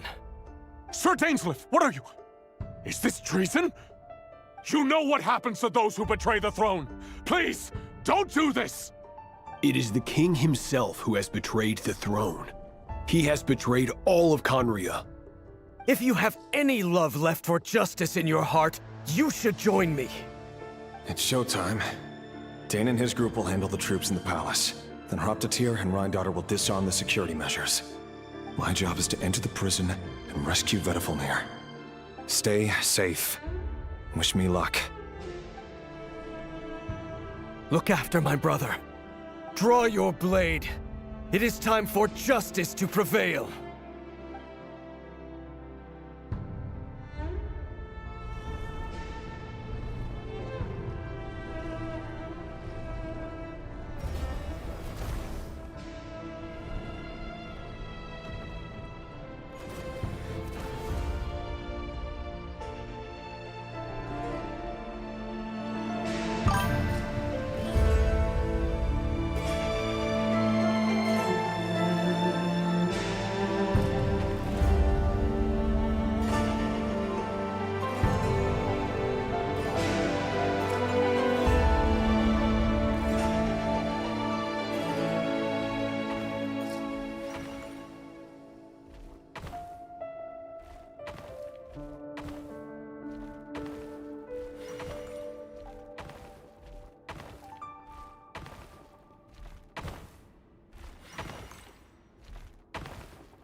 This place is filthy. And the smell is abominable. Clearly, the king doesn't allow his prisoners a single shred of dignity. This is dire. Found you. Hello, Mr. Vedifalnir. It's you. Surprised? Oh, wait. I guess surprise isn't an emotion that prophets feel very often. I certainly felt some surprise in the moment when I was blinded. Surprise at the king's sheer ignorance. Surprise at just how unfairly this world responds to words of earnest remonstration. I'm curious. What did you prophesize this time? It wasn't a prophecy. It was a word of warning. Someone had to say it. The king has forsaken all reason in pursuit of his obsessions. I simply told him that if he continues on this path, Conria will surely fall. But he didn't listen. Worse still, he stabbed you in both eyes and locked you away. Dane asked for my help. The court is in complete chaos now, but I'm sure you predicted that. Everything is transpiring as I foresaw, yet I am powerless to change it. Fate is an immutable force. I can but lament as the inevitable unfolds. I do wonder whether giving a man the power to see the future does nothing more for him than slowly crush his spirit. Forgive my curtness, Vedafulnir, but the king did not suddenly turn on you today. His suspicions have been brewing for a long time. You can't have wisdom beyond the reach of your fellow man without attracting his fear and suspicion. There are things the king does not want to see. So, he doesn't want you having visions of them either. He blinded you because he thought this would make the visions stop. He wasn't entirely wrong. I did indeed lose my power to see the future. Right up until... Until what? Just now. I believe I saw something new. Well, tonight could go a lot of different ways. 5 of us banded together to storm the palace, also we could rescue you. This will go down as the most tumultuous day in Conrian history. I sense hatred in you, but also hope. A desperate hope that with the tyrant deposed, that will be the end of the story. But this is not the end. It is the beginning of a new chapter, in a whole new story. There are many men of honor and courage in this world, Rerir. But you are not one of them. You're not here for justice, are you? You're here for yourself. Is that a dagger? Interesting. Why not the polearm? It was always your weapon of choice. With your abilities, I don't doubt that you were able to recover some of your sight. But I also doubt that you want to make an enemy of me right now. Of course not. We're on the same side, aren't we? We could be. But I need you to be honest with me, Vedafulnir. At this point, you're my only hope for the future. You mean your future? With your beloved, Thalindis? Yes. And I know there are bigger things at stake here. A dynasty, a nation, maybe the entire world. But forgive me, I care first and foremost about myself. I can't abandon the one I love to save myself. I just can't do it. But you see a broader picture of the future than I. You see the solutions to the biggest problems of our age. So tell me, what is my solution? What's the answer? In matters of fate, answers are either right or wrong. What will be and what will not. Maybe you are willing to pay a certain price in the pursuit of happiness, but unfortunately, fate does not negotiate. That is the cruelest thing about fate. It is unmoved by your sacrifices. That can't be true. I know it's your voice that I keep hearing in my head, urging me to see how the world is changing, to seek more power, so I can protect the things I love. You show me disaster, but you won't show me how to avoid it? Why? Why are you doing all this? My voice. In your head.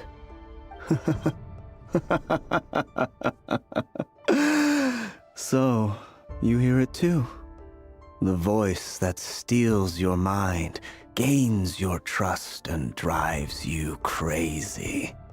It turns out that we are not so different, you and I. Vedafulnir just broke into the strangest smile I've ever seen in my life, as if he'd discovered some monumental secret. But then he suddenly switched to looking extremely weary. Very well then. My advice to you is as follows. You must persevere. Whatever trials and tribulations you may face, be steadfast in the belief that they are your path to the future. For as long as you live, your story with Thalindis shall not come to an end. That is the only chance you have of fighting back against fate. It is up to you whether you believe my words. Regardless, that is all I will say on the matter. I have no right to intervene any further. I will hold you to your word. Thank you for setting me free.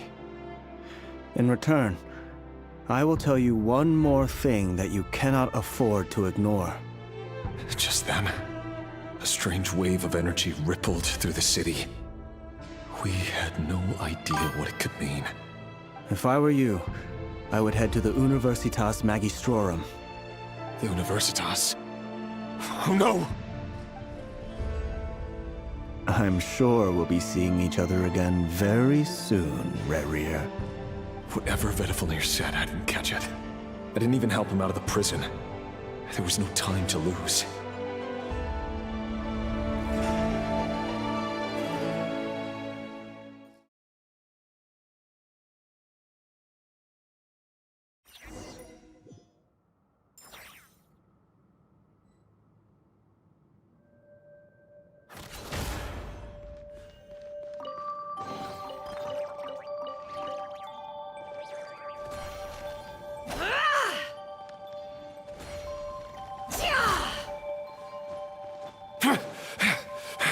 Monsters?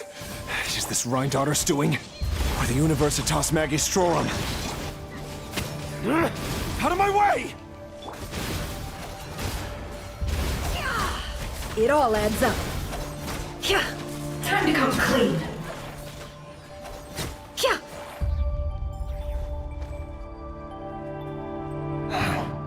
The Universitas. That reminds me of a rumor I once heard. Allegedly, the king installed secret mechanisms in the palace and around the city. No one knows where they are or what kind of power they hold. But if they were ever gonna activate, it would probably be on a night like tonight. Help! Help! Hold on! Don't let them anywhere near you! Save me! I can't! Ah! That sounded like an explosion. So, the rumor is true? The king really went through with it. What other means does the king have at his disposal? They must run on power from the Abyss. And given it's a major center of Abyss research, anyone over at the Universitas will be in grave danger. I have to hurry!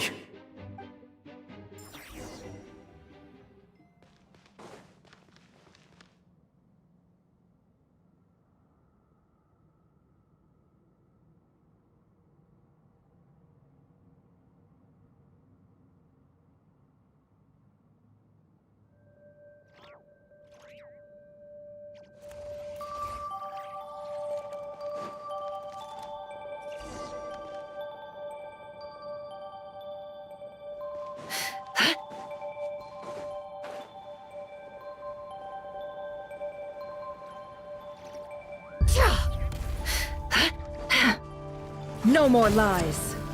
Huh? Let me weave you a verse. Punishment! Rise with the sun! It all adds up. Can't hide the truth.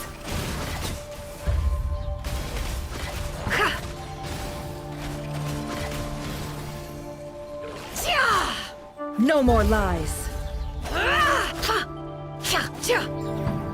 Off we go! Everybody stand back! Burn it down! Light of the blazing sun! Huh? Huh. No, my sword! Rain cutter! Yeah! It all adds up. The mystery unravels.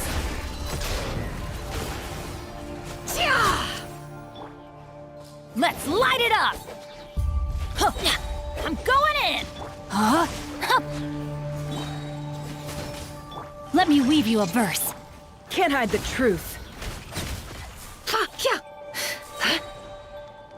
Light it up! Huh? Judgment! Lights out. Pyroclastic surge! You can't run!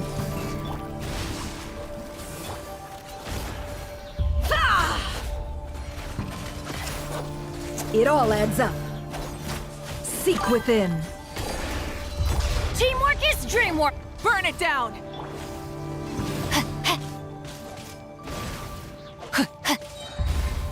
Rain Cutter! Yeah! No more lies. Time to come clean.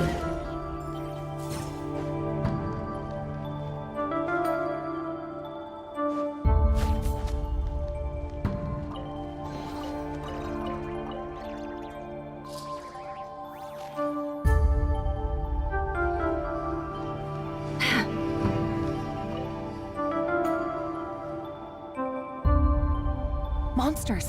At the Universitas Magistrorum? Why now? Oh no! They're coming! It's no use, the table won't hold out much longer. The weapons! Where are the weapons? Of course. All the lab equipment was upgraded after the inspection last week, but the new weapons haven't been allocated yet.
I'm done for.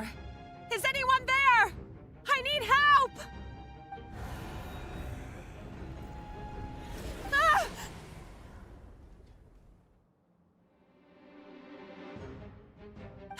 Stay back!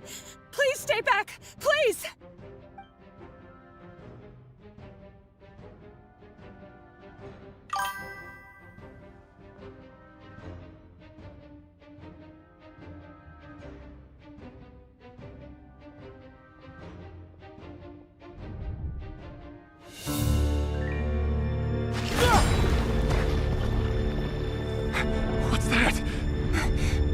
Rear.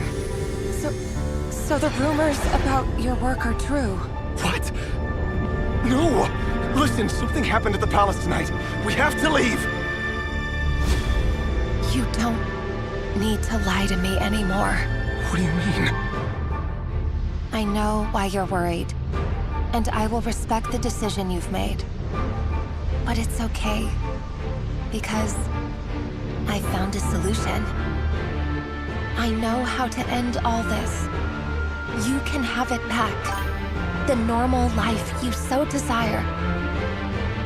But until then, I'm afraid our wedding will have to wait. Celindus? No, don't do it! Celindus! Celindus!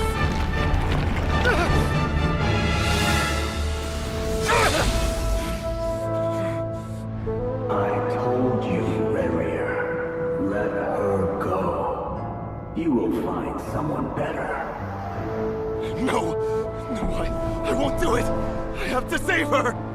By what means exactly? A lowly pawn. You lack the power and the strength of will. Do you know a way? Tell me! Come to the palace. Join us.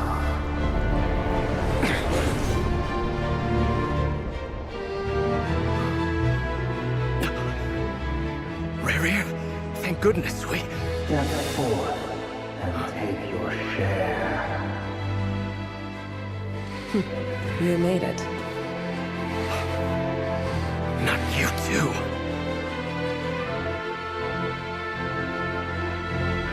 Hatred or grief, despair or desire.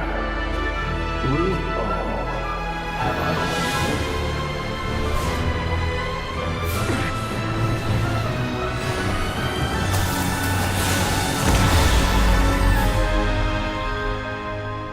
Rarier. Rarier. Celindus? Were you daydreaming?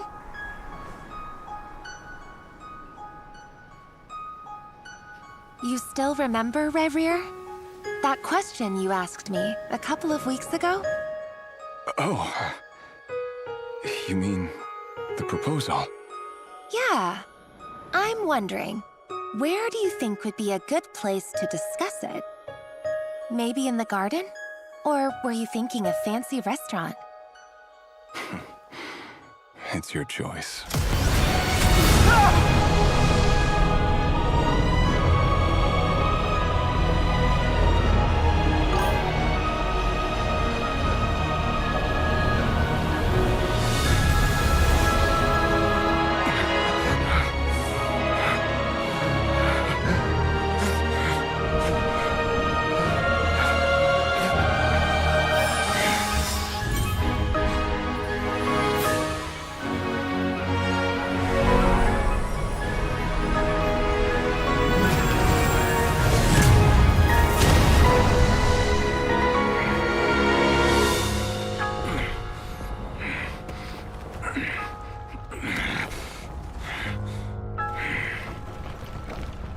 I will find you.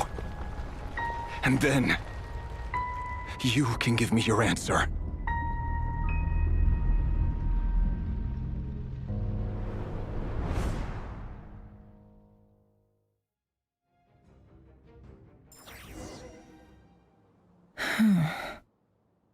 So that's how the Raker of Solnari was born. A monster created by circumstance is a monster all the same. Viewing other people's thoughts for too long can get uncomfortable. Right now, I'm feeling a strong sense of loathing.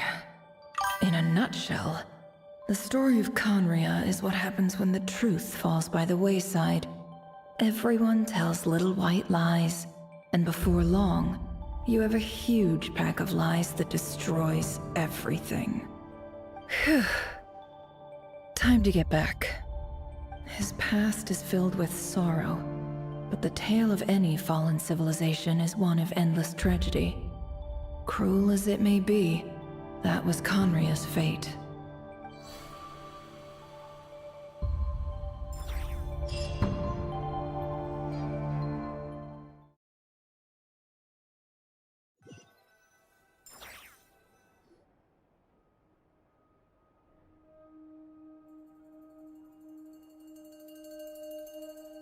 Everyone, I'm back.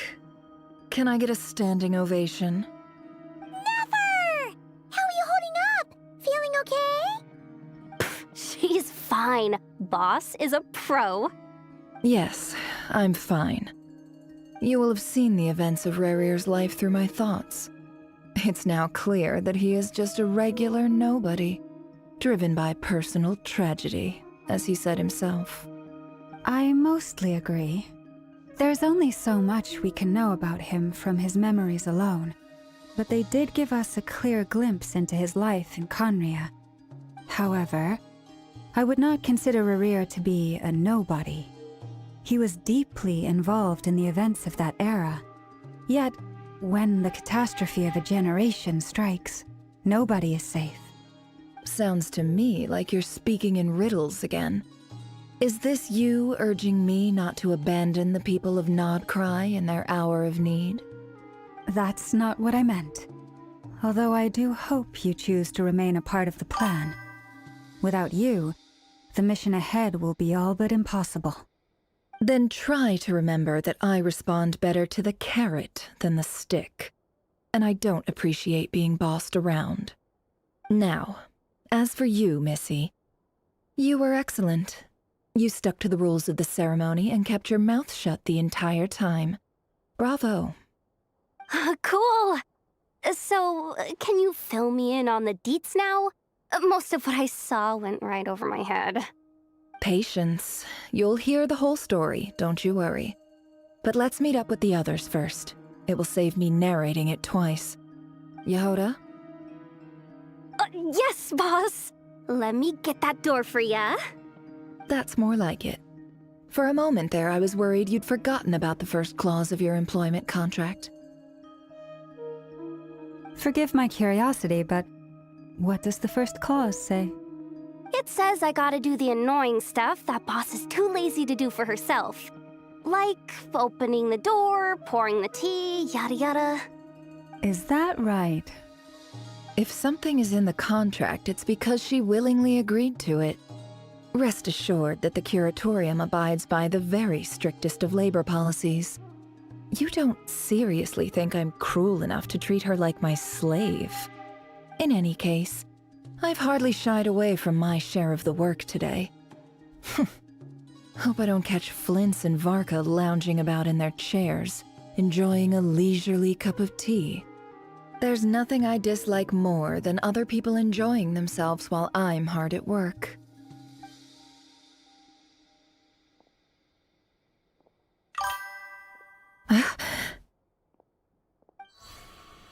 Oh no.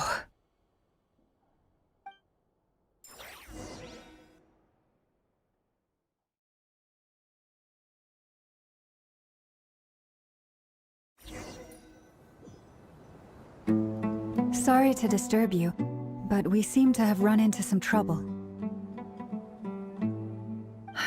Evidently so. Don't worry, I'm not about to leave you to fend for yourselves. I'm not that kind of boss. And it would go against the Curatorium's labor policy. I'm sorry? What did you hear me say? I wasn't talking about labor policy. Wait. How long have I been standing here? Not long. You just appeared by the door a moment ago.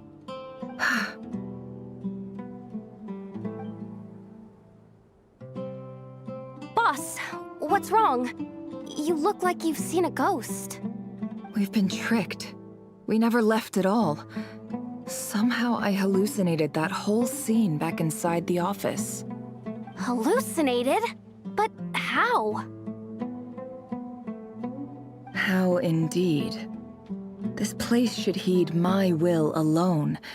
All thoughts and actions that occur in here are just a result of pawns moving across the chessboard in a carefully calculated manner.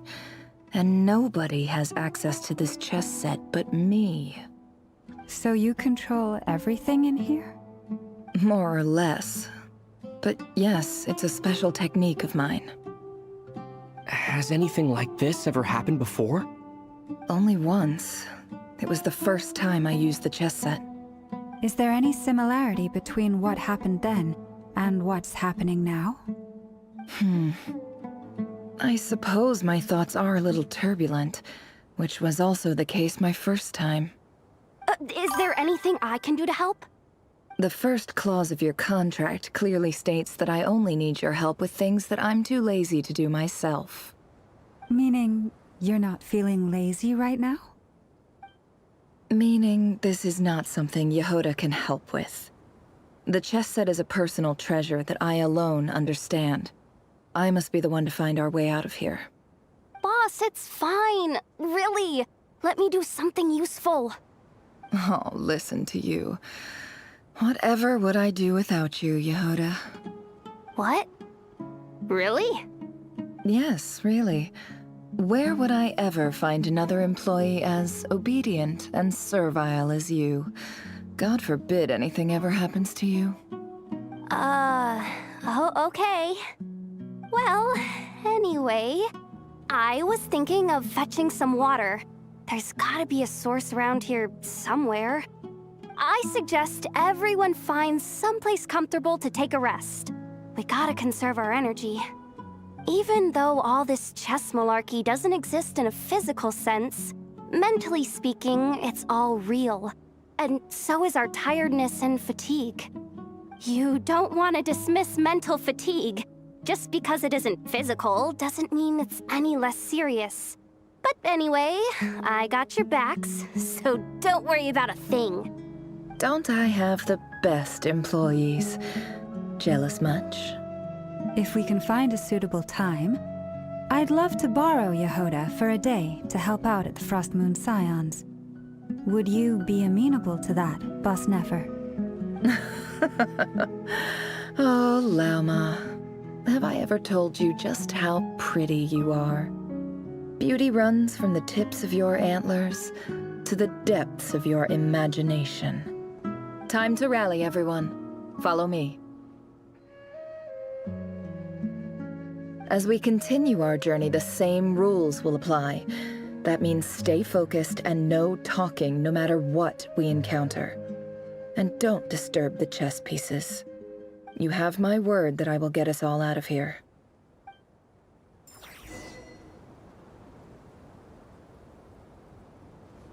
Can't hide the truth.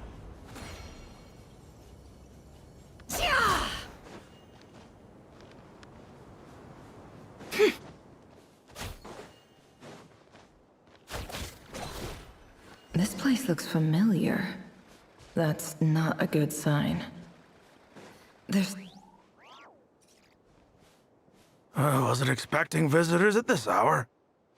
Wait, is that? Oh, it's him. There you are! Sinue's been looking for you all day. I think he has some news for you. Oh yeah? What were you doing just now, Uncle Retinue? Hiding away some more loose change? I know I saw some Mora. What do you mean loose change?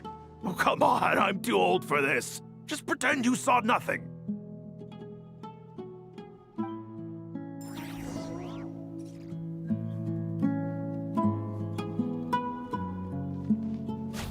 No more lies. Ah! Yeah. Hup. It all adds up.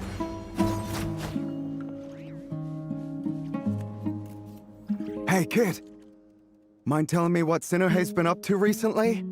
I'm trying to get in his good books and I need a way in. Get in his good books? Why? What do you want with my dad, Uncle Apepi? I've written a new song. I was hoping to showcase it at the next festival, but I'll need his approval. A new song, huh? I'd love to stay and listen, but unfortunately, Uncle Retinue says my dad's looking for me. Well, there's plenty of time and I'm not going anywhere. See that pile of stones? I'll be sitting there warming up my vocal cords. Come find me when you're done. Pile of stones. Got it.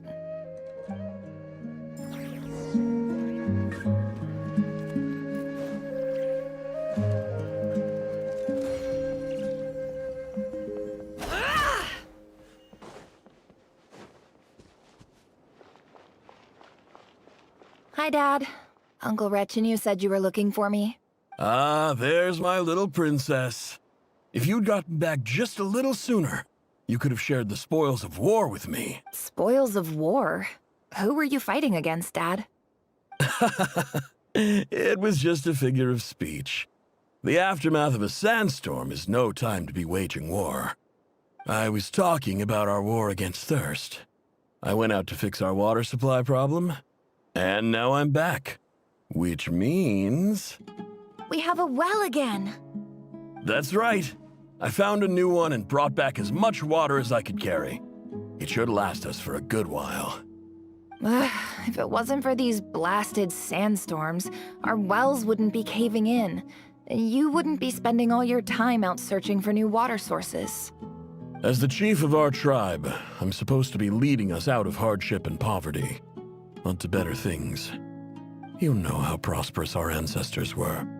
I've told you all the stories. And look at us now, squeezed into these hovels. No one would choose this, if it wasn't for the endless wars over the years. But things are looking up.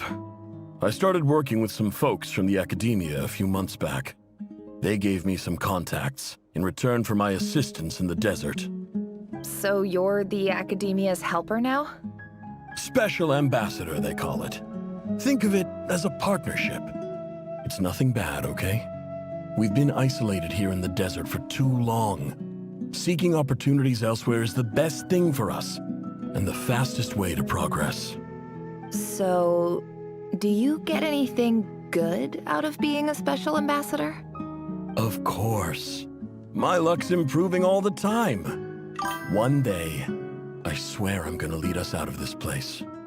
We'll find somewhere new. Somewhere better.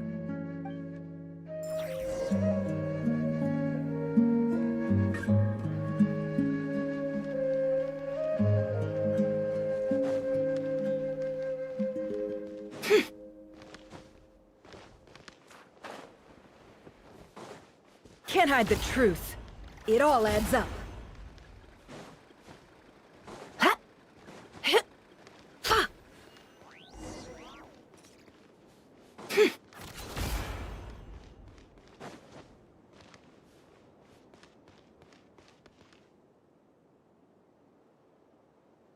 That's our well, and you know it. You stole from us. Well, you've gone from chief to thief, and now you have to face the consequences. Did you really think you could take our water without permission and get away with it? You're either brave, stupid, or both.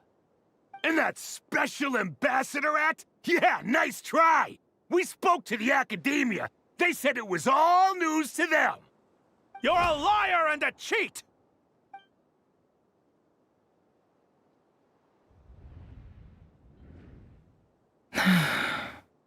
I heard Yehuda gasp, but I don't blame her. Most people are terrified by the sight of blood. Corpses strewn across the ground. The wounds are clearly from scimitars and daggers. There's a handwritten note on the ground. Let's see what it says. Halil, this is Sinuhe, chief of the Shimti tribe. Surely you remember me. I was the one who helped you and your colleagues avoid the quicksand in the desert. This is my second time writing to you. I assume my last letter must have gotten lost in the mail, as I didn't receive a reply. I hope this one makes it to you safely. I'm writing to you because I need some help. That sandstorm the other day completely blocked up our well, forcing me to look for another water source in Iab and Unut territory. It was a matter of survival. Praise the gods. The well of the Iab tribe was intact. It was my last resort. I drew what water I could and left, but not without being spotted. I fear they will retaliate. You told me to write to you if I ever needed help. You said you'd be my ally in the academia. I urgently need you to formally recognize my title of Special Ambassador and send some of your people to assist me for a few days. It's the only way I can convince them that this was the academia's decision and prevent them from retaliating. This is an emergency. Please send help as soon as possible. Looks like this letter never got sent. The writer died a grisly death, and the letter was trampled into the ground. What a ridiculous lie the surviving Shimti tell. Their whole village was butchered over a sip of water.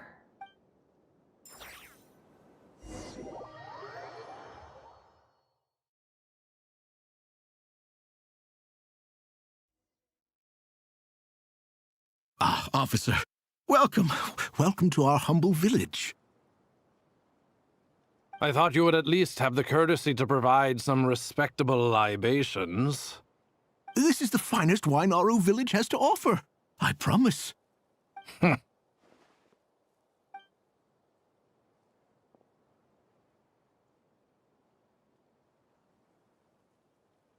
The Academia has agreed to reserve a single space for a candidate from your village. But I remain skeptical of this entire endeavor. I highly doubt anyone in this desert possesses serious academic potential. Please, have faith. If not in us, then in our god. The child we found shows great promise. I beg you, take her away from this place. Give her a chance. Don't let her talent go to waste. I don't recognize her. New arrival? She showed up here a few days ago, and we took her in. She's a really bright kid. Please help. I'm begging you. So, where are you from? Nowhere special. Just a sand dune. What about the rest of your family? How many of you are there? Just the one. It's only you? Correct. So, no brothers, no sisters, no mother or father? Any who have slept on a bed of sand, I call my brothers and my sisters. Apart from that, I have no family. All right. Get over here. Sign your name on the form.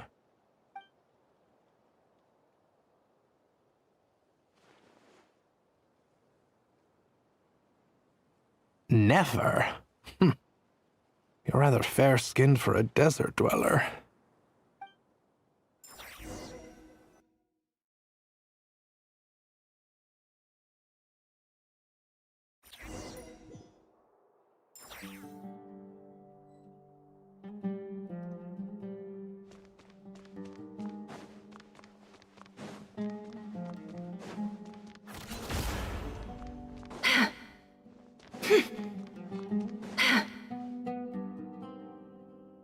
Nefer, this term's assignments have been issued already. Please read through the materials thoroughly, conduct your own additional research, and then write an essay on the topic. Yes, Professor, I'm aware. I just had a couple more questions I wanted to get your perspective on. Oh? Please, ask away. Well, I saw the other students' problem sheets, and I couldn't help but notice that my assignment is much easier than theirs. Do you really think I'm a weak student? A weak student? Goodness, no. Quite the opposite. You have a sharp mind. Almost too sharp. I think what you're saying is, a weak student wouldn't have noticed the discrepancy. And if they did, they certainly wouldn't complain about the lighter workload. You see, sharp as they come. You see things the way they are. And I'm sure you know why they're like that. Because of where I come from. Because I'm different. I'm sorry, Nefer. I don't like it any more than you do. It's just...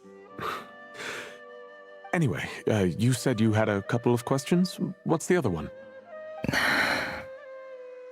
I wanted to check... If someone sent me a letter to the Academia, where do I go to collect it? Ah, your family wrote to you. Well, as long as they put your name on the envelope, someone should hand it right to you. Not exactly. It's not even a recent letter. I was just curious where the mail would end up if no one collects it. The House of Dana, I expect. I know there's a box for unclaimed mail somewhere in there, probably sitting on a shelf. Whatever you're looking for, that'd be the place to start. Okay, got it. Thank you, Professor. Oh, don't mention it. Honestly, I feel like I failed you. I'm supposed to be your teacher, but I haven't taught you anything. Hey, don't say that.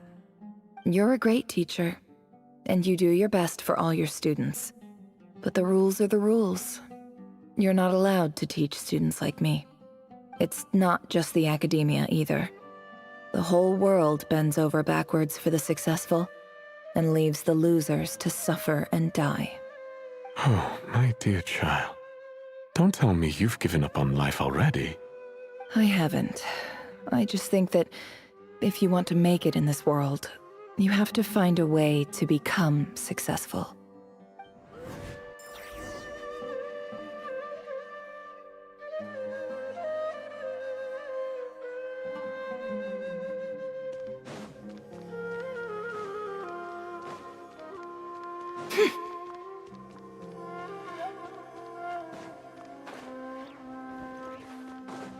Can't hide the truth.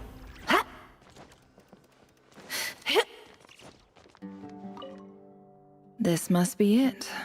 A big cardboard box full of unclaimed mail. And probably some letters that ended up here by mistake, too. Let's take a look.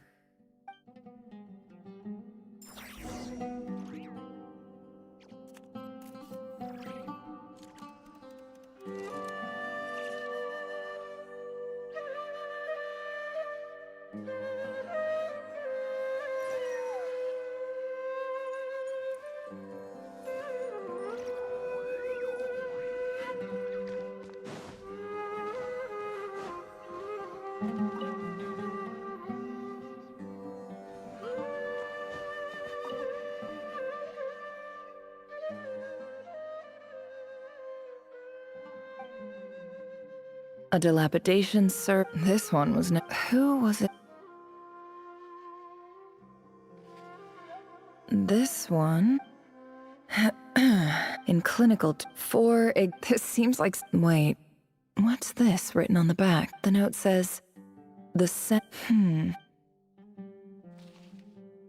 next one is. A few words of in recent, however, as well, education as grand. I do hope you will. And the sender. So this, whatever. I'm not exactly. I don't believe for what. Wait. Greetings, Halil. I don't know. In my tribe, the Shimti. This brings me to my. There was a the Eob and Un. I found a well. When we met, that aside, we have next. From the outset, the academia. And you were so. You swore. You liar. And who fell for it? I think I'll take over.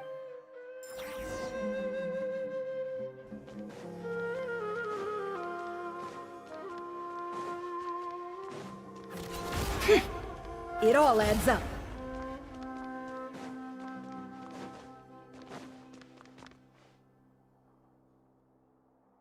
I just came to say goodbye.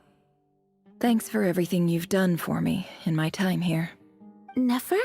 You packed your bags. Where are you going?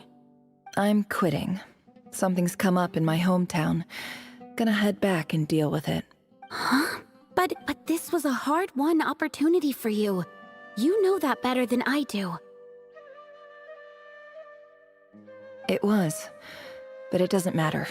I have more important things to deal with. Oh, and I didn't want to overfill my bags, so I left some incense on your desk. What's wrong? I thought you liked incense. Although, I did read somewhere in the House of Dana that it has hallucinogenic effects. Don't use it all at once. Isn't this the stuff you brought from your hometown? You're just letting me have it? But you said it's a rare and valuable commodity. Yeah, about that. I lied. It's not rare at all. There's this bunch of ruins near my hometown that are practically overgrown with this plant. It's not worth much. Keep it, it's fine. But Nefer... All right, that's all from me. You take care.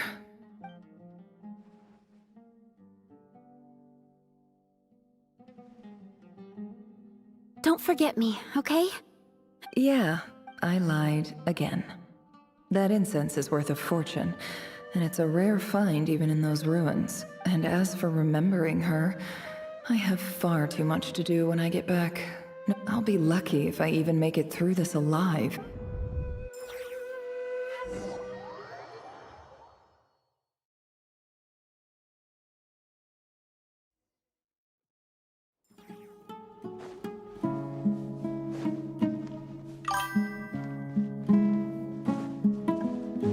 can't hide the truth.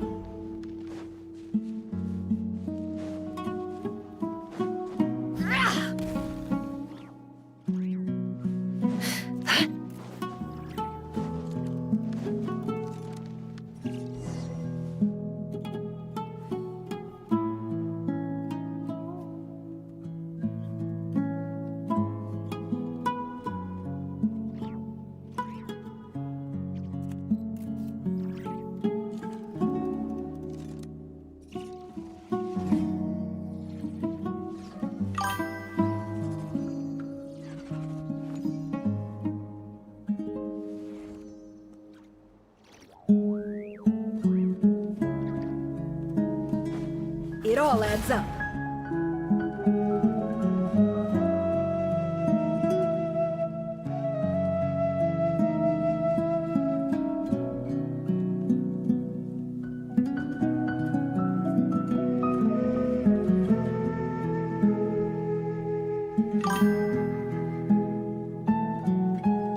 It's a pleasure to meet you, Mr. Arif.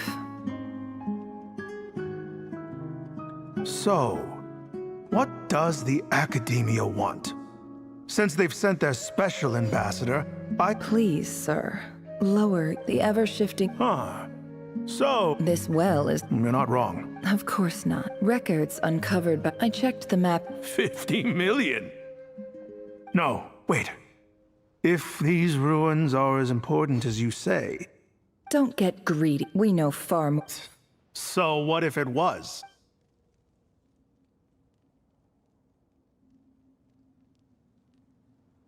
Don't worry. As I hope I am... And I hope your words are the truth. If I find out the Academia is... You see how I'm... And what does a barb... All right, I take... In that case, we have a deal. We will sell you the excavation right. I'd like to thank you, Ambassador. This is good news indeed. Gladly. So let's indulge...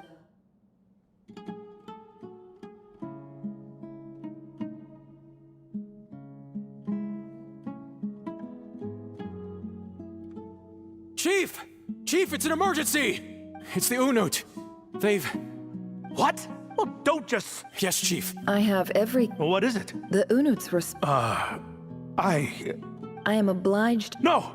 Please, that well... Glad to hear it. If there is a... Wow. All it took was a few words. So, in summary... The Eab are... So let me ask... Kill them all. Precisely. At the same time... We have our own... Right. Natural. Weren't the Eab... Let me be clear. Say no. Good. You see, Dad?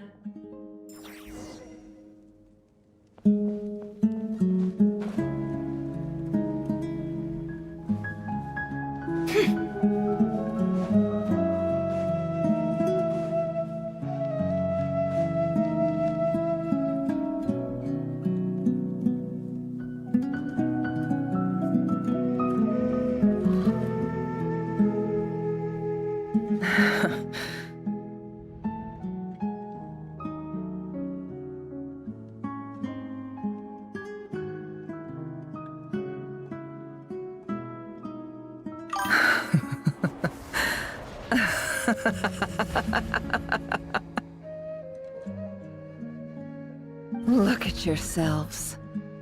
You may be vile, the monsters who destroyed my home. They're just ordinary, petty. I think we're even now. Maybe I've even done the desert. Oh, Sinuhe, my gullible fool of a father. Perhaps if you'd been as ruthless as I was today, but you could... Nefer, it's okay. I believe I remember... Yeah. Yehoda, is there anything you can do to ease the tension? All right. Time. So, anyway, that's... Feels like we've been walking forever. I'm getting pretty tired, huh? Yes. It's not far now. There should be a temple just up ahead. Yes. Really? A temple? That's where this story ends?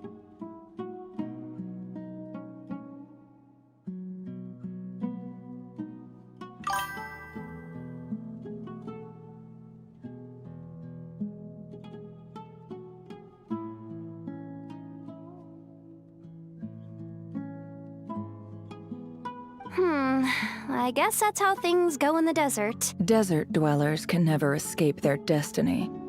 Or... You mentioned my biggest... Ah.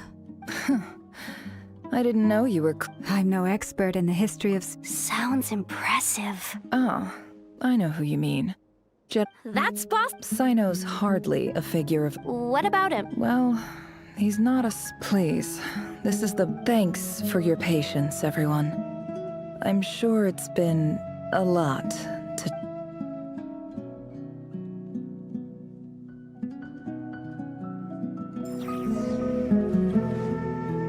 Can't hide the truth. No more lies.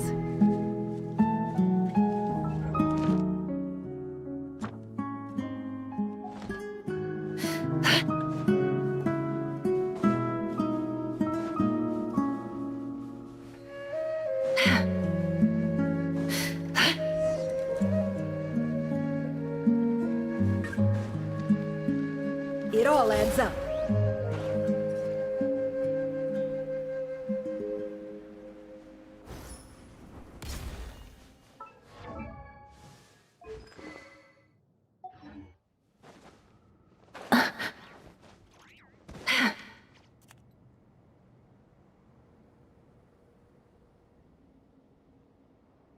Uh-oh. I'm totally out of my depth here. I don't have I want to do... A statue with the head of... That's Thoth, the Ibis King. One of the 7 pillars. Let's take a look.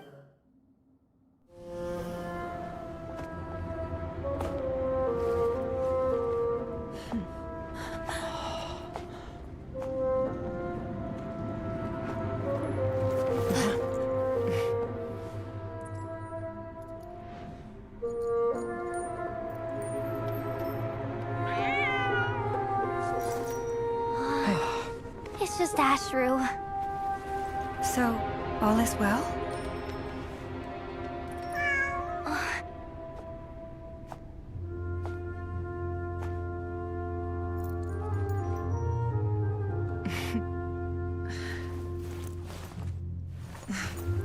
Typically speaking, at this point, the world disintegrates. Then we find ourselves back in the outside world. Besides, these are my memories. There's nothing to fear. You're sure? Of course. It's almost over.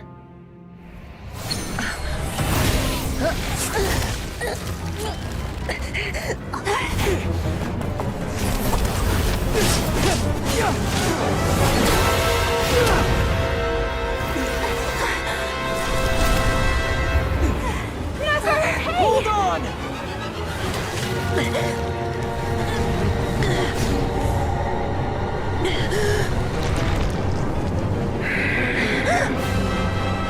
Knowing too much is always a death sentence.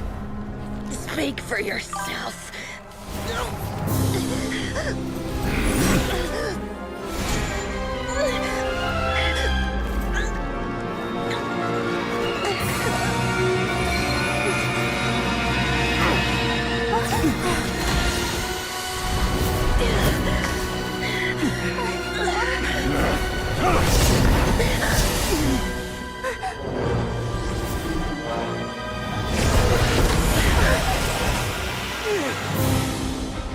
How repulsive.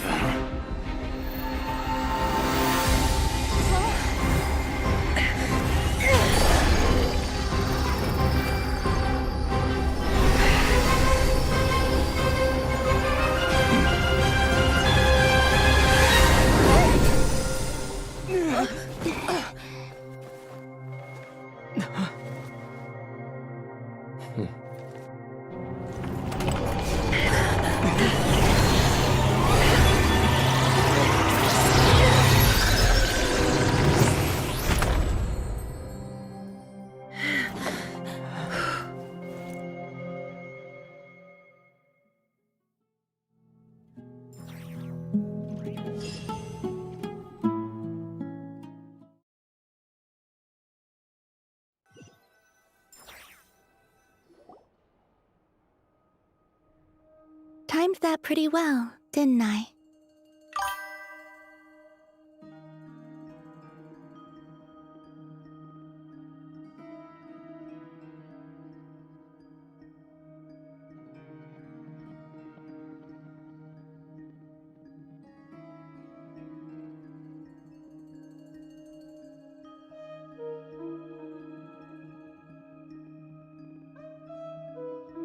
It's okay. I'm just glad no one was hurt. Paimon noticed you doing something too, Dainsleif. Were you helping get them out? Of course. When I asked Nefer to conduct this investigation, I was not naive to the dangers involved. I had a duty to ensure your safety. Good to know your sense of justice is still intact after all these years. I take that to mean that you saw the truth. That comes as a great relief. I certainly did. And thanks to your help, I also managed to trap Rerir inside the chess set. Whoa, really? How'd you manage that? Well, to be honest, I sensed that something was wrong long before we made it to the temple. By using this fragment to probe into Rerir's past, well, the monster formerly known as Rerir, it seems I alerted him. I was tracking him, then he caught on and started tracking me too. Can't say I'm surprised. But how did he track you through your thoughts alone? That shouldn't be possible. Rerir was a secret agent who reported directly to the Vinster King. He is an expert at finding a trail and hunting down his pursuers. No wonder. He infiltrated the chess set, read my thoughts, and built a new virtual chess set inside of it. That's why we weren't able to leave at first. Speaking of your chess set, it's quite a remarkable item. Would I be right in thinking you have some connection to King Deshret? You overestimate me. I only have a connection with one of his underlings, the Ibis King. You all saw how this came to be. A long time ago, the Iab massacred my tribe, the Shimti, in our home village. A few years later, I enrolled in the academia, where some new information came to light. The Unut and the Iab fought a bitter battle over the rights to a well, all for the sake of a non-existent 50 million mora. The Iab ultimately won that confrontation, but their victory came at the cost of almost every warrior in the tribe. The final blow to the Iab came at the victory feast, when an Unut assassin beheaded their chief right before my eyes. The remaining Iab fled and have been scattered to the winds ever since. Having gotten my revenge, I returned to my hometown, where to my surprise, the nearby temple was still standing. There it was, seemingly immune to the relentless hostility of the desert, while my tribal home lay in ruins. As I stood there gazing at the temple, I noticed a cat just outside. This cat, as it turned out, was home to the spirit of the Ibis King. He led me to a gate deep inside the temple, and there he made a deal with me. This chess set is my gift from the Ibis King.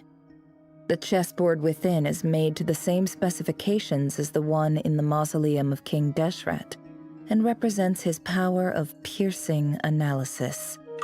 With this chessboard in its container, I gained a certain ability to perceive hidden secrets. Now, you could conclude that the Ibis King simply wanted to give the people of this world the power to seek the truth, but I don't believe that's the full story. Every god plays favorites. Their hearts are as fickle as any human's, full of secrets, perversions, egotistical tendencies. But precious few gods are willing to admit this.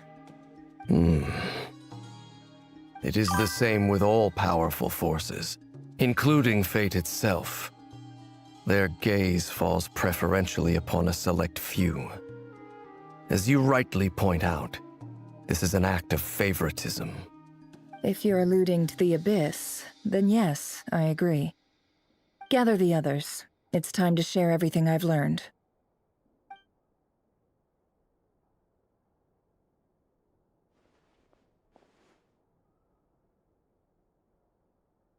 Thank you all for being here.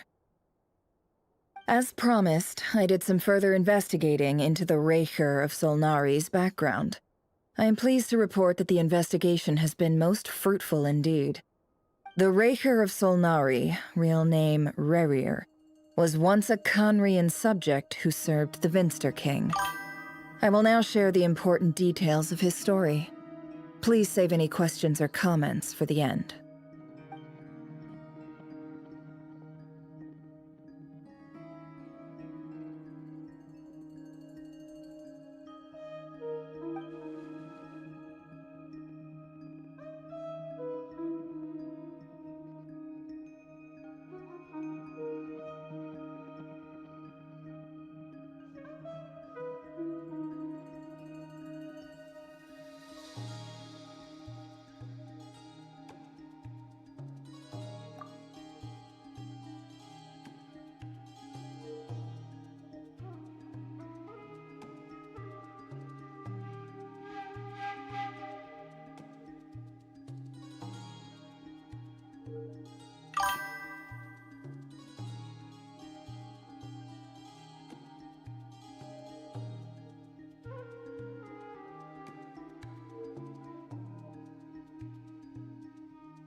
So that's why he's so obsessed with the moon.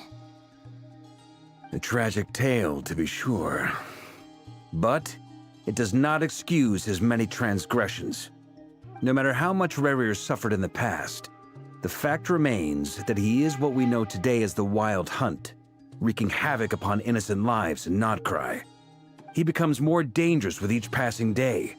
If left unchecked, it is simply a matter of time before all of Teyvat suffers the consequences. This is a threat that the Knights of Favonius cannot ignore. A question for Miss Columbina. Forgive me if this is presumptuous, but have you ever seen the spatial gateway that appeared in Rerir's memory? Never. But I have heard stories of something called the Moon Gate, and this seems to fit the description. Miss Lauma, any thoughts on this? In the lore of the Frost Moon Scions, the moon is believed to hold many secrets. Some sources speak of ancient knowledge, others of a gateway to the unknown. The term Moon Gate is one I have heard before. But as is the case with all of our legends, there are no records of any first-hand witnesses. We cannot know whether it truly exists. Then back to Miss Columbina. As a moon goddess yourself, do you have some idea of where the Moon Gate leads to? Not at this stage, sorry. I do hold the power of the Frost Moon, and my strength is recovering well. I can sense that the gate would open at my command, but... But there's more to the power of the Frost Moon than that? Yes. A moon goddess has the right to open the Moon Gate, since it is a path to the moon. But as never mentioned, holding open a spatial gateway takes a huge amount of power. And right now, I need to conserve my energy to fight the Rahier of Solnari. I'm afraid this is one mystery we may have to leave unsolved for now. I agree. Better to save your strength. But if you'll humor me for a moment, I have a bold conjecture of my own regarding the world beyond the gateway. I highly suspect that neither Tholindis nor Rerir made it through unscathed. The evidence pointing to this is the fact that the Rahier of Solnari exists in the form of countless fragments. With the abyssal power he wields, no ordinary foe can touch him, let alone tear him to shreds. And yet, The Wild Hunt proliferates wherever his scattered fragments lie, drawing hordes of monsters to many different locations across the land. So your theory is that Rerir was physically torn to shreds by some powerful force? Hence, why the Wild Hunt is a distributed phenomenon, rather than a unified one? Makes sense to me.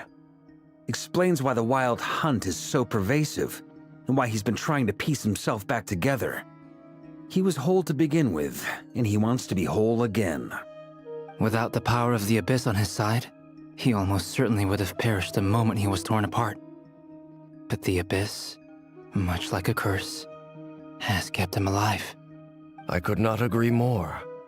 The power of the Abyss is most surely a curse. It is a compelling explanation, and one that accords with my present understanding of Abyss creatures. Whether the life form in question is primitive or advanced, if a curse has extended its lifespan unnaturally, it will continue to survive in spite of everything.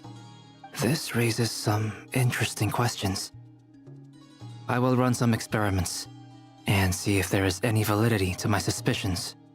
That being said, regardless of whether my research bears fruit, I would like to thank Miss Nefer for conducting such a thorough investigation. Already, it has greatly enriched my understanding of the entity we face. My pleasure, Mr. Albedo. I too hope that the information I have shared today proves useful as we look to formulate the next stage of our plan. Hey! What is it, Dainsleif? You look really upset! It's just... when I think of the man I once knew as Rerir, I struggle to understand why things had to turn out like this. The two of you used to be friends, didn't you? I don't know if these words will bring any comfort, but my heart goes out to you. Mine too. We could never know all the hows and whys of the way things are. The moon and stars are full of untold secrets and lies, and the skies are host to many more mysteries than these alone. Yet, none of that can begin to compare with the complexity of human life. Those are the first comforting words I've heard in a long time. Thank you both. Well, I think this is a good place to end today's meeting. I'm sure Nefer needs some time to recover. She's been through an awful lot today. That's very thoughtful of you, Lama. Of course. Sounds good to me. Take some time to rest and digest before we reconvene to nail down a plan.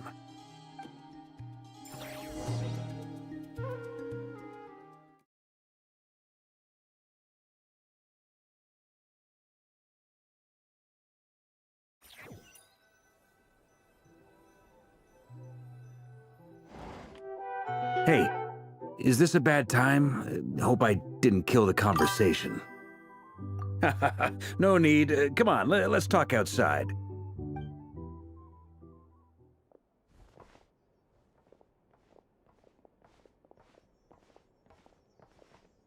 Anyway, Nefer went back to the curatorium to get some rest. But before she left, she shared some things with me that I thought you should be aware of.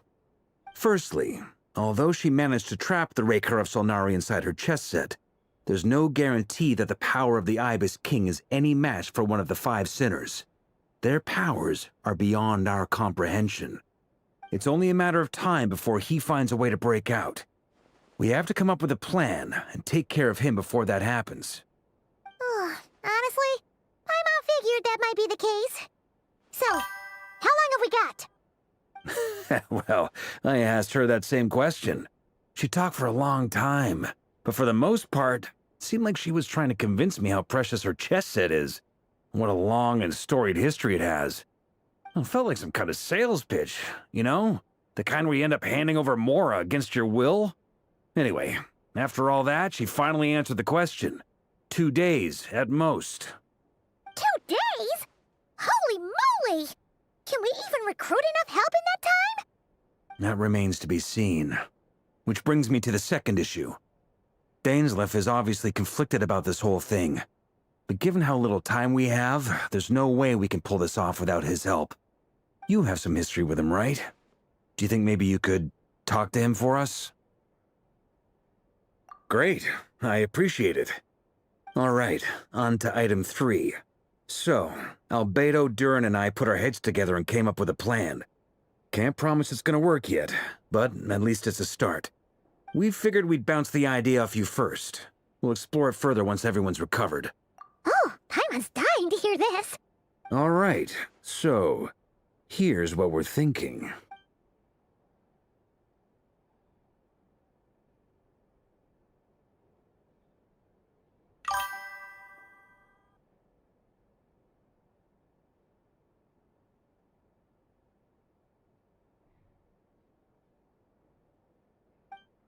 We felt a little uneasy about roping you into this. I mean, firstly, you're not locals, and secondly, none of us are your boss. You're well within your rights to refuse if you so choose. Roping us in? Why would you even say that? We know the stakes here.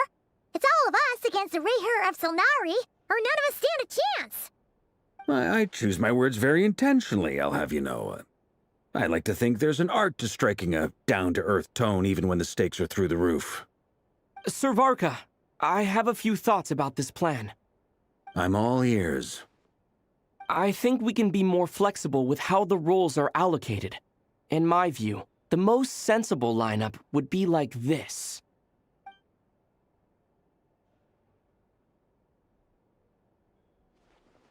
I see your point, yeah. But if that's how we're going to approach this, you'd better make sure you're ready. To be clear, I don't doubt your abilities. Far from it. I just want to make sure. Are you really willing to take all this on? I want to do everything within my power. The Rayher of Solnari is a truly fearsome opponent, and if I do my part, it'll greatly reduce the risk for everyone else involved. Well, that tracks with what I've heard. Jean's mentioned in her letters that you're so diligent it's almost abnormal. As in, most people weigh up the risks and rewards in situations like this. But you seem to just march towards danger without a moment's hesitation. Of course, everyone appreciates a fearless pioneer. But all that aside, I'm the Grand Master of the Knights of Favonius, and you're our honorary knight. I want to make sure your courage doesn't come at the expense of your safety. Thank you, Sir Varka. I should be the one thanking you. It means a lot to have you on board. I'll give some serious thought to your suggestions.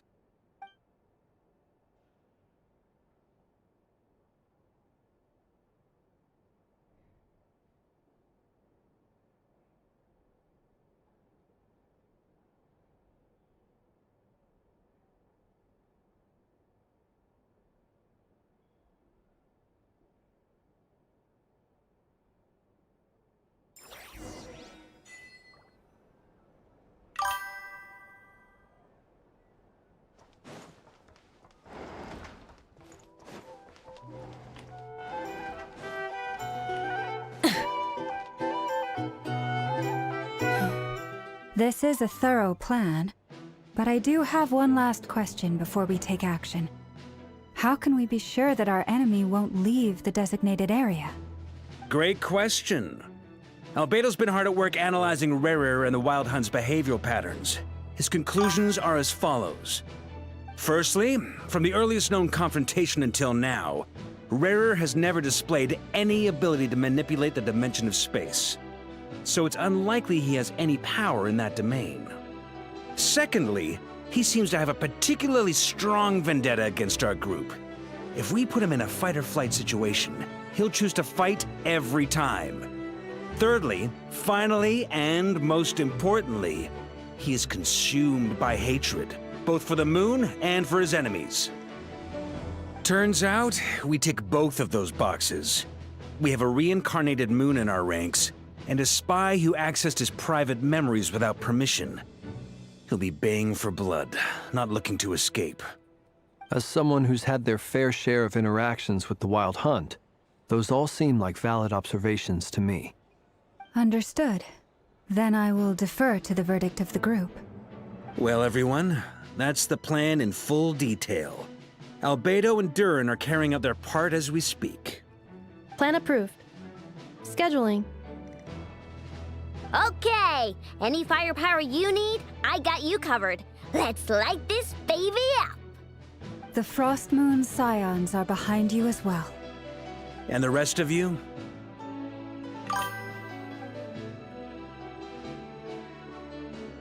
No objections? All right, then it's settled.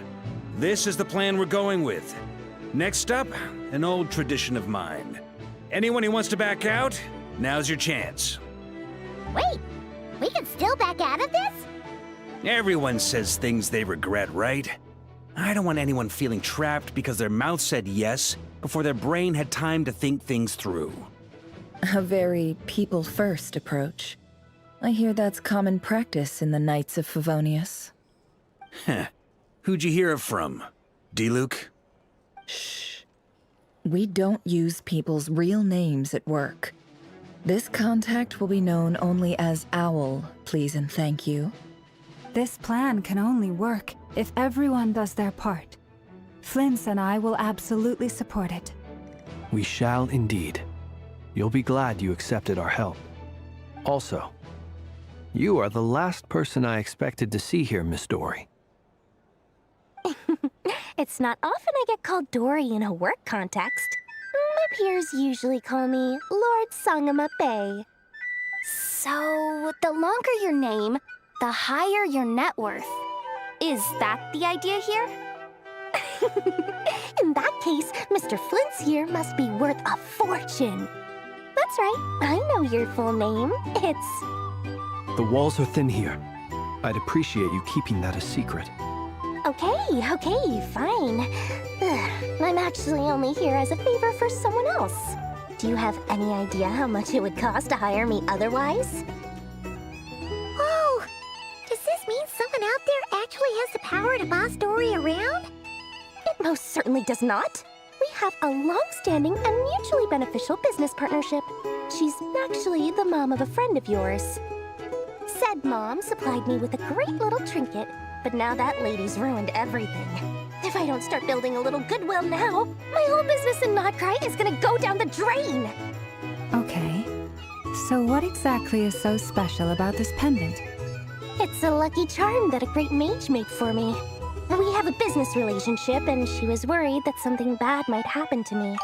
So, she wanted me to have something that can store power to protect myself with. I finally got it all fully charged up with Kovaki, and then never went and used it all up at once! Never lost so big in my life! You're right. It was all my fault. I didn't mean to drain all the Kuvaki in the pendant, but I'll make it up to you. You will? Well, in that case, how about you give me your chess set, and we call it even? I knew you'd say that. Well, it's yours if you want it. In fact, take it now, and I'll even throw in a free Raker of Solnari. Deal? You're putting me in a difficult position here.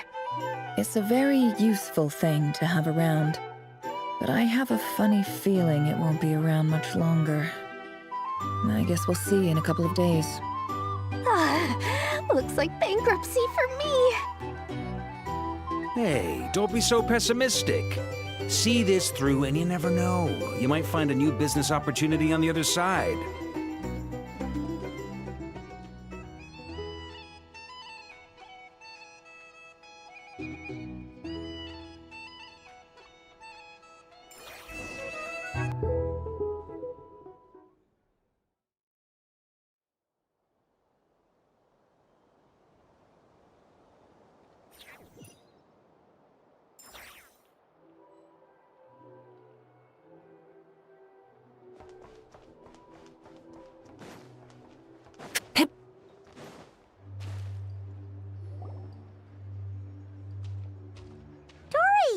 How are things going?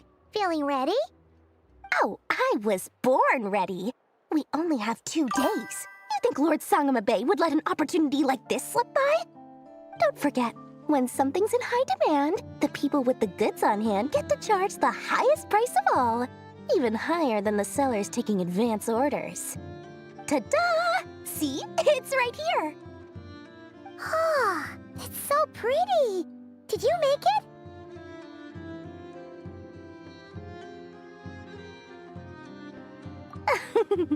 No, I have a supplier. We go way back, so he made me a very attractive offer. Aha! No wonder you were talking about Lucky Charms at the meeting. You've been getting Kaveh to make them for you. That's not the full story. It actually started a while back as a project between me and the Dendro Archon. Mage Alice once warned me that this world won't stay safe forever. There may come a day when everyone faces a great crisis. I passed this on to the Dendro Archon, and she secretly brought together a research team made up of Sumeru's top scholars to invent a technology that could keep people safe. I won't go into the details because it's all very complicated, but if you want to know more, you can ask the Dendro Archon about it sometime. Anyway, point being, it was the Dendro Archon who asked Kaveh to build this little contraption. As one of the top Sharou talents, he was the obvious choice. Took him long enough. He stressed over it for ages. Must have gone through at least a dozen designs before producing a final product. But that's Kaveh for you. Marak delivered it to me a couple of days ago, along with a letter from Kaveh. Could I ask why I'm sending this technology to you? What's your proposed use case? Has it been approved by the relevant authorities? So nosy. My fault for sending him the research permit to begin with. Surely Nahida must have told him you were involved in this project. He was probably just nervous because you're always so secretive about your business. Could be, could be. Anyway, I just replied, let's hope there never has to be a use case, because it would involve grave danger. Fair enough. But it sounds like he was just being cautious. He probably felt responsible as the one who made it. Or maybe he was asking as a favor for his housemate. He's done that before. Not sure why, though. His housemate doesn't seem to really care that much about this kind of stuff. Either way, all's well that ends well. I'm just glad to finally have my hands on the product. I wouldn't want to be without it, given the potential dangers that lie ahead. Huh? What does that look mean? Paimon's just super surprised. This must be the first time we've ever seen you actually get serious about something. Well, a long time ago, I made a promise to myself. I promised that I was gonna live every day of my life with a big beaming smile. Obviously, Mora plays a big part in that. But there are always gonna be times in life when you have to give something back. That could mean paying back a debt, returning a favor, or showing some kindness. Alice has been a huge help to me over the years. She was the first investor I ever had. And I want my investors to know that Lord Sangamabe is the best in the business. And more than that, no one knows what the future will bring. Whatever happens... Oh, that? I was just making sure Nefer and I are square. Don't be thinking it was some sort of benevolent act. I'm no saint, so don't treat me like something I'm not. My priority is doing the business that I want to do, so long as my conscience lets me, but it usually does. That's the Lord Sangamabe business model. All right, if you say so. I do say so, and that's the whole point. I'm a businesswoman. Don't go trying to figure out what kind of person I am. You'll exhaust yourself. Much easier for everyone involved if you just take my word for it. Oh, and could you two help me get this stuff where it needs to be? Thanks so much. You're my favorite assistants.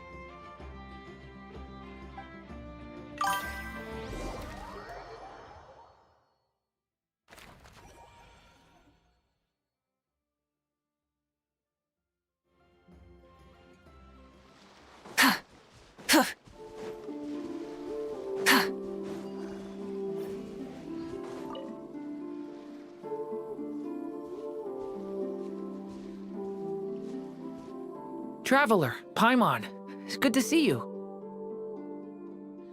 Everything going smoothly over here? Sort of.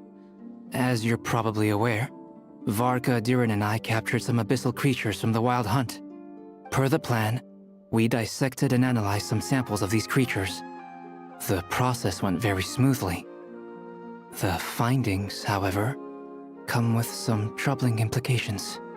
What? You can actually dissect the Wild Hunt? That depends on your definition of Wild Hunt and dissection. Harmless, lifeless. These words are accurate descriptions. The Wild Hunt is an interesting phenomenon. In and of itself, it doesn't seem to possess anything akin to a human personality. But taken as a collective, the medium through which the Wild Hunt is summoned does appear to have a soul. Master griped a lot about the wise Horoptotire, and seemed somewhat fascinated with the Faust Certology. But she barely mentioned Rerir at all. I don't think that was because of his lower social standing, though. Anyway, it's a pity. I should like to hear her thoughts on the nature of the life form he has become today. It's a strange mix. The furious energy of an abyssal being channeled through a fractured physical existence. A consequence of being torn apart by an unknown power. Perhaps the only explanation for his survival in this state is that he sacrificed a degree of individuality in exchange for a continued existence. Oh, sorry. Once I get talking about interesting research, I have a tendency to go on indefinitely. Back to our research findings. Essentially, they confirm my hypothesis. Rerir's corpse is completely contaminated by the Abyss, and the effects are irreversible. You could think of this as Rerir in mutated form. But in my view, even that would be inaccurate. In reality, his whole being has been consumed by the Abyss. In other words, he is now nothing more than a manifestation of abyssal power. Unfortunately, at present, we have no means of completely eradicating abyssal power. Hence, we cannot fundamentally destroy the Reihir of Solnari either.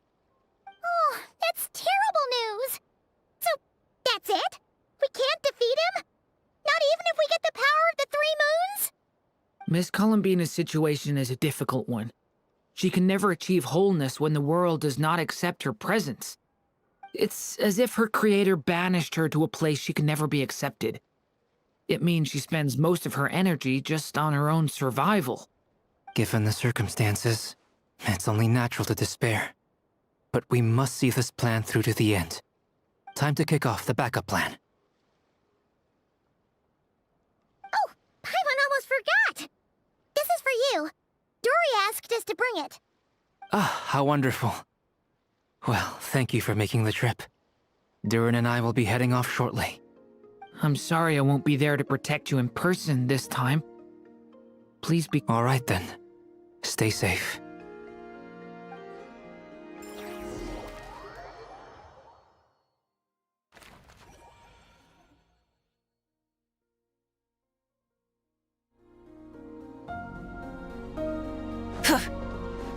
Try and stop me!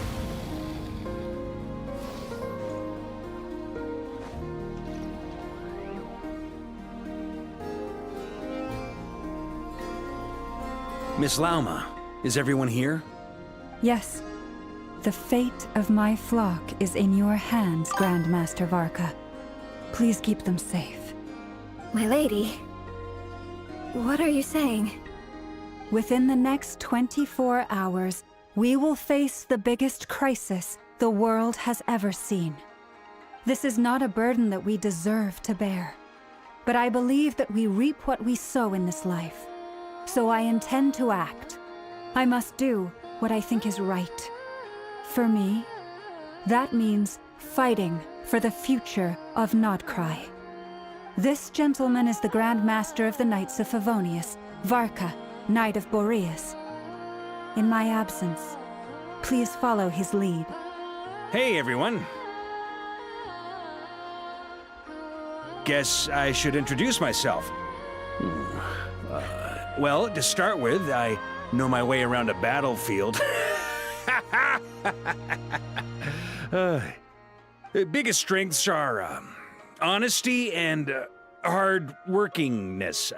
Anyway, point is, I don't intend to let Lauma down. I'm gonna do everything in my power to keep every last one of you safe and sound.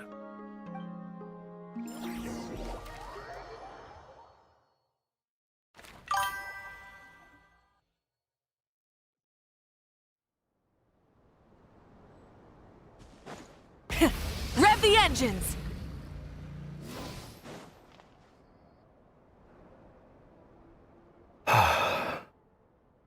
Something on your mind? Miss Columbina, was it? I believe that's how the others addressed you. That's right. Names are funny things. Have you always been called Dainsleif? Yes. I take it your own name has a more complicated history. I have a different relationship with names than other people. To be honest, I'm not even sure that Columbina is my name. At least, not in the same way that Dainsleif is yours. But it's what everyone calls me, and I go along with it. A lot of my life has been that way. I get so used to things that I forget to question why they are so. I never used to think much about where names come from, or what they mean to people. Maybe something's wrong with me. You're different from other people. I sensed it the first time we met. You're more perceptive than most. I'm sure your long life and rich range of experience explains that. Do you ever find yourself missing Conria, Mr. Dainsleif? Difficult to answer. I have dreamed of the past many, many times. Sometimes I'm fighting tooth and nail. Other times I'm lying on the ground, defeated. I don't recall any happy moments from that time. It has been too long. Is that because hatred survives longer than love and affection? That would not be for me to say. I make no excuses for the grudges I bear. But whatever the reason, I remember little that was beautiful or sentimental. Thank you for your help with the Rerir situation. Without your efforts, I never could have learned the hidden truth of his story. You're welcome. I know he's your friend. Friend? He betrayed me. And I never really understood what he was going through in life. Some friendship, that is. Okay. So, do you plan to fight him with us? You see, you're torn. Now you know what really happened. You see the things he's done in a new light. I need some time. Of course. I completely understand. Anyone else in your position would feel conflicted too. Actually, I went through something similar myself recently. Something happened that changed my perspective on a situation. A situation I took for granted at the time, but now I feel very grateful for it. You mean the Harbingers who still support you, even though you've left the Fatui? Yes. I always thought they were only helping me because Harbingers are forced to work together. But then I abandoned them. A warrant was even put out for my arrest. And even now, they still support me. Which means I was wrong about them all along. Clearly, they view you as a friend. I feel a little guilty now. I regret not seeing her help for what it was, and not treasuring it. I see the guilt that you're feeling now, because I feel it too. Hopefully, talking about it will do us both some good. Have you noticed that the Traveler and Paimon are over there? I think they've been listening. Huh. Shall we say hello? Sure. Hello. Ah! They caught us!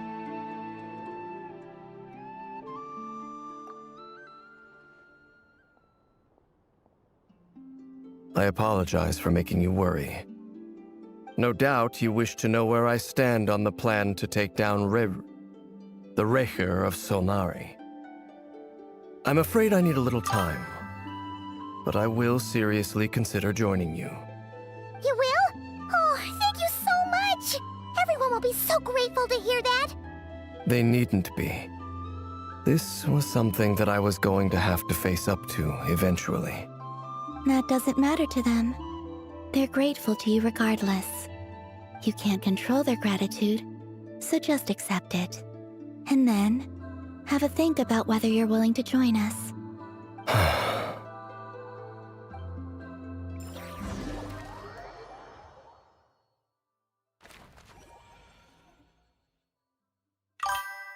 It's nearly showtime! Let's go rendezvous with the others. You know the place.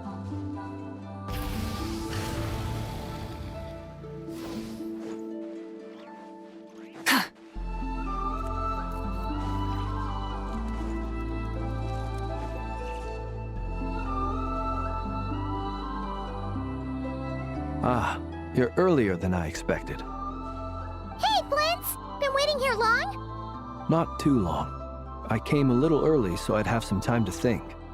Are you nervous about the battle? Quite the opposite. I'm reminiscing on my past battles. When I was awakened by the Ratniki, I had not touched a weapon in many years. I felt like the battlefield was not where I belonged. But after waging war against the Wild Hunt for so long, I came to realize something. A life of absolute peace is simply not a possibility for me. My restless flame indicates that somewhere inside of me, there is a deep yearning to root out the evil in this world. Oh, that doesn't sound like such a bad thing.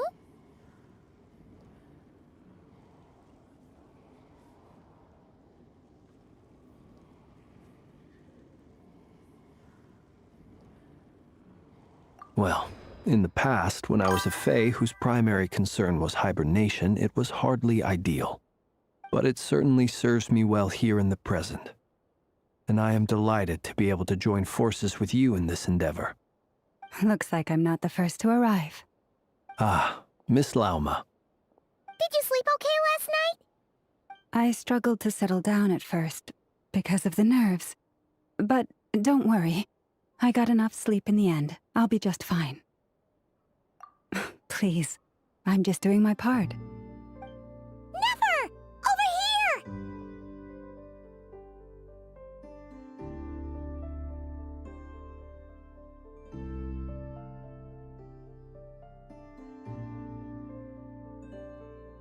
Aino asked me to relay a message.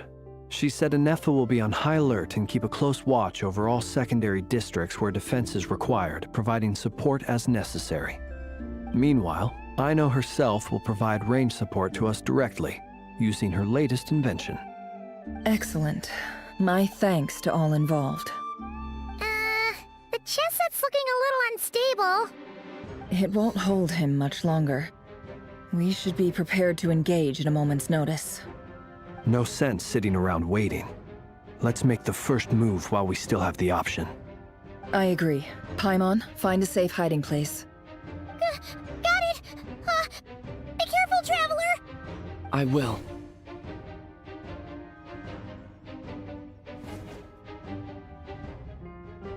Everyone, take your positions as soon as the battle starts. Every ounce of strength we have in our bones, let us bring to this fight. Ready?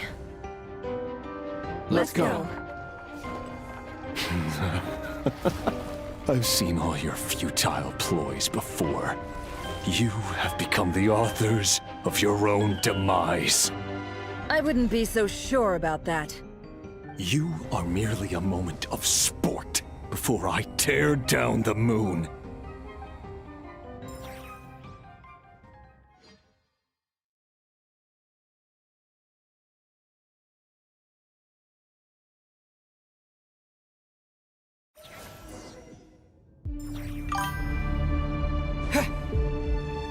Stay on your toes.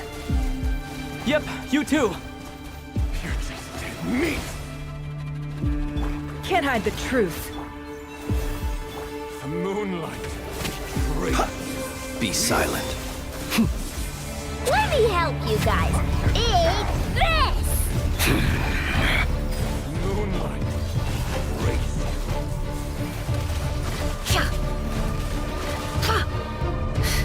It all adds up. Leave this place. With one heart, we pray.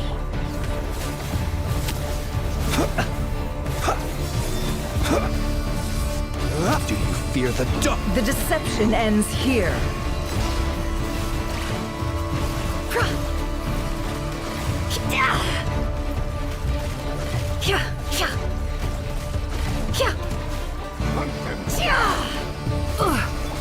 Wipe out! Futile. No more lies. Forest, by the frost moon of old. Moonlight betrays you. Close your eyes. Observe. Be silent. Night falls. It began with the moon, and so shall it end. The moon will protect you. Moonlight betrays you.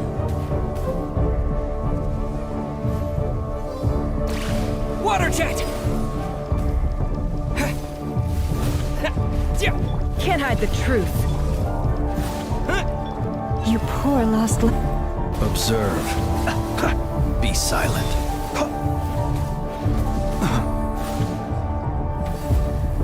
Observe. Do you see now?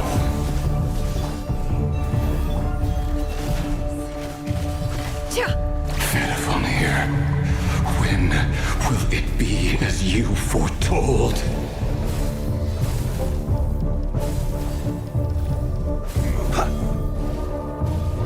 Observe.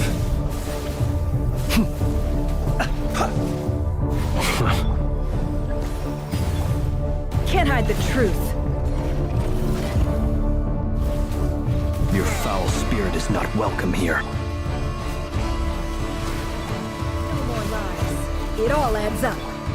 Forest, protect us for the everlasting. Be silent. The long sleep beckons. Seek within. Can't hide the truth. Branch into song. Close your eyes. Observe. Are you quite finished? Hunt him down.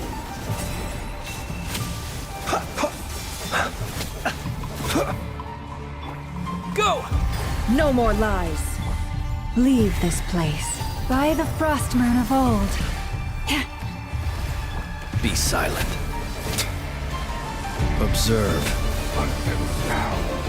Keep your distance. Do you fear the dark? Close your eyes. The mystery unravels. It all adds up. Absurd. You poor lost land.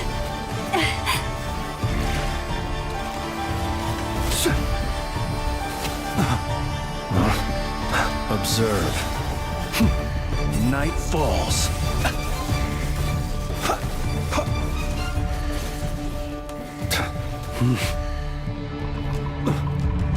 Moonlight betrays you. Leave. A grave transgression. With one heart, we pray. Moonlight betrays you. Close your eyes. Be silent. Are you quite finished? Night falls.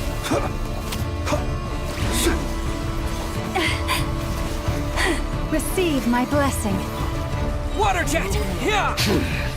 Your little game of heroics is over.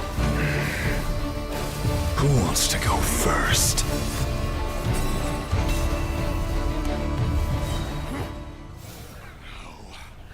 Get out of my sight!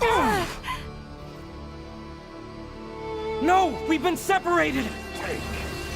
You okay? Never! Where are the others? Stuck outside the barrier. I guess it really doesn't like us. I told you before, knowing too much is always a death sentence. Be careful what you wish for!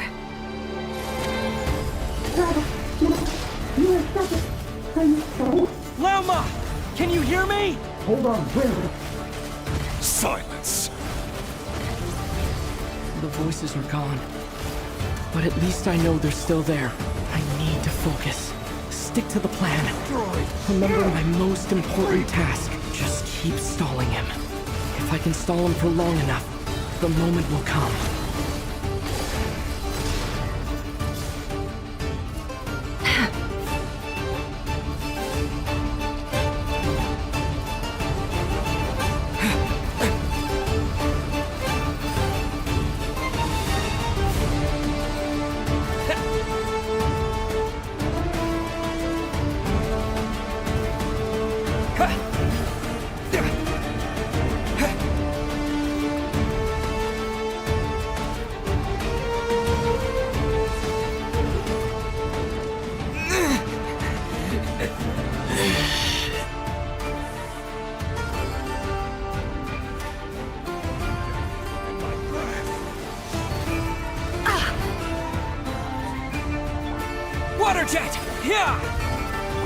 The mystery unravels. Can't hide the truth. No more lies.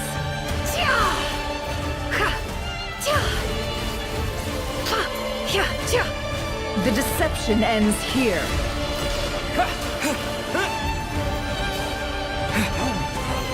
Wipe out! Can't hide the truth. It all adds up.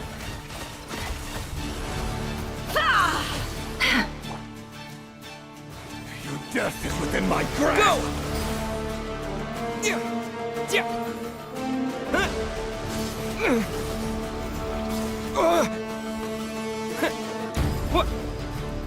Go! Can't hide the truth. Destroyed! Absurd!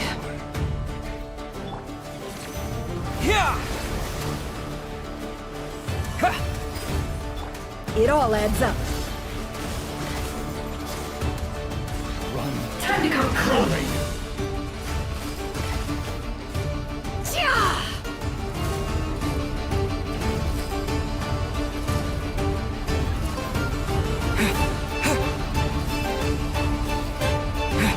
I've got this!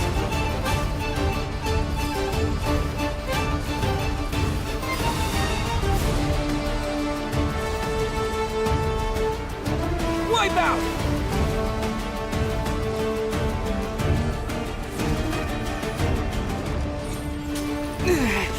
The shield's broken. I can't keep this up. Don't push your luck.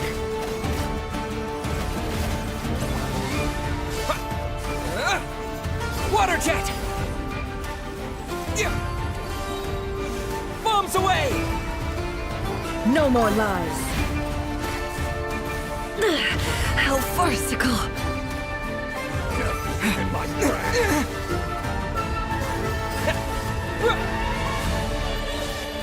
Seek within.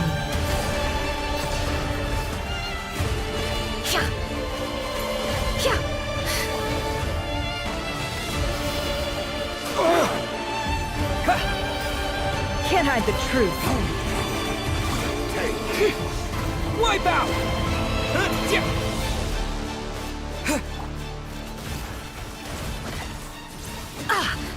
Destroyed! No more lies. The mystery unravels.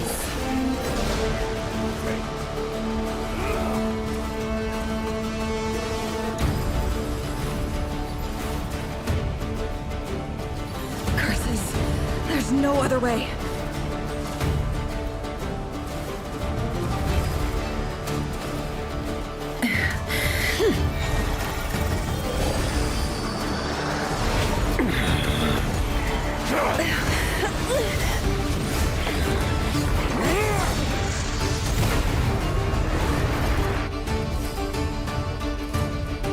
The only way to defeat Rarer is to borrow his own power. That means Columbina will have to disappear while you two bear the brunt of his attacks. You have to hold on. Find a way to keep him focused on killing the two of you.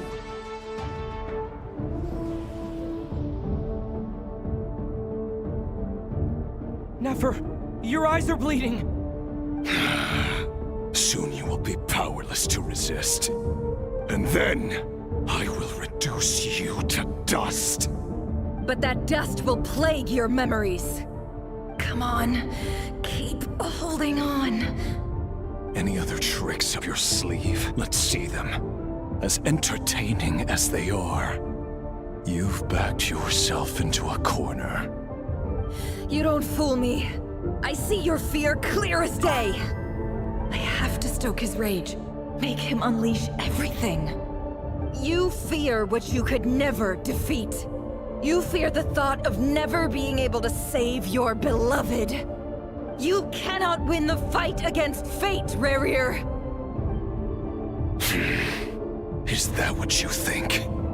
Well, now it's your turn to feel afraid!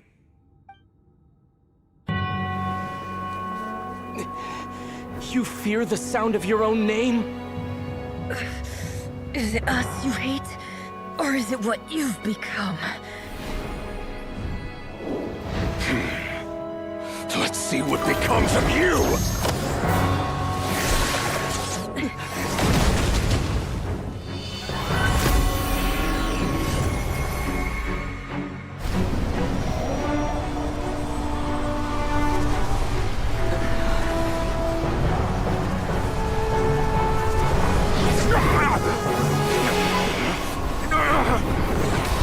What's happening?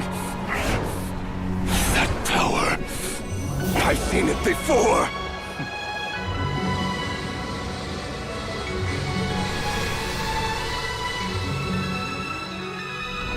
His power is on another level. We'll need to use an alchemical array to convert his power into a usable form. Then quickly channel it into Columbina, rendering her powerful enough to compete with him. I'll join you.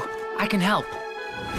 If I release enough abyssal energy into a confined space, it'll create a potential difference, allowing us to extract a huge amount of elemental energy. Next, I'll synchronize with everyone's minds using Pyro, then give you temporary access to their abilities and fields of view. But it won't last long. Can you see? Well enough.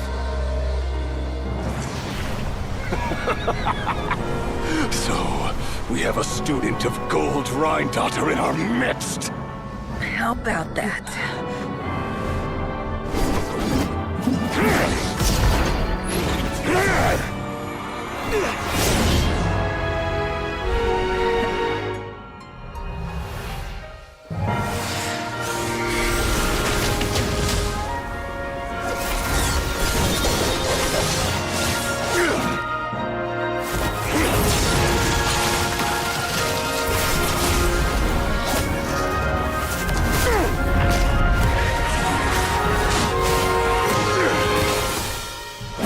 You use my own power against me?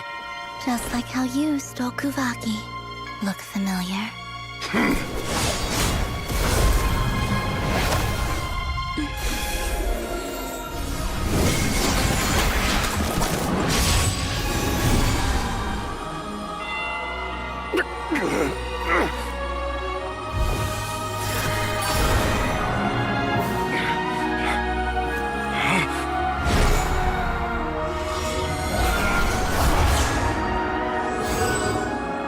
Don't you realize?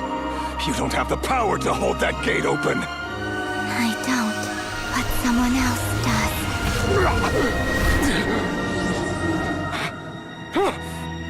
Goodbye, Rerir.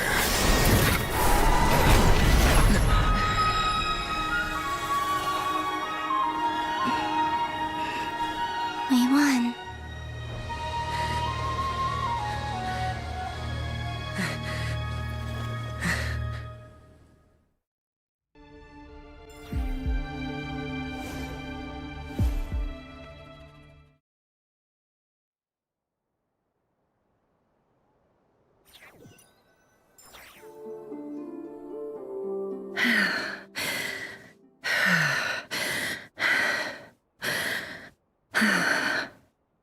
Nefer, how are your eyes? They're fine. Apart from the blindness, of course. It's not too late. Let me handle it.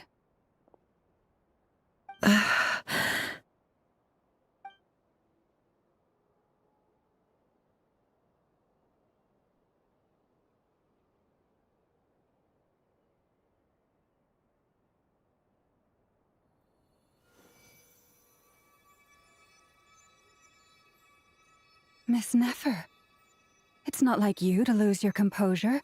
That was the most reckless thing I've ever seen you do. Reckless how? The situation was critical. Our lives were at stake. We had to do something. Even so. Okay. I guess you're right. Under the circumstances, it was a wise decision. You traded your eyes for an incredible victory. In business terms, I suppose that's a huge return on investment. I'd be hard-pressed to argue otherwise.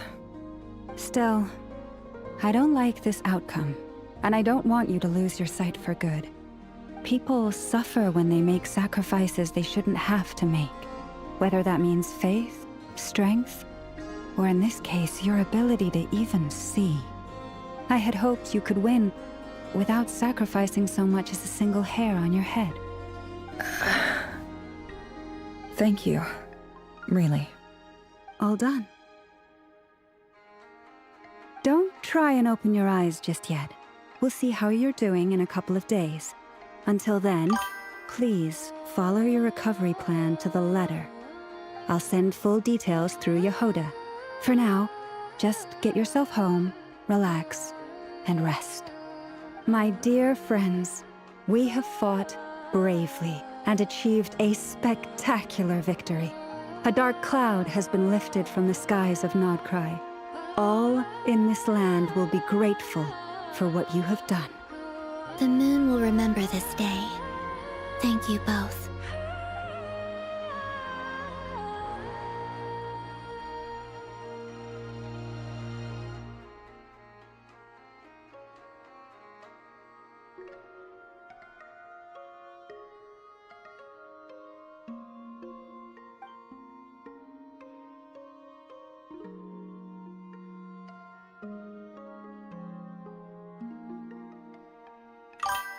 There's something I want to let you know.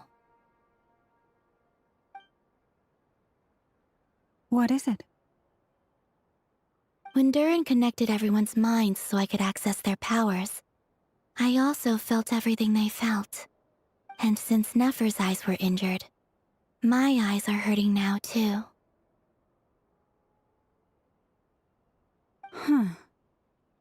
Hold on. Let me try. I only feel the pain. There's no actual damage. I just thought I should tell you. You're right. There's no damage. That's a relief. But I must say, I'm surprised to hear the Kuthar share something like this with me. In the past, you never used to open up about yourself. Things are a little different now from how they were. I'm learning to share how I truly feel with my friends. Friends? You have no idea how glad I am to hear that.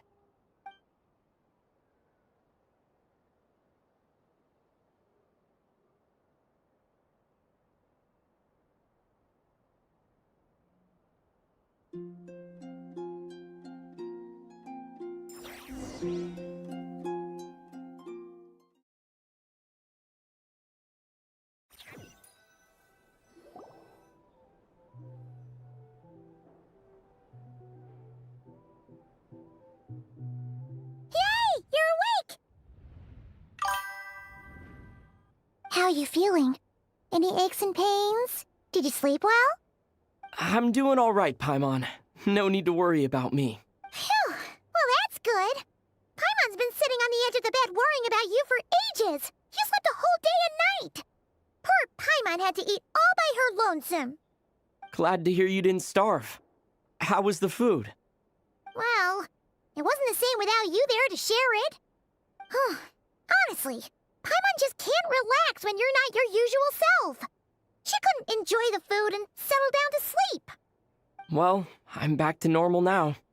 Oh yeah, and Albedo swung by earlier. He said to tell you to head to the tavern when you woke up. Varker and the others are organizing a victory feast and they want to celebrate with you. He also dropped off some medical supplies, but you seem fit as a fiddle, so guess you won't be needing those. If you're feeling up to it, let's head over now. Wouldn't want to keep them waiting.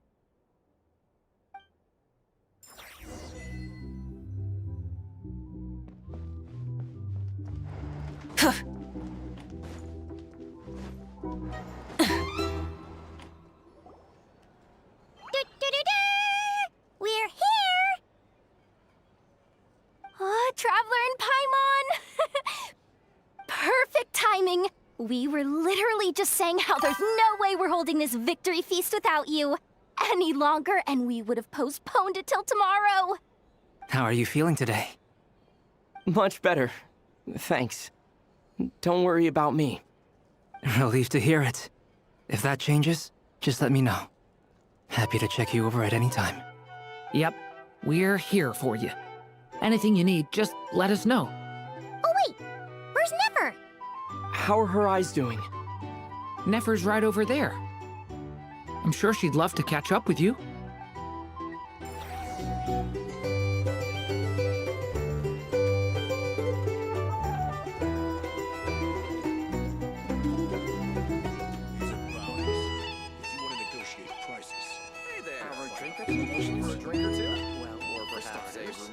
Recommend you drink less. Traveler, Paimon, are you recovering well? Turns out that moon chanter has some real talent after all. My eyes were mostly recovered after just a couple days rest. I can actually open them again now. Yeah, but you gotta be careful. Lauma says not to strain your eyes while they're still healing. Yes, thank you. I'm well aware. Yehoda, could I borrow you for a moment? I could do with an extra pair of hands. Oh, sure. Coming. Did you hear that? I gotta go help Lauma for a second. You guys chat among yourselves. I'll grab us some drinks on the way back. Paimon, you still like them sweet? You bet. Make it extra sweet, because Paimon's earned it. Sure thing.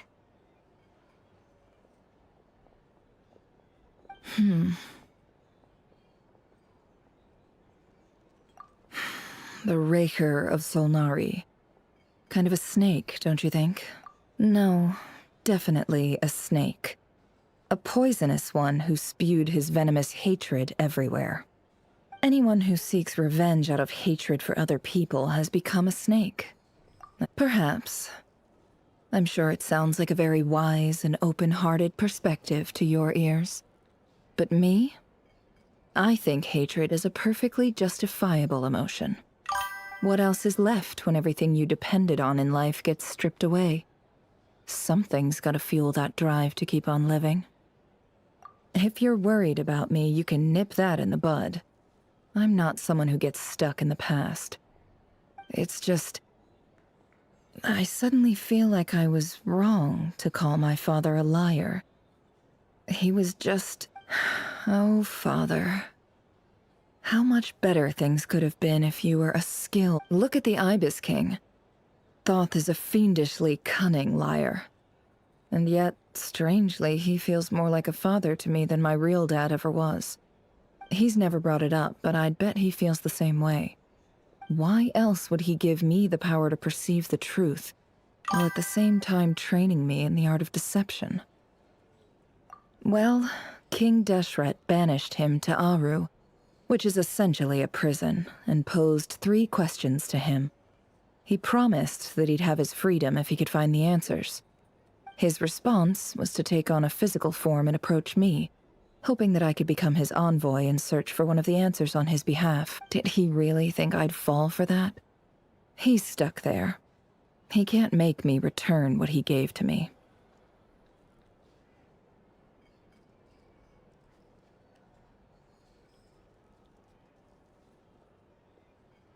So that's enough for you to decide he's nice, is it? He's a prisoner, and he was scared. He lives in fear. It's preposterous. They say that a liar's soul is the most worthless thing in the world. What do you think? Good. If you ask me, for example, when something good... So be it. They have sharp ears. I can't keep anything from them. Oh, is that what it looks like? Well, you all know when you find yourself in a situation you can't if you understand what's at stake, very good. Oh wait! Now that after all that build-up, our mystery ally never showed up even once!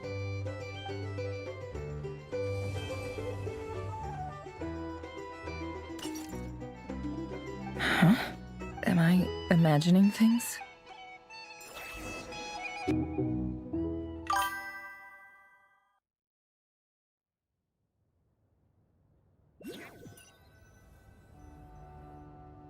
So, that close colleague who stayed behind with you?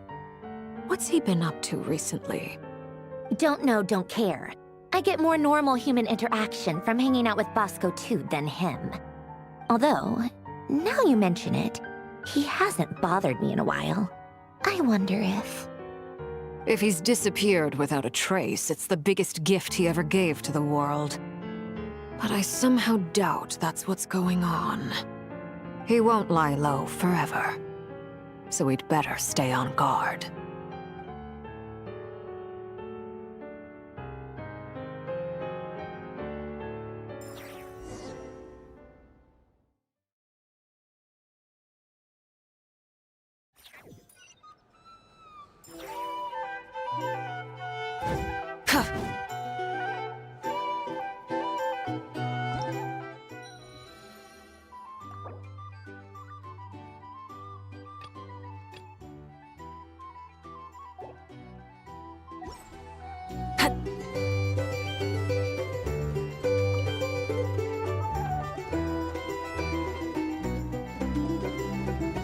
Ah, Lord Sangama Bay.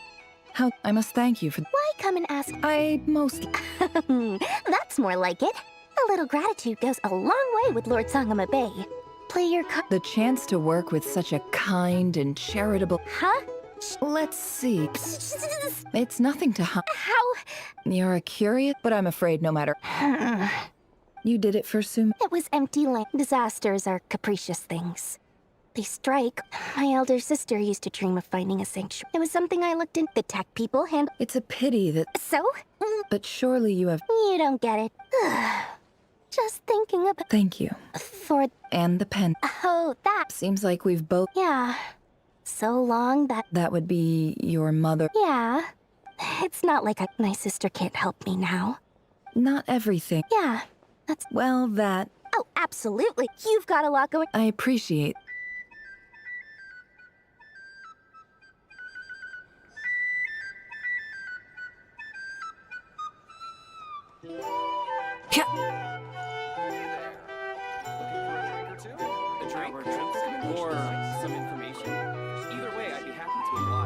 How have you been holding up? Any adverse reactions? You don't need to worry about me, Grandma. What? You played an indispensable role in the battle for sometimes. Let's do a quick demonstration. Thank you. See? Did you catch that? A masterclass? Hey, you guys! Hey, look who's bounced back. Looking good, traveler. Seems like you've recovered. Can I get you a... Huh? Handling a drink? Paimon believes, to be totally honest... Don't worry. To put it in the simplest, when facing an enemy you have no hope of defeat. So, instead of looking for a way for this to work, for added security, the alchemical array, that power... What surprised me, given his history with Rerir, he had... It must have been a... Absolute. He was torn between... Anyway...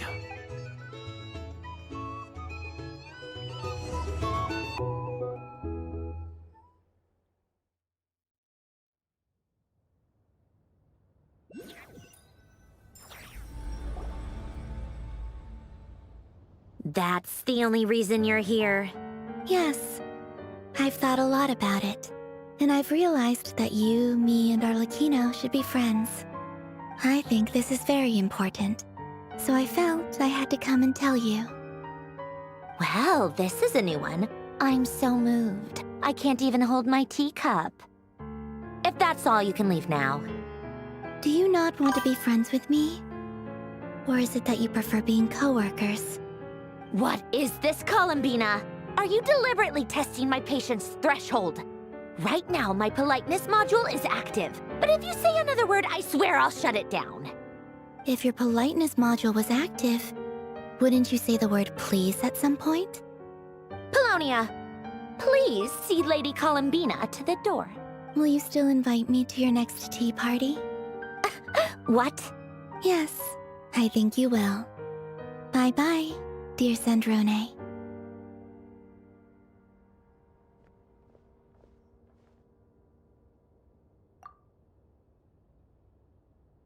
Last time, the Wild Hunt escorted you out.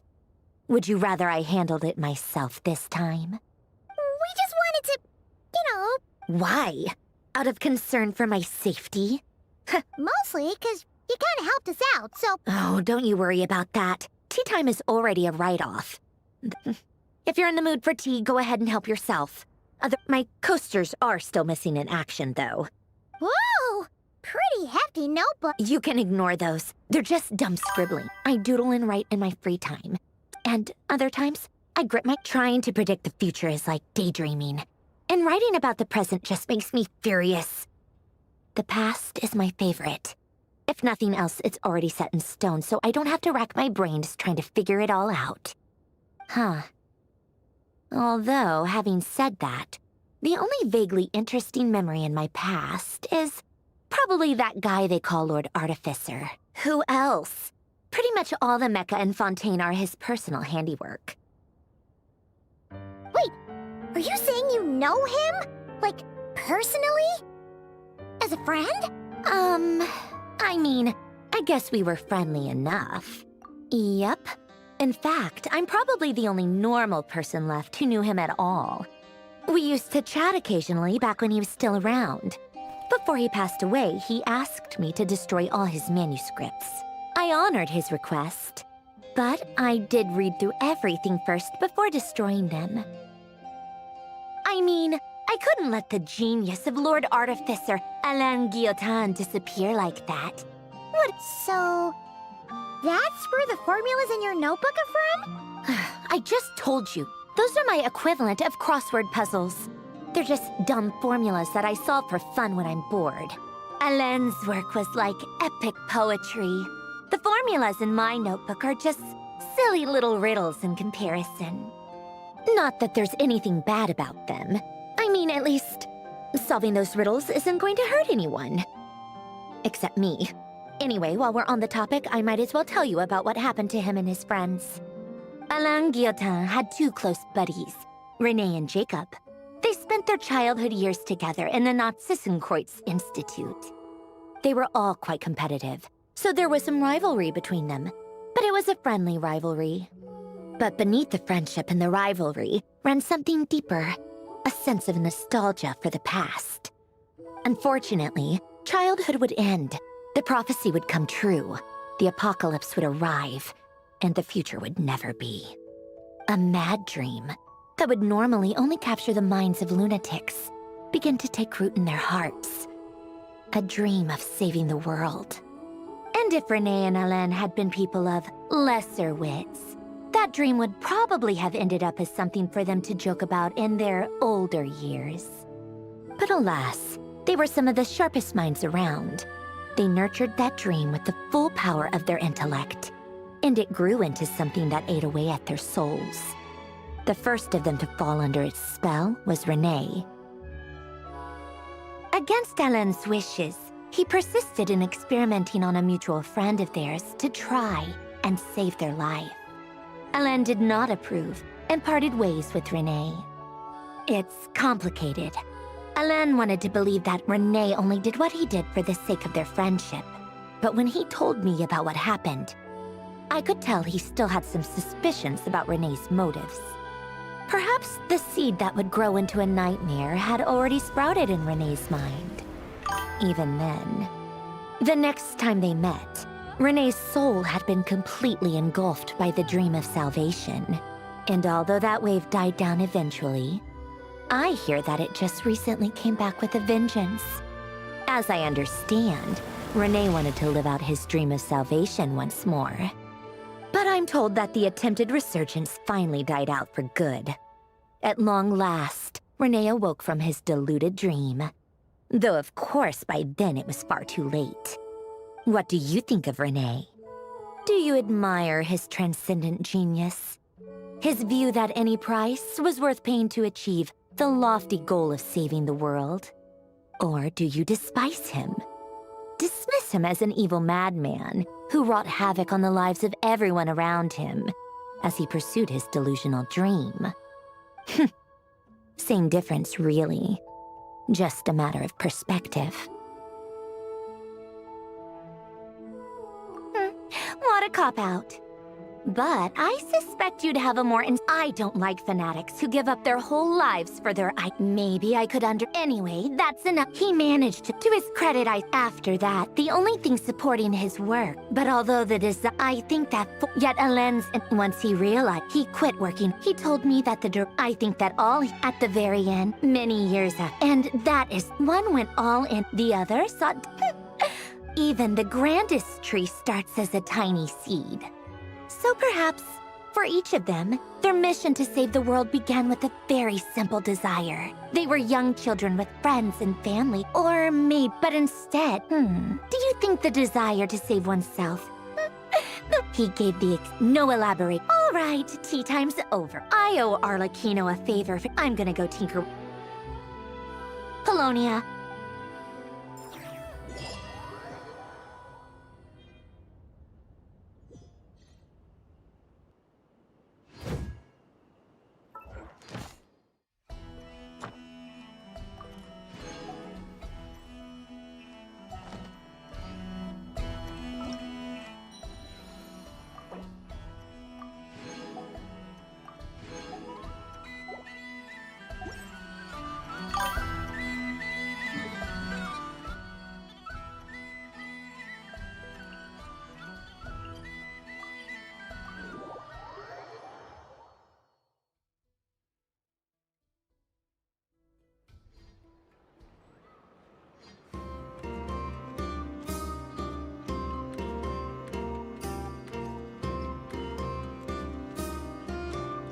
Ad Astra.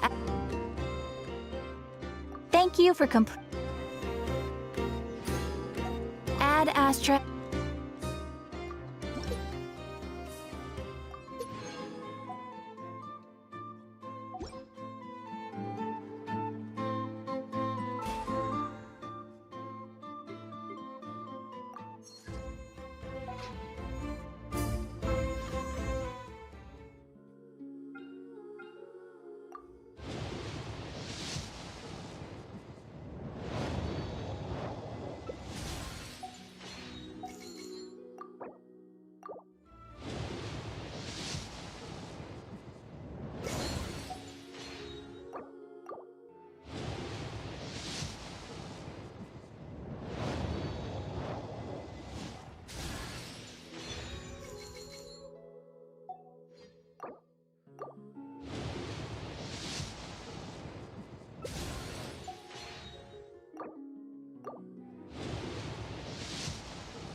This land holds nothing but promise.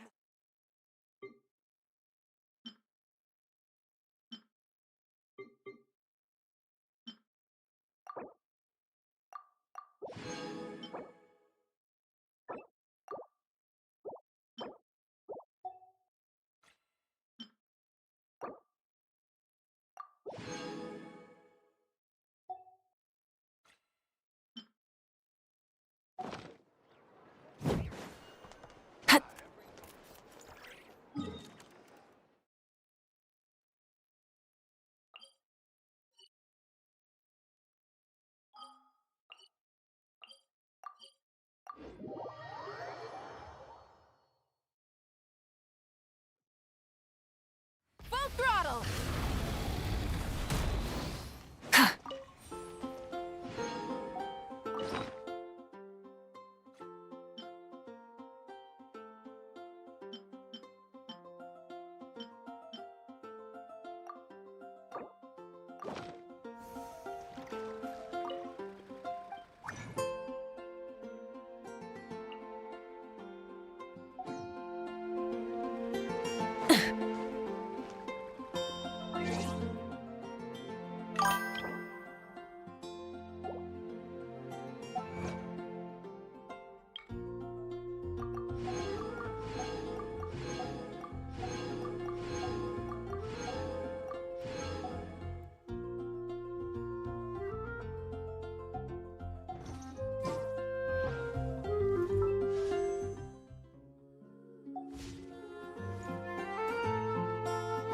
The neighboring nation of Liyue is the most prosperous commercial.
Haven't you Welcome. heard? How can I help There's you? a strange wanderer near Wolfing.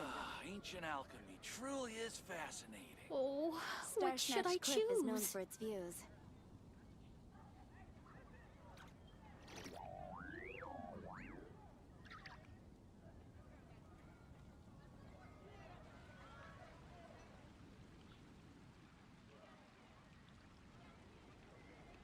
Welcome. How can I help you? Come take a look.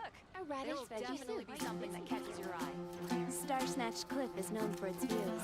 Ancient alchemy truly is fascinating.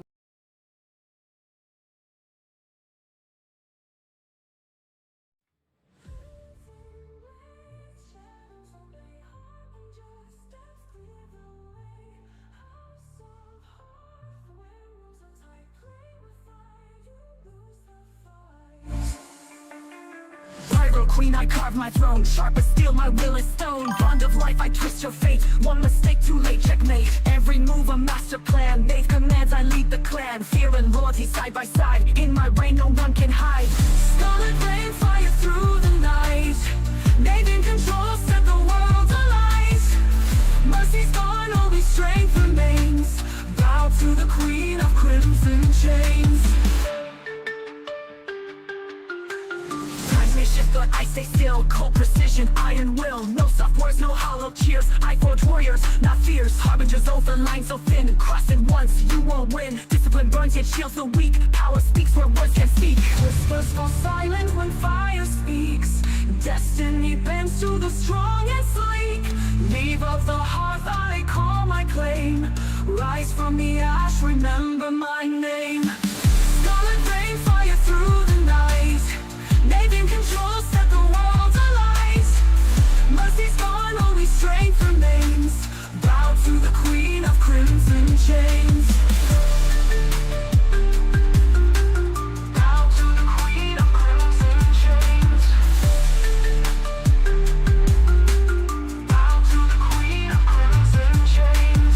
Tides may shift, but I stay still. Cold precision, iron will. No soft words, no hollow cheers. I forge warriors, not fears. Harbingers over lines so thin. Cross it once, you won't win. Discipline burns, yet shields the weak. Power speaks where words can speak. Whispers fall silent when fire speaks. Destiny bends to the strong and sleek. Leave of the hearth, I call my claim. Rise from the ash, remember my name. Scarlet rain, fire through the night. They've in control, set the world alight. Mercy's gone, only strength remains. Bow to the queen of crimson chains.